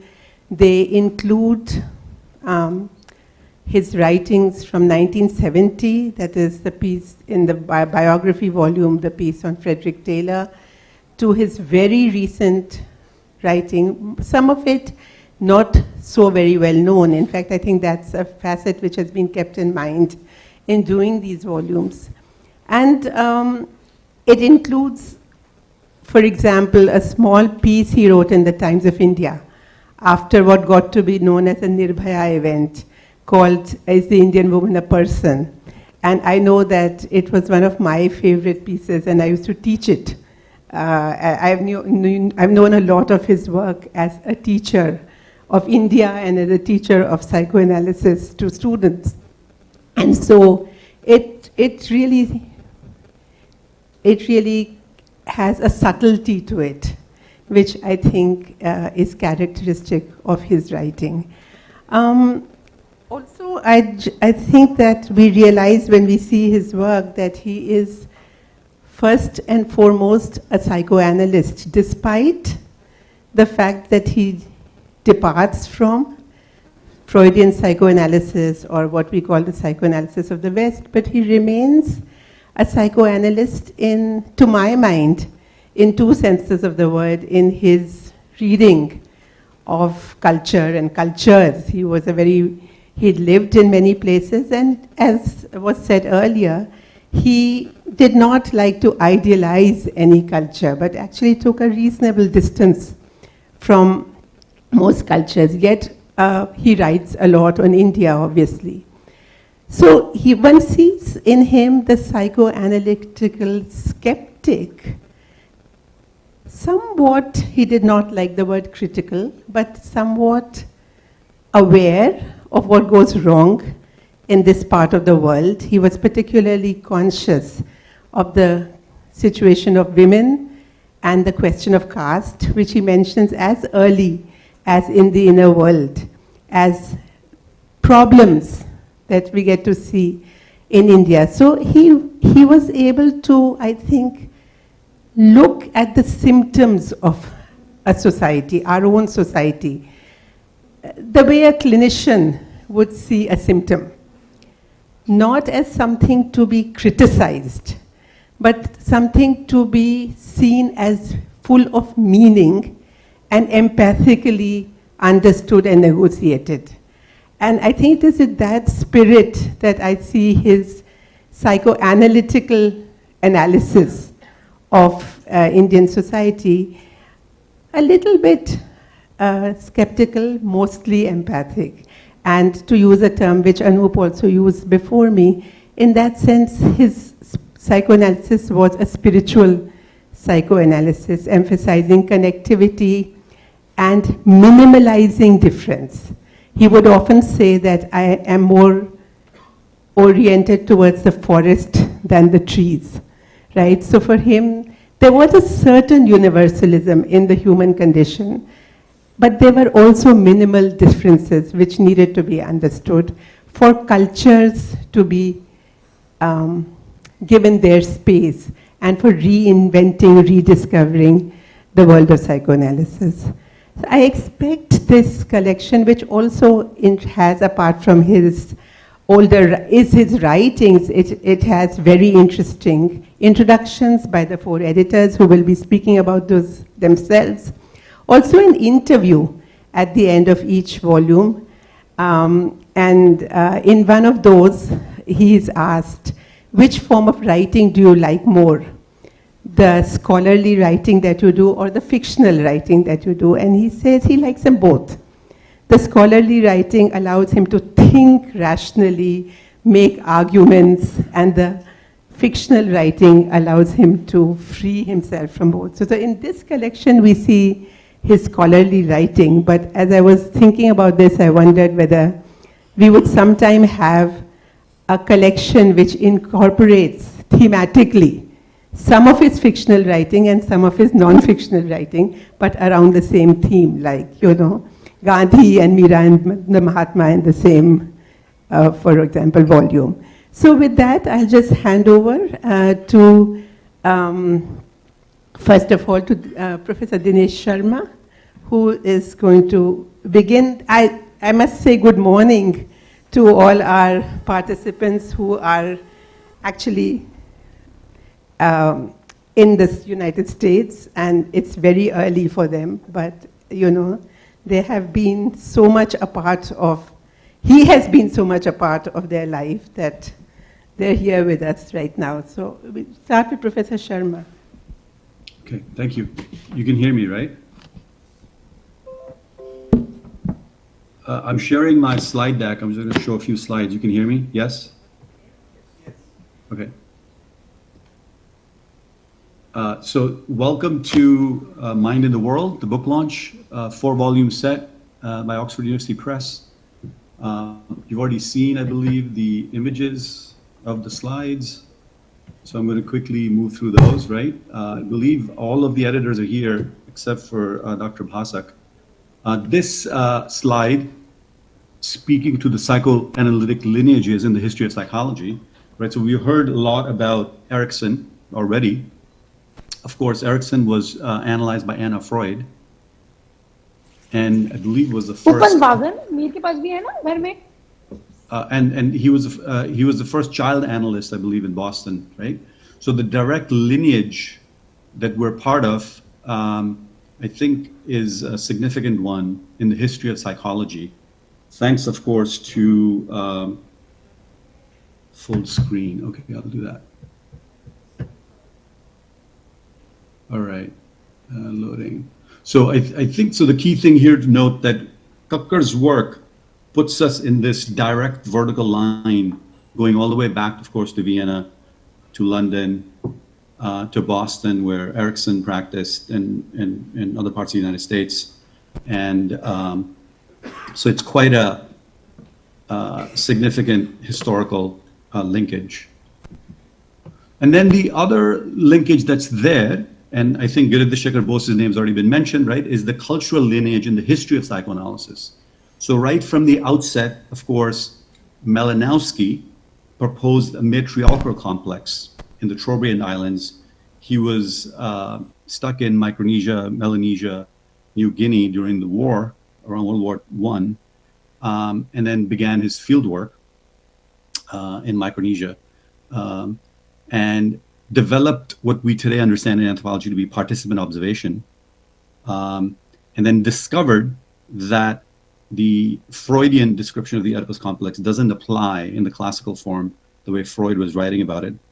And of course, he was quickly excommunicated from psychoanalysis, and Geza Roheim and others were sent to the field to buttress Freud's idea of the classical Oedipus complex.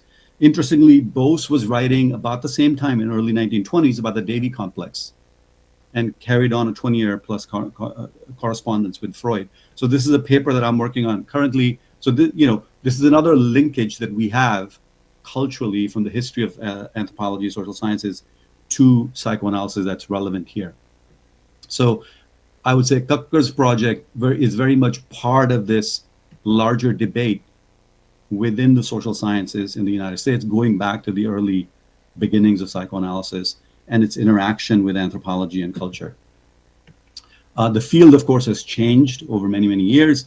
Earlier, it was called Culture and Personality Studies in the 40s and 50s, with Mead, Benedict, Sapir, who were all students of Franz Boas, one of the earlier founders of anthropology at Columbia University. And then it becomes what we understand today to be psychological anthropology through the 60s and 70s. And then today, of course, its reincarnation is what we have with us today, that we call cultural psychology, a la Schrader, Stigler, and Hurt. And Kakkar's work is very much part of that. He has a chapter in this book, Cultural Psychology, that came out in early 2000s, I think. Right? So a lot of this history is covered in the book that I did in 2021 called The Cultural Psyche, Selected Papers of Bob Levine, where a lot of this detail is discussed in some depth. And I'll just read very briefly from that, where Levine says that Erik Erikson and Heinz Hartmann really were the two founders, if you will, of what we call today the Freudian social science. Hartmann, who developed ego psychology, moved away from the classical Freudian structural theory and the psychosexual stages towards the ego. And Erikson very much takes the lead from Hartmann and develops it into more of a social relations theory in the stages of the life cycle, where each stage represents a crisis that is to be negotiated. Right? And these are some of the classic books from that era.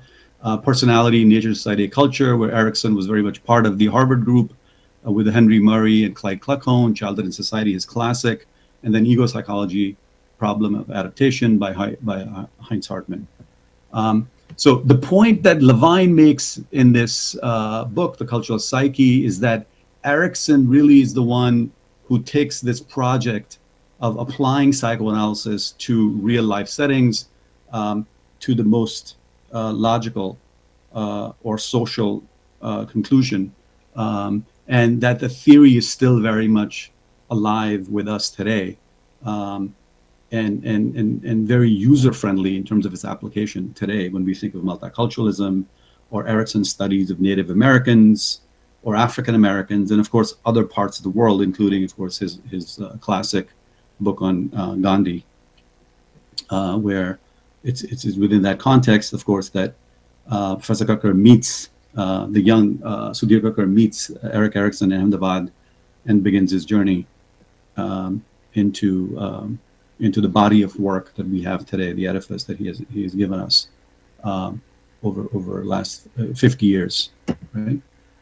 So in the book, Levine has a very specific chapter on Kakar's work titled Asian Explorers of Psyche and Culture, where he places Kakar's work along with Ganana Tobiaskare that Professor Nandi just mentioned earlier, Takia Doi, who was writing in Japan at the time, and Takia Libra, another student of Levine's who taught in Hawaii about Japanese women's relationship within Japanese society. And of course, Levine makes the point that Kakar has, unlike many of the other contemporaries of his through 70s, 80s, and 90s, developed a full theory of Indian society using psychoanalysis, looking at politics, childhood, society, as well as religion, communal violence, right? So doing a systematic analysis of various institutions, societal, cultural, and economic, that is relevant for us today in the sense of the intensiveness of the body of work that he's produced. All right. So these are some of the representative books, of course. When Kakar was writing The Inner World, The Anatomy of Dependence was published. Japanese Women by Takia Libra was published, and then The Work of Culture by Ganana Tobiaskare was published about close to that time period. All right. Now, quickly moving to biography. So one of the things that I've edited in the 4-volume set is that is the book focused on life narratives, study of lives across cultures, and the full treatment of biographical or psychobiographical analysis, right? Which Kakar, of course, takes from Erikson, because Erikson is one of the original founders of the term psychohistory or psychobiography. Of course, the method goes back to Freud's case studies, but the Freudian psychobiography, of course, has fallen a little bit by the wayside in academic circles, right? So the writing of psychological biographies with a specifically Freudian bent are not really fully entertained in psychology departments anymore. Maybe in literature, in religion, they are much more so in certainly universities around the world. But there's a small group of psychologists, sociologists, and anthropologists who continued to explore this area. Of course, in India, this method has been kept alive by Professor Kakar's work, especially when he's looked at saints, scholars, and mystics in depth, right? So, and of course, this is partly because of his Freudian Ericksonian training, but also his love of stories, which predates his training in psychoanalysis, right? So this collection explicitly deals with biographical studies that Kakar has produced over the years, starting with Frederick Taylor, the father of modern management, who was from Pennsylvania, not too far from where I'm sitting right now, in New Jersey, and then of course all the way to Gandhi and Tagore, and many other biographies that are included in this book. Now, of course, when I was asked to edit one of the volumes, I gravitated toward this topic because I'd done some work on Barack Obama and Hillary Clinton, and I wrote a short essay on Sri Aurobindo many years ago in Professor Kakar's seminar, where I interestingly used a lot of Nandi's analysis from Intimate Enemy, to flush out a biographical analysis of Aurobindo. So I gravitated towards writing on this topic specifically, and so I think it's been fruitful. Certainly, one area of research that can be productively developed further in India and elsewhere. So if I were to systematize Kakkar's work, I would put it certainly at the intersection of psychoanalysis and culture. Obviously, the early contact with Freud in 20s and 30s, Bose and Malinowski very much are part of that early dialogue. And of course, the central claim here is that the Oedipus complex is non-universal. This is something that's still batted about. And then culture and personality studies with Mead, Benedict, and Sapir, and psychological anthropology with Francis Hsu and Bob Levine, and then cultural psychology with folks like Schrader and Kakar. A few pictures that I have here when I hosted Professor Kakar here at Fordham in 2015, and when we did the launch for the Festschrift in 2014.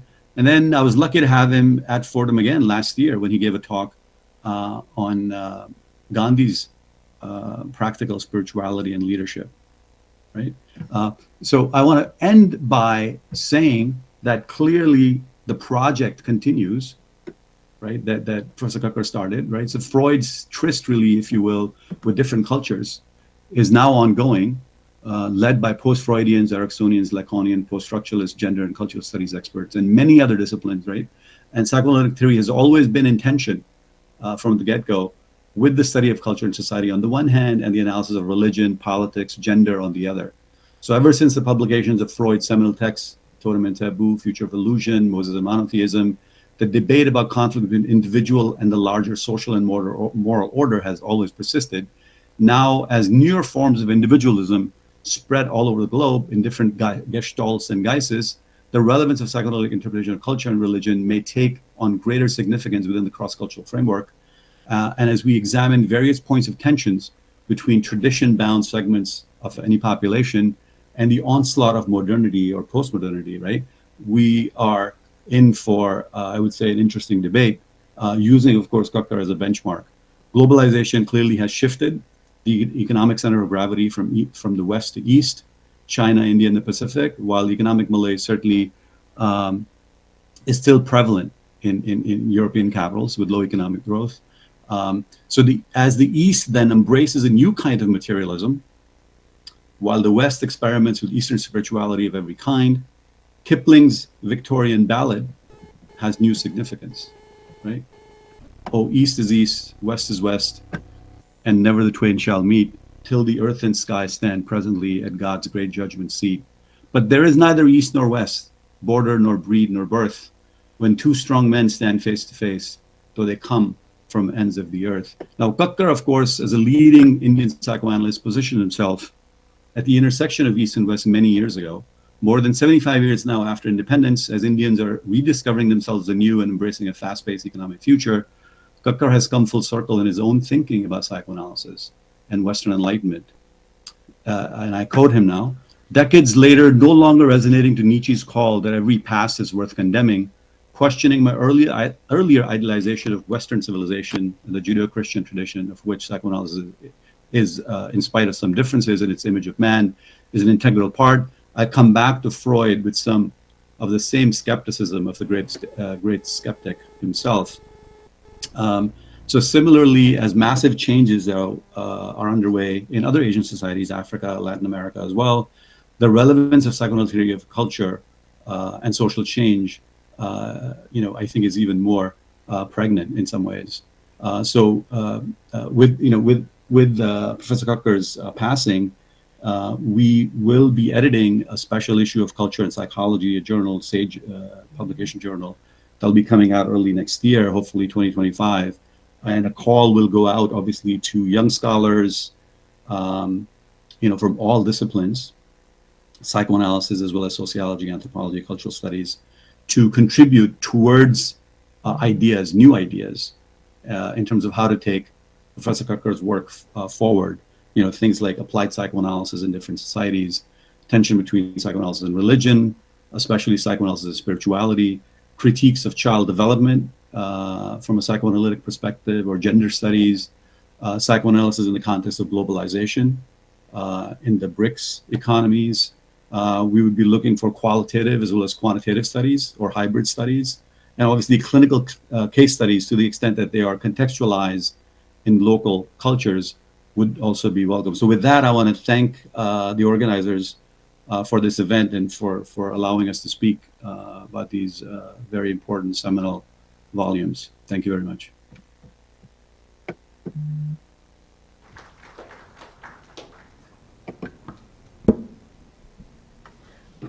We have Professor Daniel Miguel speaking next. Thank you. Hi, everybody. There's a microphone on, so I'm getting some feedback. Okay. Yes, greetings to you all. I wish I were there with you. I could hear the sounds, before you all gathered just now, and made me feel like I really wish I could be there. And my warmest greetings and a big hug to dear Kata. So the second volume is Religion and Spirituality. Quickly looking through the different sections, I can tell you that it's divided into 4 sections. The first is Hinduism and Psychoanalysis, Relative Realities. That's drawing from something, from Sudhir's words. And it includes some real key selections from the Hindu world image, from the inner world, and an essay on adulthood and psychoanalysis and yoga, comparisons with traditional notions of the life cycle in Hinduism and Erickson, Tantra, and of course, psychoanalysis and mysticism. The second section is called Psychoanalytic and Spiritual Healing, just a sampling of Sudhir's really wonderful works on healing. The third is Violence, Identity, and Spirit, 2 select essays on fundamentalism and ethnic violence in India. And the third, or if you're counting, the fourth is Spirit and Psyche. And here we have just about all of Sudhir's writings in which he speaks directly to the topic of spirit and incorporates it into his notion, an expanded notion of psyche. So that's a quick overview. And here are some of my reflections. Some of them could be redundant, so I'll skip over those. But here we go. So the title of the volume, Religion and Spirituality, draws on an important distinction in Sudhir's essays. The meanings of these terms, religion and spirituality, as we all know, they vary a great deal in common usage, and they change over time. So let's begin with Sudhir's understanding. For him, religion refers to the traditions, the institutions, and their countless external forms of narrative, rituals, belief systems, architecture, material objects, symbolic systems. That's just for starters. By contrast, spirituality, according to Kakar, refers to a kind of subjective and relational experience. While religion is contextual and diverse, spirituality is ubiquitous and universal. So for Sudhir, spirituality is the core of all religious traditions. He believed this, and yet he also believed that spirituality extends far beyond religion proper to many domains. So let me quote him. Quote, spirituality is a way of relating to the world in a feeling of kinship, a sense of we that extends beyond what is our kin. It is a continuum of loving connectedness to nature, art, visions of philosophy or science, living creatures, and of course to other human beings and to oneself. So, unquote. So the really compelling quality of Sudhir's work, to me, issues from the fact, I want to say, that clearly his work has been of profound personal significance to him, and happily, he's shared that with us throughout his writings. The person of Sudhir Kakar is there throughout, and thank goodness. His work can be read as part of what he refers to in a couple of contexts as a kind of quest. And I do believe that he draws this idea from the traditions of Romanticism, which also talk about spirit, which becomes very important later in his writings. I read Sudhir as a psychoanalyst, that is, through my psychoanalytic self, with an eye for healing and what it means for that. So there are three essential parts of his quest that I would like to emphasize here. As I say, skipping over a couple somewhat for time's sake, and also because they'll be mentioned by others, or have been. The first part of his quest, as I read it, and this is not a totally inclusive list, these three, is to explore the place of culture in psychoanalysis, more specifically, to critique and revise psychoanalytic thought as it pertains to Indians, and to do so with a mind for the centrality of the Indian cultural imagination. Now, if a Western-trained psychoanalyst doesn't have that in mind, he, she, they will miss the point entirely. He wants to integrate cultural understanding into visions of human maturity, fulfillment, healing, pathology. He wants to use the cultural understanding to understand what sustains and what heals us. Second major aim of his quests, to explore the relationship of passionate love and spiritual strivings. I quote from Sudhir again. To me, he says, the most important aspect of sexuality is not its physical sensations, but the longing to unite the bodies, to transcend the boundaries of my body. So, you see, both spirit and sexuality draw us toward union. Third part of his quest, as I see it, to formulate the beginnings of a more holistic psychology of human beings, one that integrates psyche and spirit and recognizes the importance of imagination as equal and complementary to the importance of reason. And the highest and spiritual function of imagination is to unite the knower with the known.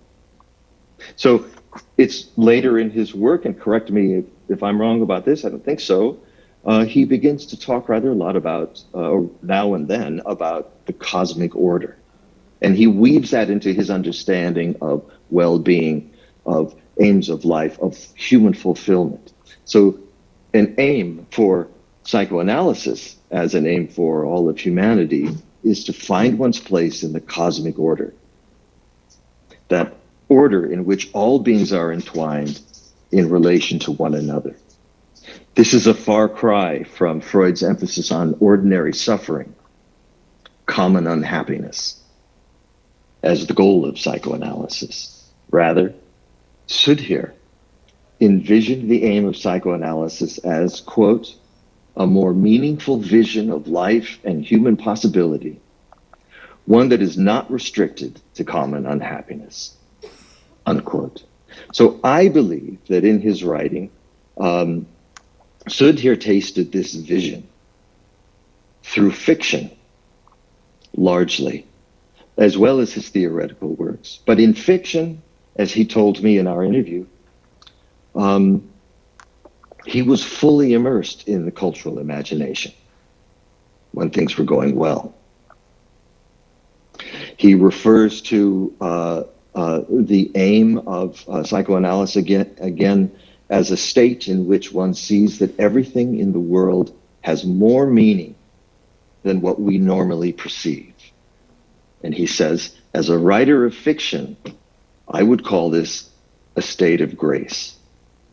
So I want to end with more quotes, but this time from our interview, which is included in the volume.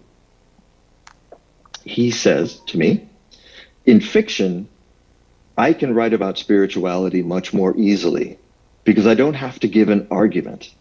Rather, I have to create an atmosphere in which the reader feels something. Also, I'm no longer writing mainly for a professional psychological readership. Then, when I come back to writing nonfiction, as he did in his volume Mad and Divine, I feel freer. I feel that I can talk about the spirit much more easily, and I don't have qualifiers going on in my head all the time.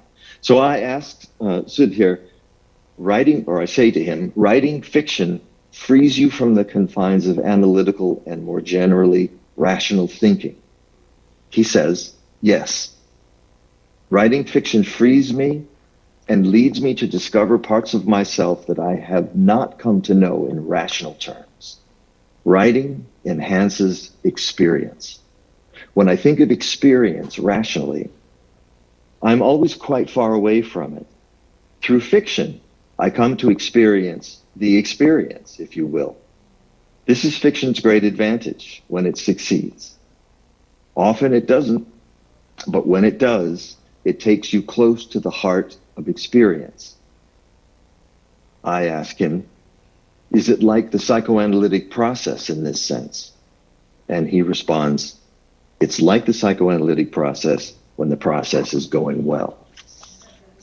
And that's all I want to say about this second volume. I think it's a beautiful collection of important essays by Sudhir, as the whole set is. And I thank you for inviting me here to speak about it. It's a pleasure. Thank you, Dan. I'm sorry we are so rushed for time, but we'll have to move on straight away to Dr. Mansi Kumar, who's edited the volume Culture, Mind and Being. Thanks, Mansi.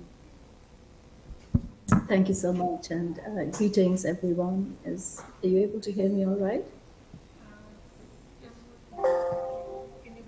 I have a few slides that I'd like to put up.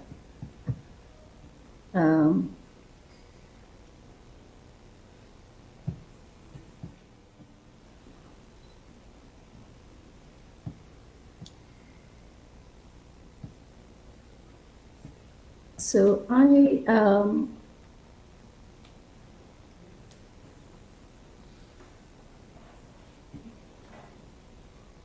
editing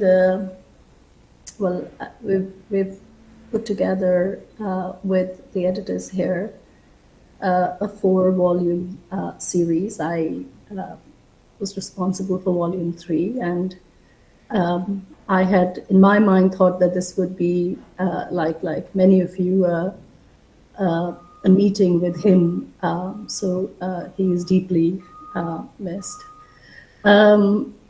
I have, this volume started in 2017. That's when the first conversation started, and that's when the first draft of what was going to be my volume was prepared. And my first encounter and engagement with Sudhir Kakar was way back in 2002, when I, as part of my master's program, looked at his work closely. The master's program was around theoretical psychoanalysis, and I felt that there was an absence of an annotated cultural representation within the British psychoanalytic scene. That's where I was kind of studying theoretical psychoanalysis at UCL. And revisiting his work in a foreign setting opened many new questions, many new areas I wanted to pursue. This was followed by a more in-depth exploration of Kakar along with Laplanche, another thinker who resonated a lot with me. And I tried to kind of bring both together in sort of trying to unpack what at that time was a very attractive idea of primal scene of seduction, but really trying to unpack childhood, trying to unpack influences in childhood and influences in childhood and very early periods of one's life that reverberate in different points of time and relationships and kind of identity formulation, etc. I was also invited to do an introduction to the essential Sudhir Kakar, which was an honor, and also gave me an opportunity to kind of reflect on his work. The fact that many a times, I mean, my connection to him, I think, is more personal. He helped me evolve into an independent thinker. And the way in which I think he helped me was by allowing me to move away from institutions, dependence on institutions. That's one thing that I learned from him, is to be one's own person by being a little bit removed from institutions. And I struggled a lot with who one is, who to identify with, how should one think about things in a very complex context of working, living, doing all sorts of things in different places and time. I also got an opportunity through him to try to speak my mind. I think the ideas around violence, which work around communal violence, is what I think I tried to kind of go back to when in my PhD kind of studied Gujarat earthquake and riots and children exposed and young people exposed to earthquake and riots. The work was very quantitative, very attachment kind of guided. But I did try to kind of go back to some of the ethnographic principles and revisit some ideas, but taking a stance that was, a little bit more independent of the attachment and psychoanalytic development ideas of that time. So it was really important to view things from a standpoint where one is able to mentalize what different sets of ideas might mean. And I think that's something that I would attribute to the mentorship I received from him. The two ideas that I think have and will stay with me, and I think are very important contributions that I hope, our younger colleagues here and colleagues that are revisiting Kakar, enhancing and building knowledge and repertoire of Indian psychoanalysis ideas further would consider is the idea of maternal enthrallment and pervasiveness of the thematic of maternal feminine, an idea that the volume that I worked on also looks at closely. The idea of how captivating this experience enshrined within the maternal matrix is, but also how complex, difficult, disempowering, empowering, challenging it is. I think in my conversations with Kakar, I spoke at length about, how the disempowerment troubled me. I had, I also complained that, you have not spent a lot of time looking at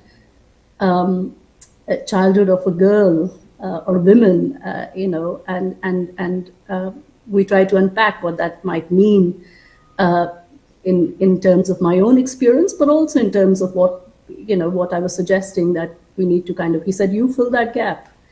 And that is what I try to do in my work. And then the pervasiveness of the thematic of maternal feminine, an idea that I settled in kind of making up my mind about Laplanche and looking at Kakar and Laplanche together, that the idea that seduction can only begin with the mother. So I know that Laplanche, in an interview with him, he kept on saying, well, it's the otherness. But what I took away is that it has to start at that point. And beginnings, however chimerical, might be the same for all of us. Of course, beginnings, much happens afterwards, and how life evolves will vary.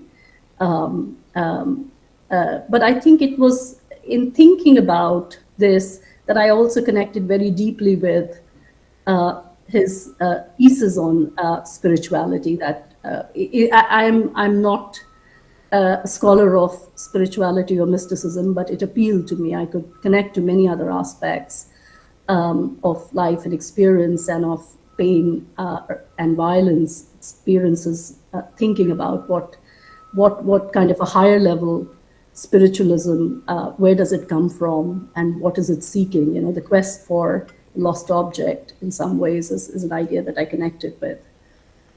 Coming back to the volume, it is you will see a lot of new material, in the sense that there are three sections. Childhood, family, and healing is the first one. You will see a lot of work sort of going back to early 80s, late 70s on doctors and patients. You look at mythology, the child in the Indian traditions, a lot of, and many of these are newspaper articles. So you're really seeing how his thinking evolved over time. The eros and maternal feminine in the Indian psyche is the section that this is not necessarily the focus of this volume, but because I am very fond of the work on maternal feminine, it's an idea that I absolutely, I think it's a very nodal concept that he's, that he's thought about and extended in his work. But you'll see some, some writings from Indian love stories, alternative sexuality, the cloistered passion of Radha and Krishna. Apologies for the typos there. And then I think the highlight of this volume is also the work on violence and fundamentalism and social segregation. You'll see some fantastic early work of Kakar around aggression and leadership, Rumors and Riots, one of my favorite pieces, Psychology of Untouchability, and then of course Hindu identity and identity politics that, we are living in a very different time today. I don't know if these things would be possible to think and write about now, but we have the comfort of reading this, but also reflecting on the kind of world that we kind of live in, and that we hope for. So I want to thank all of you for, for inviting me. I want to say that the volume demonstrates Kakar's dynamism as a prominent, deep, and fearlessly independent and Indian, thinker who has combined Western philosophical thinking with critical Indian cultural thinking. Kakar neither patronizes the East nor the West. He's neither Hindu nor the other. He neither upholds a cultural relativist nor ethnocentric position. He bears the problematics around dialectics, materialism, and human connection and suffering in a way that choosing one position over the other becomes rather rapid. Whether the reader uses these ideas to weave a continuous narrative around Indian cultural imagination and history, or upholds the fractures in identity, eros, cultural values, Kakar does not let his reader jump to conclusions easily. So I do think that the compendium would thrill, stimulate, you'd be able to dissect some ideas. You may not agree with many of the things that, the way he says, but the fact that he's brought them on the table for discussion, and he's noticed these kind of very minor, very interesting, small, big, kind of complex things is a fascinating art. So with that, I want to thank you all, and I hope that you'll all get to read his work, especially these 4 volumes. So thanks, everybody, and back to you, Rachna. Thank you, Mansi.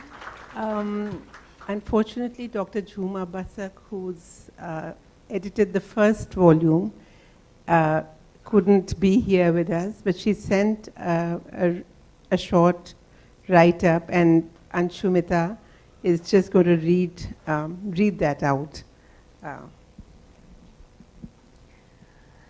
Okay. So a short excerpt from what Jhuma has shared.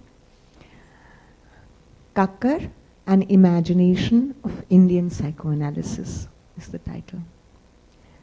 Kakar's years of training in psychoanalysis at the Sigmund Freud Institute in Frankfurt, Germany, brought him closer to the introspection of the two cultures that he, at that time, was in the process of encountering in his psychic space.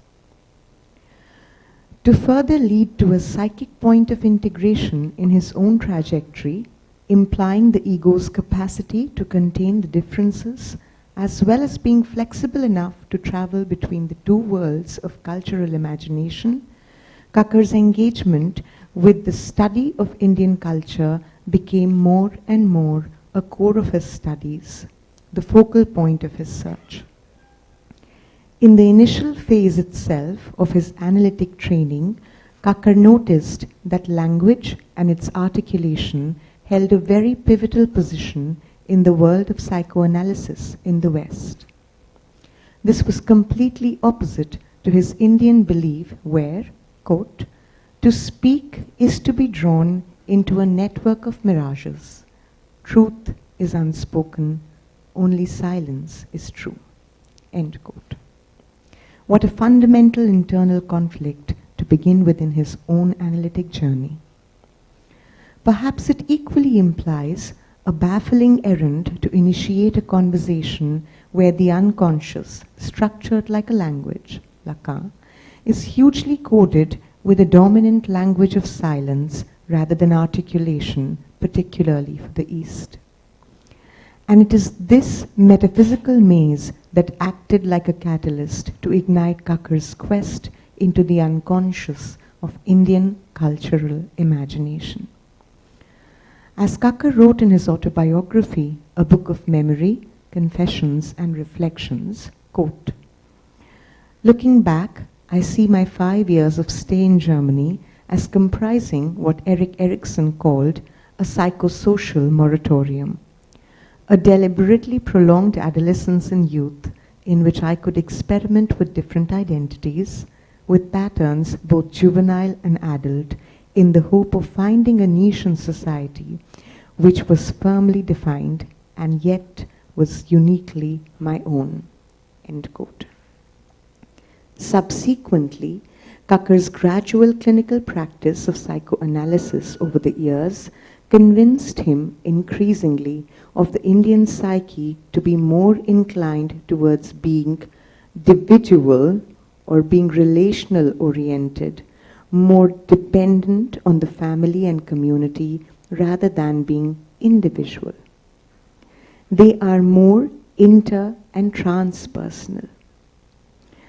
One may also say that Kakar continued the same pathway of traversing the cultural imagination of India that Bose perhaps was initially trying to explore as found in his correspondence with Freud.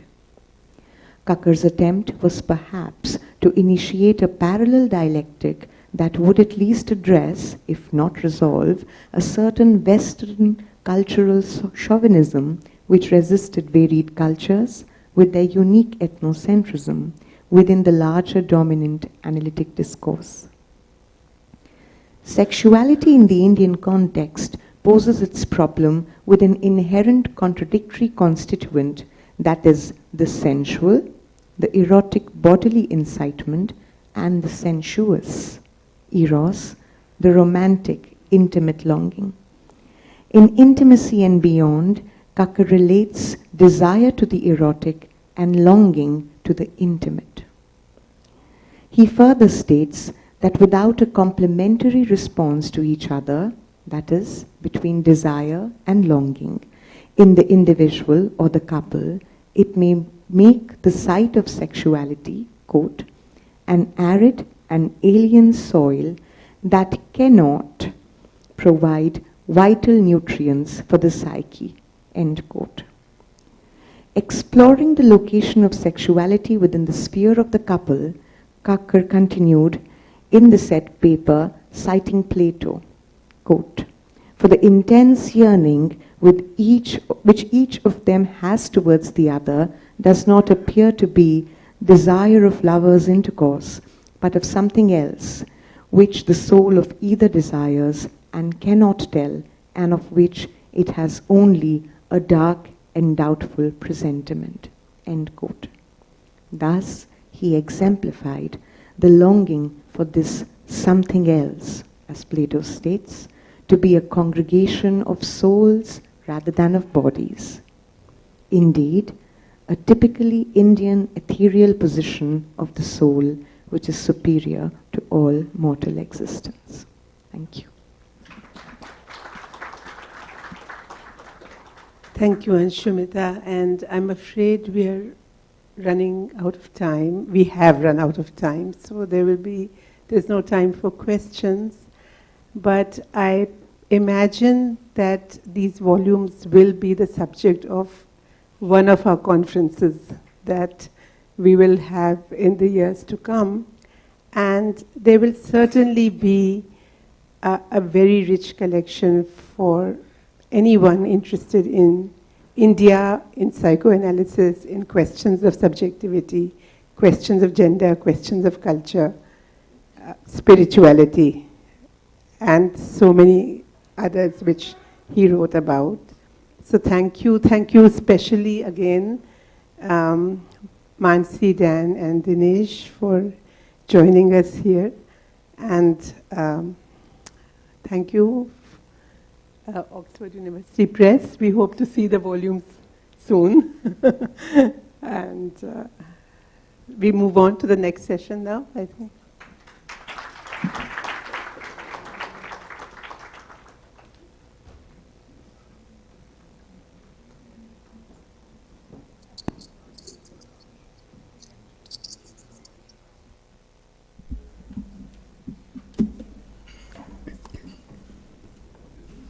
Thank you, Professor Jory, Anshumita, and to the editors of the volumes, and we really look forward to them being published soon. We come to the last session of today's program, The Collective Debt, the Future. To chair this session, I invite on stage Ms. Alika Kumar. I also invite our speakers, Dr. Katharina Kakar, Professor Shah Menon,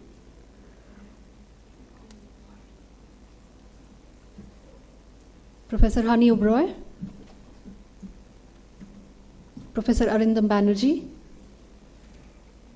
Mr. Rishi Khanna, Dr. Elizabeth Von Thaden, and Ms. Shweta Ashwin Patil will join us online.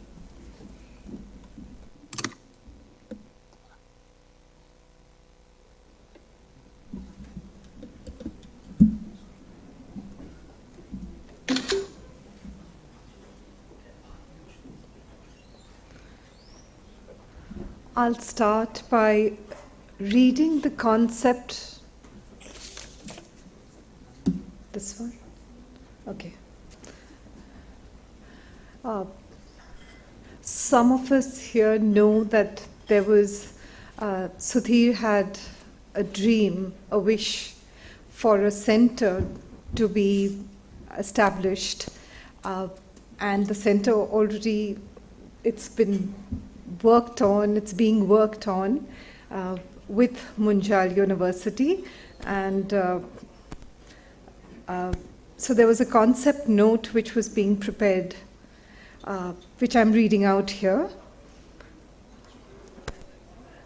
The mental representations of culture, our cultural imagination, has been a relatively unexplored territory in psychoanalytic discourse. Disseminated through myths and legends, proverbs and metaphors, songs and iconic artworks, the stories a culture's members tell each other are enacted in rituals, conveyed through tales told to children, given a modern veneer in movies. Cultural imagination is equally glimpsed in admonitions of parents, in the future vistas they hold out to their children. Indeed, even in the way its children are touched and fed and carried about. For more than a century, the cultural imagination of psychoanalysis has been assumed and largely continues to be assumed as being Western. Although the cultures of psychoanalysis in South America, France, Italy, England, United States, and so on have distinct and important differences, they all share a strong family resemblance with their common origins in the Hellenic and Judeo-Christian cultures in which psychoanalysis too has its roots. These origins distinguish them clearly from the cultural imagination of Indian, Chinese, Japanese, Iranian, and other non-Western civilizations. Freud admits to this limitation when he writes to Romé Roland, "I shall now try, with your guidance, to penetrate into the Indian jungle, from which, until now, an uncertain blending of Hellenic love of proportion, Jewish sobriety, and Philistine timidity have kept me away. It is not easy to overcome the limitations of one's nature." The rise of the multicultural movement in many Western societies has resulted in more and more calls from analysts of varying persuasions to re-examine the issue of culture in psychoanalysis. Yet, it is the cultures of race and class, rather than that of a society or a civilization, that continue to draw most psychoanalytic attention. This focus on race and class, rather than society and civilization, of course, reflect the dominant social concerns of Western societies. Perhaps this can also be traced back to the ignorance of most Western analytic theorists of the cultural imaginations of non-Western civilizations. Of course, we are aware that no individual is a caricature of his or her culture. A person is greatly modifiable, but not infinitely so. His or her mental life is the end product of a complex interaction between the person's culture, family milieu, and his or her own needs and desire-based fantasies, each enriching, constraining, and shaping the others as they jointly evolve through the life cycle. None of these constituting inner worlds, mental representations of the body, family, and culture, are primary or deeper. All of them flow into the same river we call the psyche. Building on the works of Indian psychoanalyst and cultural theorist Sudhir Kakar, the Kakar Center for Psychoanalysis and Culture, shall work towards the creation of a global psychoanalysis instead of merely local, national, or Indian psychoanalysis. It will draw resources from multiple civilizational roots and manifold theories of the human psyche, thus modifying the current psychoanalytic understanding of fundamental questions of human existence, the human mind, and the quest for psychic truth.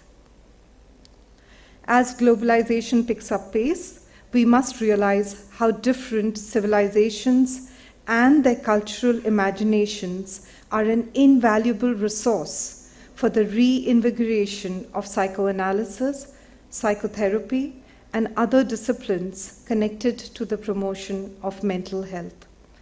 The Center will strive to fulfill this vision with the active involvement of a group of psychoanalysts, psychotherapists, and psychoanalytically interested social scientists. They will chalk out programs on fellowships and the holding of seminars. They will create the Kakar archive, organize conferences, prepare teaching curriculum, and present the centers, Kakar Center's Center for Psychoanalysis and Culture, work through talks, podcasts, and publications. Thank you.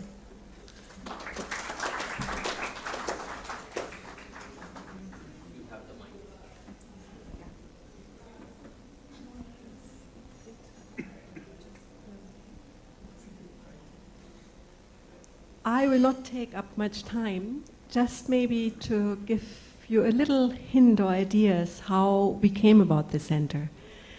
A few years ago, I think, it was Ashok who suggested to Sudhir on one of his meetings, I think in Delhi, why don't we have a center? And you all know Sudhir. His upfront answer was, no way, no. Nothing should center around him. That is the kind of man he was. We picked it up again in Goa in one of our retreats and just decided we'll have a center.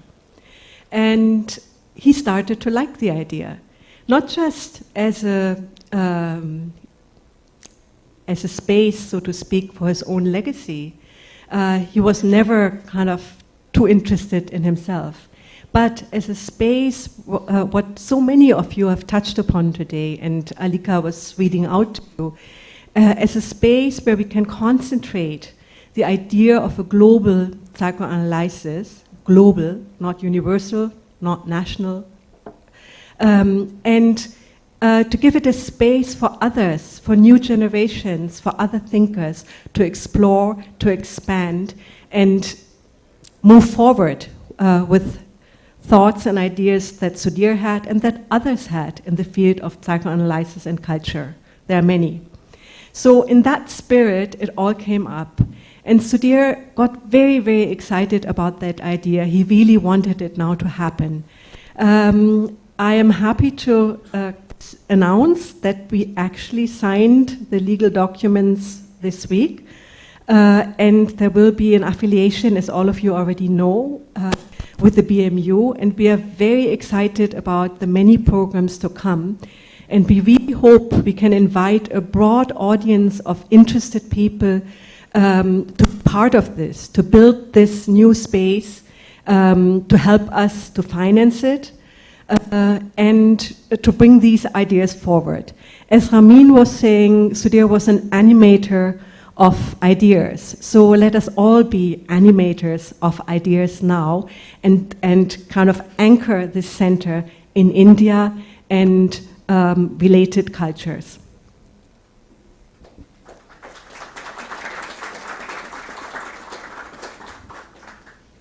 Thank you, Katha. That's a very personal telling of the journey. May I pass the mic to Professor Menon? Shall I come in later? That look better, I think. Yeah, I'll go there.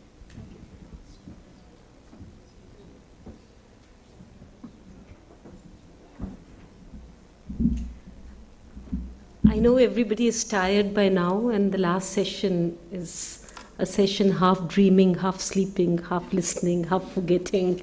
Yeah, I don't know how many halves. I'm not going to talk anything which is organizational as such, but I just want to collect some thoughts that we have heard since the morning, and we have heard from Sudhir for years on end. And as somebody who considers myself as a self-appointed student of his, I want to share those thoughts. In a recent lecture that I attended of Sudhir Kakar, and a conversation that I had following that lecture with him, he said to me that every human being has only a few thoughts in life and a few ideas, and we keep working on those ideas all through our lives. It's not that we touch upon very new ideas all the time.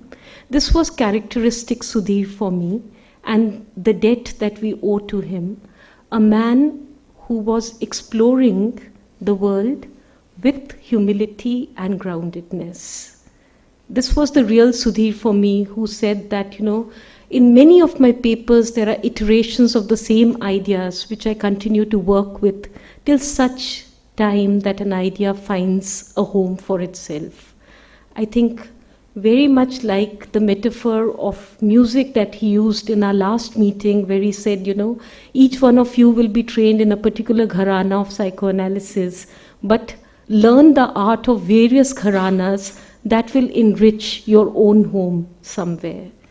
The second idea from Sudhir Kakar, which I think is a collected debt to be taken ahead, and we have spoken about it in different ways since the morning, is that I think as a thinker, in 28 of his books, he never uses the word I argue or I critique.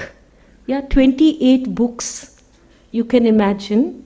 He's putting forth his own thoughts very, very clearly and explicitly, but he is not in battle with anyone. He is not fighting an intellectual war with anyone. He is saying, this is my take on the world, and you have your take on the world, and let's see where we go with it. I have read him over the years as a thinker of the and, A-N-D, and, who substitutes the and for the or.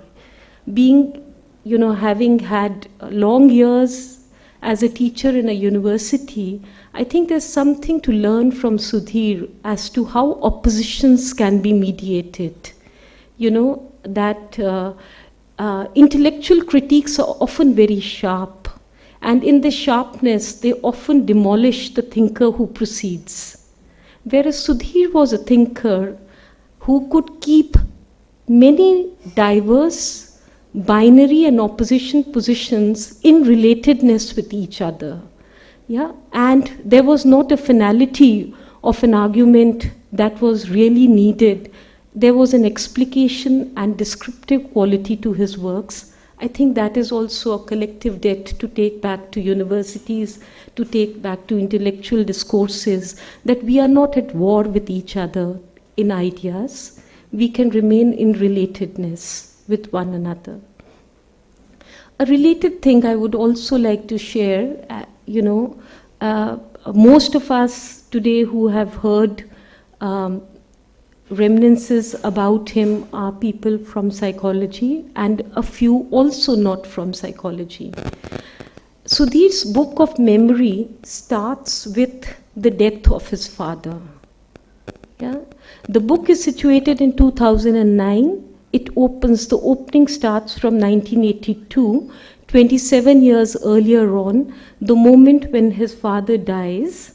And at a point of time, he talks about that how my soul was opened up to the pain and the tears came after the cremation was over. And there are graphic descriptions of the father's body, the father's phallus, the father's power. He talks about all of that.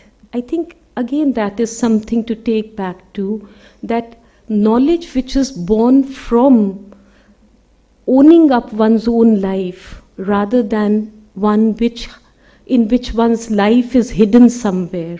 To come frontally to own up the world as one's own, as one has lived up, is characteristic of psychoanalysis, is also characteristic of Sudhir Kakar.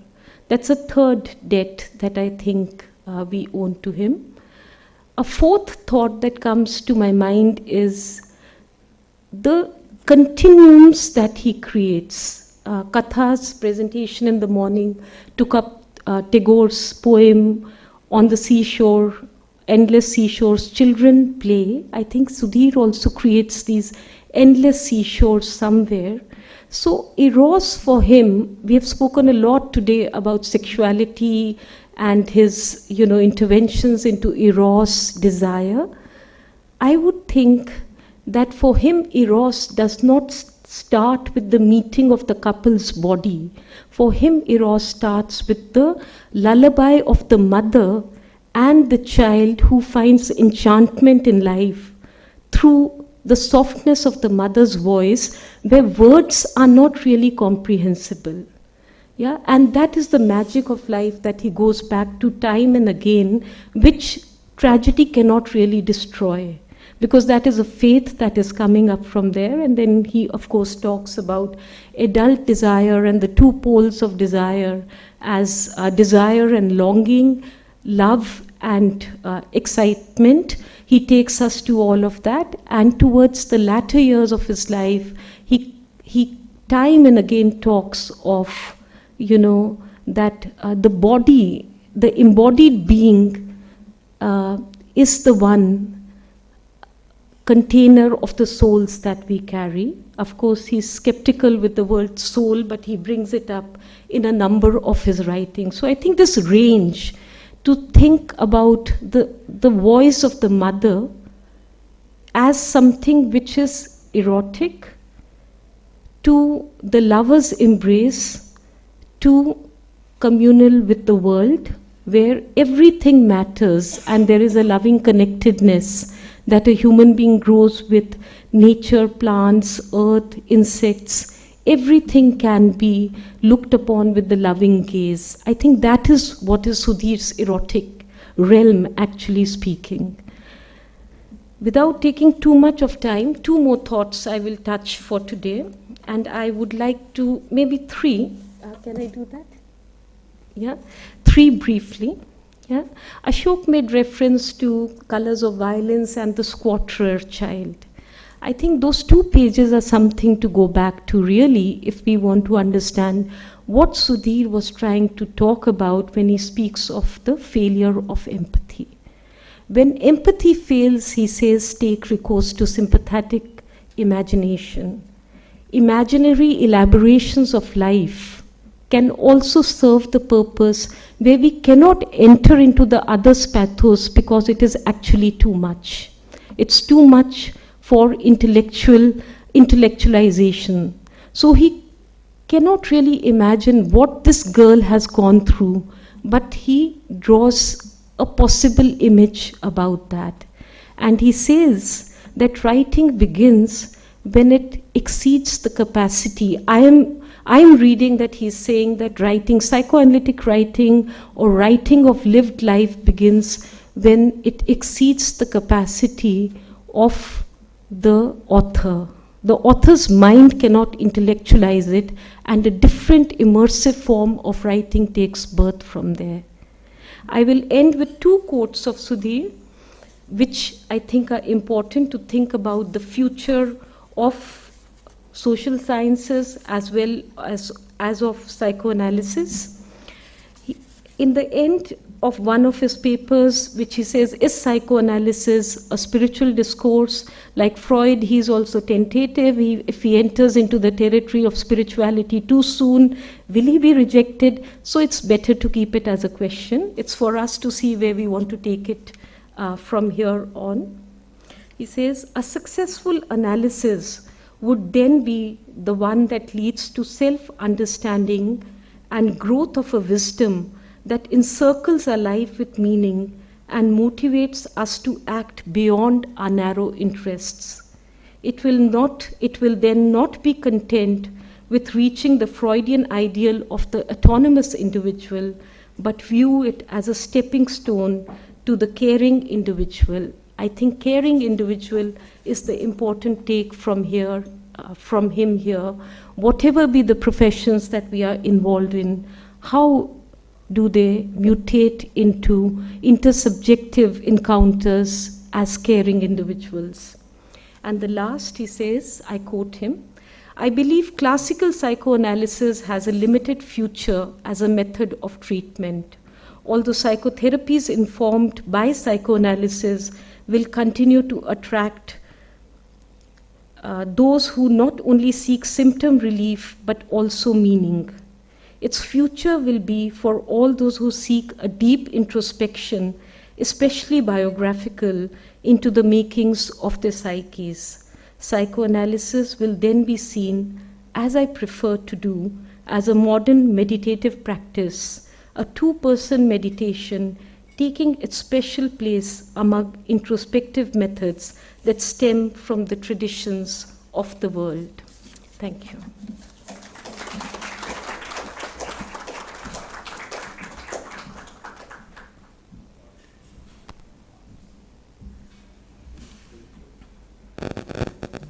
I would like to invite Shwetal. He's the co-founder of at Kochi Biennale, and he did a documentary in February, which is very fortuitous, the timing of it, how it worked out. So there is a short clip, a video clip, that we would be playing. He's a friend and a thinker, and a very engaged thinker with Sudhir's work, really admires his work. So if we could, yeah.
Swetal, we are unable to hear you.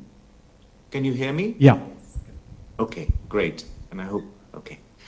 Thank you all. Thank you all very much. Perhaps my contribution today might be one of the shorter presentations. I'm very, very grateful for this opportunity to participate. I'd like to thank Katha and of course all the organizers. I'm pretty sure that this won't be the last time we all congregate. Disappointed not to be there. I'd like to have been in the room with all of you and to collectively reflect. This session is debt and the future, but I would like to rephrase that as a dividend. I think that Sudhir's output will resonate with many, many people for generations to come. And I think my engagement, as brief as it was extremely enriching. I learned a great deal, not just about his work, but about how he lived, how Katha and he lived. Great humility. We met many, many years ago. I've known about Sudhir's work for a couple of decades, came across his book, The Indian Psyche, many, many years ago. It was introduced to me by an artist friend of mine. And since then, I was always curious, somebody who had grown up in different parts of the world. The cultural aspect of our psychology and psychological makeup is extremely interesting for me. But I'd never really, not an expert in the field, and my approach was very intuitive. Having met Sudhir in Kochi, where he gave a keynote lecture in 2016-17 about art and culture, the artist's psyche, which I again listened to last night. I was extremely moved, the complexity, sophistication of the thinking. And when we met in December over afternoon tea, he was going through a difficult time, although one couldn't really tell because he was extremely brave and courageous in dealing with his condition. So was Katha. They just had family over for Christmas. They were in a very good mood. And whilst we were all sitting together, I very intuitively felt that I'd like to come and interview Sudhir. Sudhir reacted immediately when I mentioned this, and he said yes. And I was surprised. I was a little taken aback with how he responded, and Katha seconded that. We left it at that, and a week later I spoke to them and I said, I've been thinking a lot about our time together. I was very moved and I would like to come back. And they said, we've been thinking about it too, and we would really like you to come back. And this meant a lot, the generosity with which they invited me into their lives. And they said, we have I said, I don't want to come for a day. I'd like to spend some time with you. And knowing that their time together was very precious, they had lots of things going on. And I was surprised that they said, yes, we will clear our diary. And we've got 2 weeks free at the end of February. And so I stayed on in India, and we began this journey together.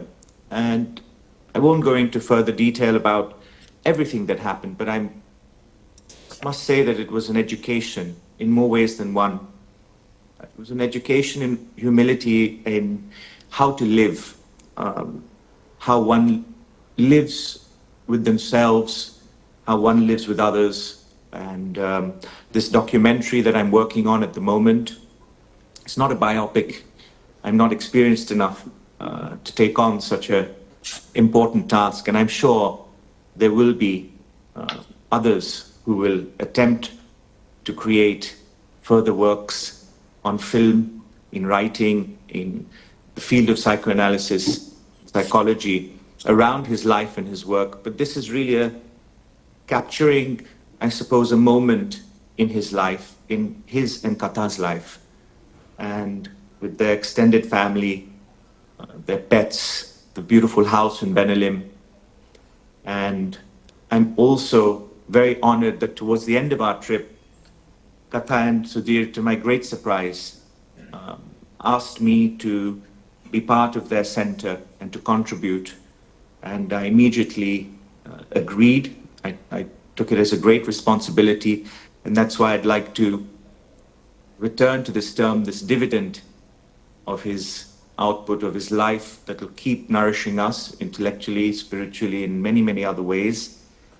And I look forward to working with some of you, all of you, through this extended family that has been created through his legacy. And I'd like to, again, just thank all of you. It's been a real education to listen to all of you. My journey continues in Sudhir's Yov, and I look forward to being part of that journey with you all. So thank you very much. This won't be the last time, but I really do feel very, very grateful that I've been included in today's program and humbled as well. So thank you very much.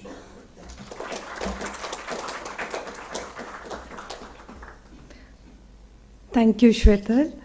We've also heard a lot about your work from Katha. We are really looking forward to the documentary. I would like to invite Elisabeth von Taden. She's a journalist from Germany, a well-known journalist who's written a very touching piece on Sudhir. So, Elisabeth. Thanks so much for having me with you today. Let me express my gratitude first, most of all to you, Katha, and then speaking to you from the town of Hamburg, where Sudhir first arrived when he got to Germany in the late 60s. I'm speaking to you as the editor in charge of the philosophy pages of the huge German liberal weekly Die Zeit, and I'm proud to say that Sudhir has contributed to these pages as one of our most appreciated authors for years. Moreover, as his longtime editor and friend, I'm very grateful to say that he developed a deep cultural and psychological understanding of my difficult home country, fatherland, which is Germany. In a way, he taught us caring self-reflection. He taught us the dialectics of enlightenment with his unmistakable humor and clear-sightedness, which are not really particular German qualities. In a way, he was the center you are about to create. There was something redeeming about meeting him. And there are few intellectuals in the world who can say that they are something like an intellectual redemption to thought and feeling. There was only one of his kind, psychoanalyst and writer, trained engineer and studied economist. All this at the same time. He earned his first money with short stories in the feature section of the Mannheimer Morgen in German, my most difficult mother tongue. Ever since Sudhir arrived on a freighter at a Hamburg shipyard in the late 1950s, he became a cultural comparison. Became the spiritual home of this universal scholar he was to become. And my country, Germany, is still traumatized by the uncomparable collective debt, has benefited so much of Sudhir's intellectual, enlightened perspective of warmth. While the world might dream of spiritual India, he dreamt of Central Europe.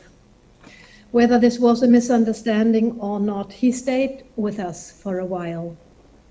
And I still feel thankful that he stayed. Sudhir Kakar earned his teaching analysis at the Freud Institute in Frankfurt with market research. And from then on, the question of how mind and body are connected in the cultures of the West and in Asia determined his life's work. Why did Indian families bring wayward relatives to him as patients who would have been considered perfectly healthy in the West?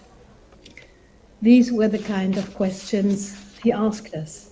Different from most European thinkers, he saw the body as the basis of perception and world design, open to the cosmic environment, deeply influenced by cultural myths, images, and fantasies.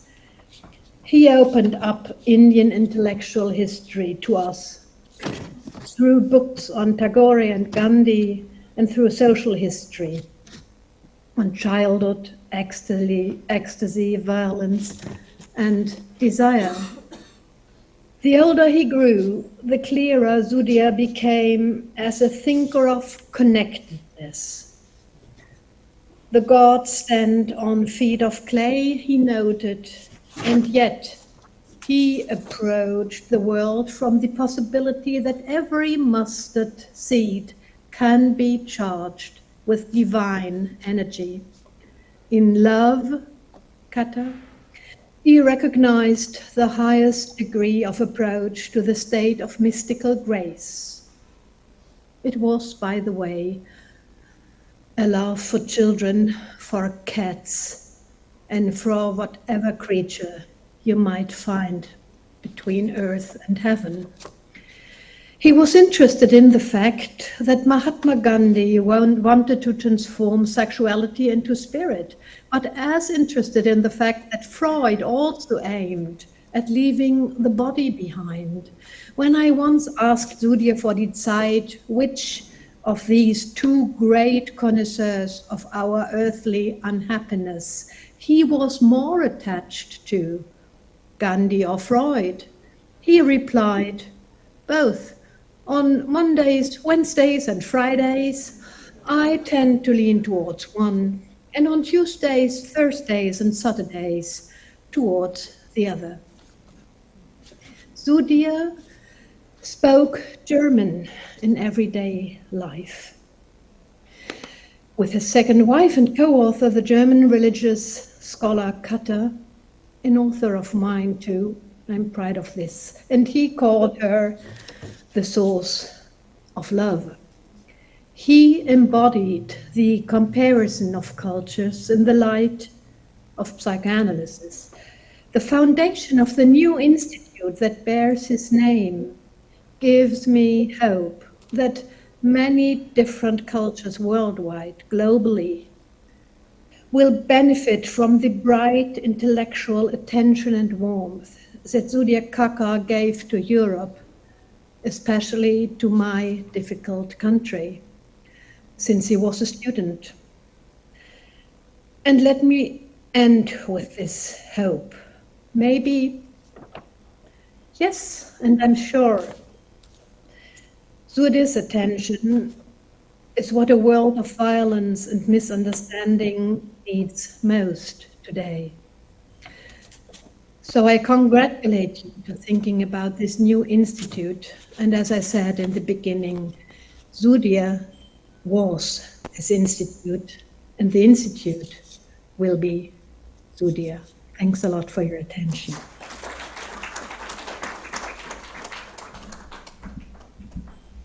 Thank you so much, Elizabeth. Beautiful words. And I think we are coming closer to the caring Sudhir, and also how the center hopes to embody his spirit. May I call upon Rishi Khanna. He is a strong supporter of Sudhir's works, ideas, and psychoanalysis. Rishi. Thank you. I've had the good fortune of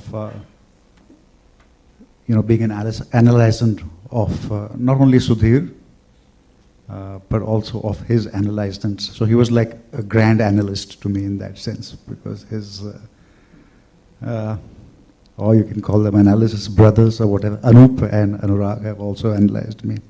So I'm going to be a good specimen for the center as well. I hope to offer myself as a specimen. But long before I approached Sudhir, and today I read the letter that I had written to him at that time, hoping that he responds and agrees to meet me. But almost 10 years before that, I had read his books. Actually, the first one I read was by Ramin, and the conversation between the two of them. And I really enjoyed that. And then I read Shamans, Mystics, and Doctors. And I was mind blown by that book. And then it just went on. And finally his memoir, and that was obviously the most personal one. And the similarities in our lives, or at least in my father's life and his life, they're about the same age, both spoke German, both lived in Germany, both wear same kind of kurtas. So I said I have to reach out to this man. So 10 years after I read these books, I got in touch with him, and it was just great. And later, he connected me to Anurag and Anup, and gradually this rest of this wonderful family. And our sessions, I remember very early on, we spoke of the meditative nature of this experience, of the sessions experience. And I'm so happy to hear that today from multiple people about this joint meditative kind of a space. And I hadn't thought of it like that before, but right in one of the first sessions he had mentioned that to me. And we would often, I was always curious about analysis, and I would ask him things like, was that countertransference right now? I mean, did that? And he would say, while you're in analysis, you don't read about analysis so much. But I would keep asking him for recommendations of books, and then he would try to recommend me things which are, not that serious and all, but I would still keep trying to read about it. I was always very curious about it. But he also, something about Sudhir in his sessions was that he spoke very little. But yet he was so present. I never quite figured out how that happens, but it was amazing. And the few times that he did speak, sometimes I thought that was countertransference, but at other times it was just that little nudge, that little, it was, magical, and then it continued. So when I look at psychoanalysis and this center, and I think there are a lot of psychologists, some of you analysts, maybe some other kinds of psychologists. So I read this stuff as an amateur person, and I think each school has its own view, and sometimes they tend to caricaturize the other school a little bit. So my little suggestion would be to not do that here.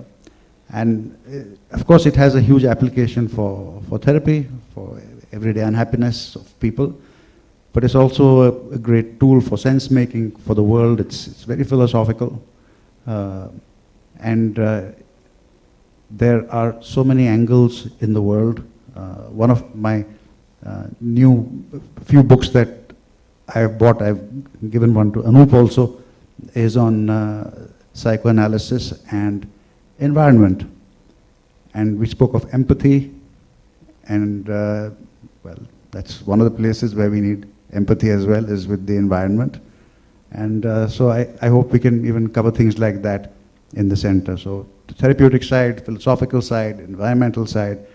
We spoke about colors of violence. I think that's a great place to look at.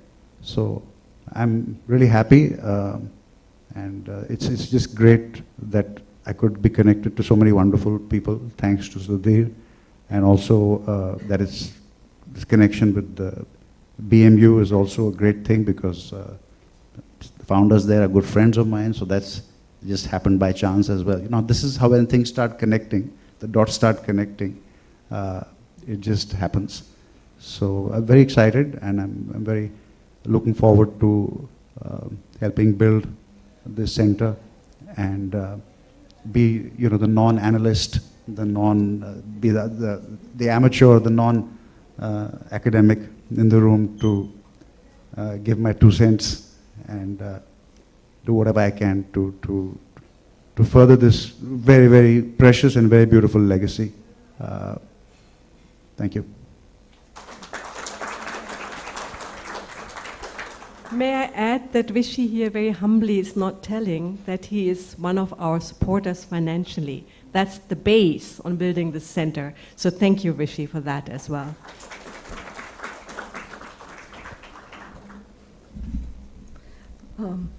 May I invite Professor Sharman in? And as simple as with Sudhir, he's the partner in crime. Thank you, Anika. When the time for an idea arrives, there is no stopping it. Ideas are like water. When there is a block somewhere else, it meanders its way around it and goes somewhere else. Hani, Ashok and I were colleagues and friends, and we were part of a team in Delhi University when they were building the Psychoanalytic Center, and I had specialized as a midwife for all birthing, so that I've become an experienced midwife now. So I mean, the pangs of birthing was theirs, but my job was essentially to sort of backstop and support and buffer them from the insensitive outer world. So when at some point in DU we thought that we have reached a place where we couldn't go any further, then that's when AUD happens. So it is all fortuitous in that sense. I mean, it's very fortunate on the part of some of us to have been given the chance of founding a university. I mean, who will get a chance of founding a university? So it has been our good fortune that all of us and the larger team, most of them were here in the morning, got the opportunity of building that, and the School of Human Studies and the Psychosocial Clinical Studies program, and Center for Psychotherapy and Clinical Research, and the MPhil program, and all that happened because so what I'm trying to say is that when the ideas emerge and matures, and there's a time for that to unfold, it will find a vessel somewhere, if not one vessel, another vessel. So I look at this a great a continuation of the entire thing, from DU to AUD to now BMU, because some of us happen to be here in BMU. We think it's a good possibility of facilitating and again midwife thing of helping the birthing of structures and processes that would make scholarship and practice of a certain kind possible. Because it's also important in these times that we have to preserve. It's like a lamp. There's a storm outside, and the lamp has to the flame has to be protected. So I think that to keep them that protected till the storm,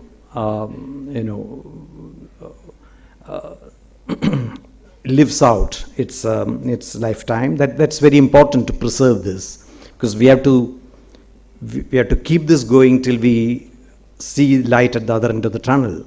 So that's the job of some of us. It's a long drawn thing, and it's we feel we are deeply committed to doing this wherever we are, and also to consistently and in a low profile manner to support this.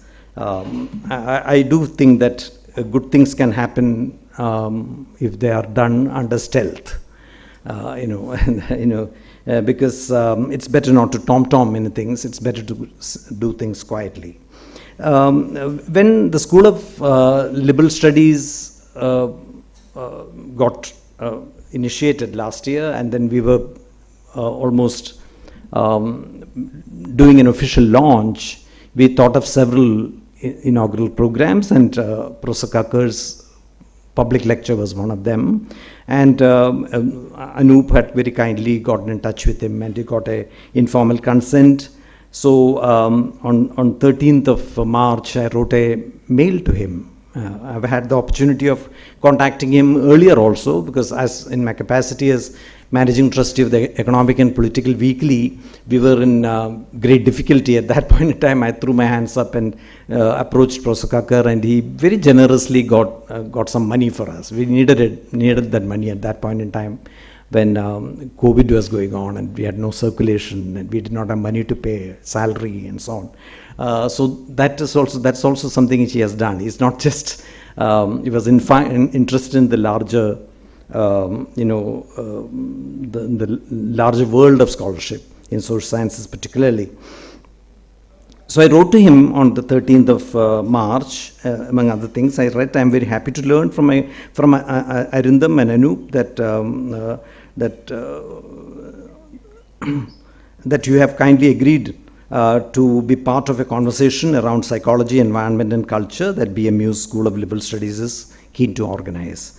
I am delighted that at the prospect of listening to you, and also if possible to start a conversation with you and other colleagues about the appropriateness and possibility of developing within BMU a space for research and reflection in psychoanalysis, cultural studies and allied areas of knowledge and practice.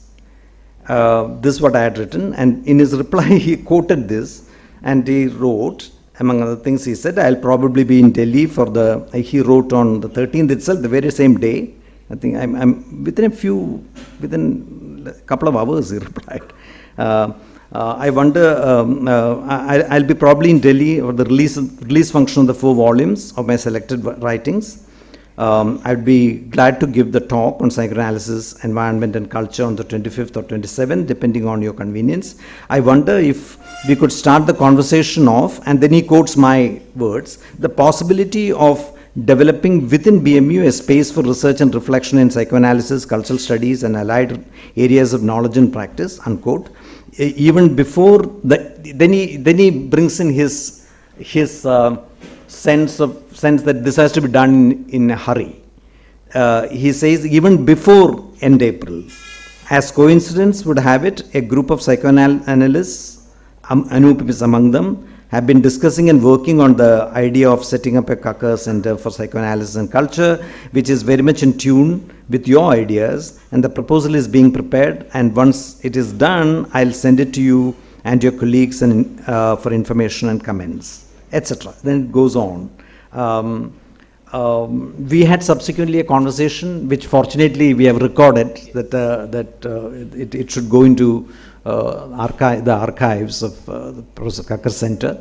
in which he is actually talking more about his ideas of what needs to be done in future, including some activities like a conference and so on. But what comes across very clearly was a sense of sense that it should be done as early as possible. Don't delay. I'm very happy that Katha and her team are working together for setting it up, the legal part of setting up the center as a Article 8, Section 8 company. Our job, in my opinion, is to provide a vessel in which this idea can be contained. So to scaffold it from outside. And I would tend to think that we have to learn from lessons of the past, and there when we started the Center for Psychotherapy and Clinical Research, we made it a part of the institution, university itself, and that probably in retrospect I feel that was not a great idea. It would have been better if that center was a separate entity. That would have probably made it possible for the center to weather the vagaries of institutional leadership and leadership changes and so on. So this time at least we shouldn't do that. I think it's a good idea that is being set up, and with its own structure, the university comes into the picture as a manner in which it can be scaffolded, and the center can have its manifestations elsewhere as well, and through other collaborations. So this will be one such collaborations that we can think of, and people will move from one institution to another. But I think these activities in the center and the scholarship, the entire endeavor, the entire enterprise of scholarship and practice would remain if all of us are determined to do that. Thank you very much. This is, I think, a good beginning, and I'm sure that all of us are going to see this energy which we can see today, the whole of the entire day, and I can see by the number of people who are still here, that this is going to be translated and distilled into something which is concrete, and that would be in operation for many years to come. Thank you very much.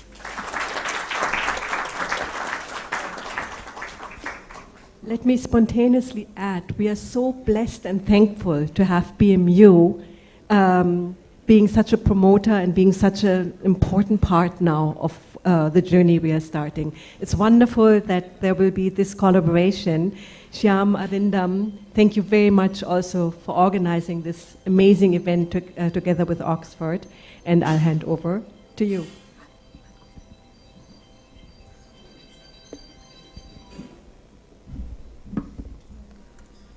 Thank you, Professor Menon. Wonderful midwife with a super efficient team, a team which has been very efficient but also very, very caring for us.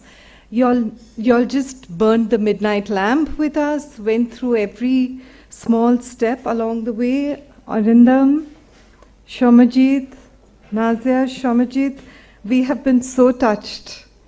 You have burned the midnight lamp with Anup. So the effort has been very, very touching, and the care, the simplicity, thank you. Thank you, Arindam. I think, yes, please come. Arindam, please come. You would also like to thank our analyst students.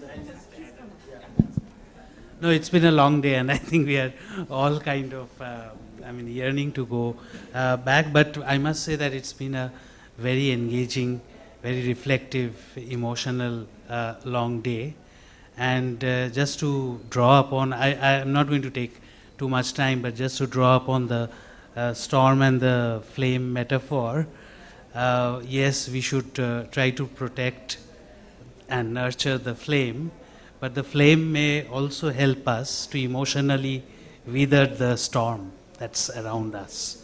So I think it's a, and I think we really, even if we were not in conversations earlier, the experience of the whole day in terms of the reflections would make one look forward to such a partnership. So from the school side, I would say that we are really looking forward to such a partnership where we, deal reflectively with the most difficult problems of our times. So thank you again.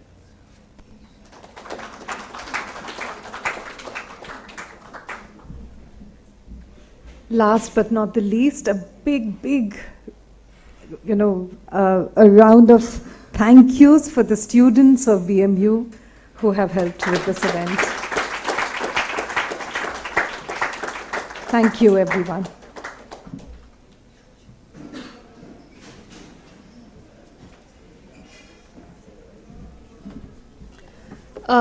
Before we disperse, we must so that we can come back and meet again. Just to say that the center, which is like a debt that Professor Kakar has left for us, is more like a gift to us. And then following what Professor Sham was saying, it almost seems like a baby which we hope to nurture in the coming years.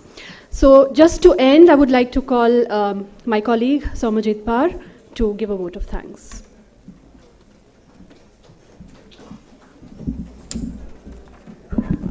Thank you, everyone. I want to start with that giving vote of thanks is, I think, the most thankless job. But anyway, nevertheless, let me, I hope I will not miss anyone, and please bear with me if I do. So the greatest contribution of this evening goes to Professor Sudhir Kakar, who, though not physically present among us, remains with us in spirit and through his thoughts. His willingness to deliver a talk and participate in a book discussion, as Professor Harish Trivedi has mentioned, on consecutive days as planned last month, underscored his dedication to psychoanalysis and culture and serve as inspiration for many of us to carry forward his unfinished projects.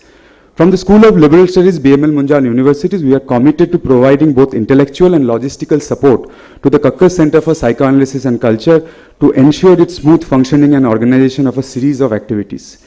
We also extend our heartfelt thanks to Dr. Catherine for her unwavering support in coordinating this event. Planning an event involving 25 scholars across different time zones in just 2 weeks presents numerous challenges. And from the school's perspective, this would not never been possible without the support we received from the three musketeers, Professor Ashok Nagpal, Ms. Alika Kumar, and Professor Anup Dhar. We also want to acknowledge all other scholars who work closely for lending support in conceptualizing and planning this event. Without their contribution, this event would not have been such a grand success.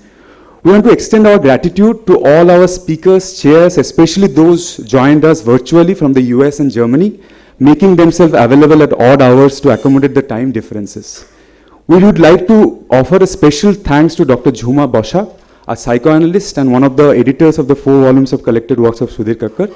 Although she intended to join us virtually, she was unable to do so due to her present health condition. Nevertheless, she graciously provided a note we shared earlier this evening. We commend her spirit and commitment. Additionally, we express our gratitude to the larger community of psychologists, psychotherapists, psychoanalysts, and cultural and literary theorists who have drawn inspiration from Professor Kakar's work and who have lent their support to make this event a reality. We also want to recognize the assistance provided by the OUP team with special appreciation for Ms. Iti Khurana's support. I want to take this opportunity to express my gratitude to Professor Shyam Menon, our Vice Chancellor, for his constant encouragement and inspiration. Additionally, I would like to acknowledge and support extended by our school dean, Professor Arindam Banerjee.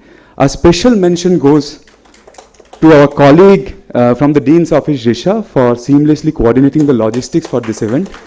I deeply appreciate the dedication of my faculty colleagues whose efforts brought this event to fruition. Furthermore, I want to thank my student volunteers for enthusiasm and participation. Gratitude is also due to the India Habitat Center for providing the venue and logistical support. The event would not have been possible without the invaluable support from the BMU communication team, especially Rubal Saxena and Pankaj Parasar, who supported us in crafting the event's creative at very short notice. BMU IT team for facilitating the live streaming of the event, and the BMU admin and finance division for their assistance. Lastly, a heartfelt thank to all our guests for participating in this day-long event on a weekday. We hope to see you again. Good evening. Yeah, and Professor Ashish Nandi's presence is particularly had made this event a grand success. Yes, please. Sorry. I think to Professor Nandi, a special gratitude for deeply sentimental reasons and for producing that special moment, the special moment to the enthralled audience when he was looking for what fathers ought to do, the name of the hour, and the birth of the hero. And perhaps Kakar is demonstrating that we need to revise our attention to this question of the hero to our kind of culture. He himself has done it, but that moment was like how to wake up someone from the enthralled process. Thank you. Thank you, everyone. Good evening.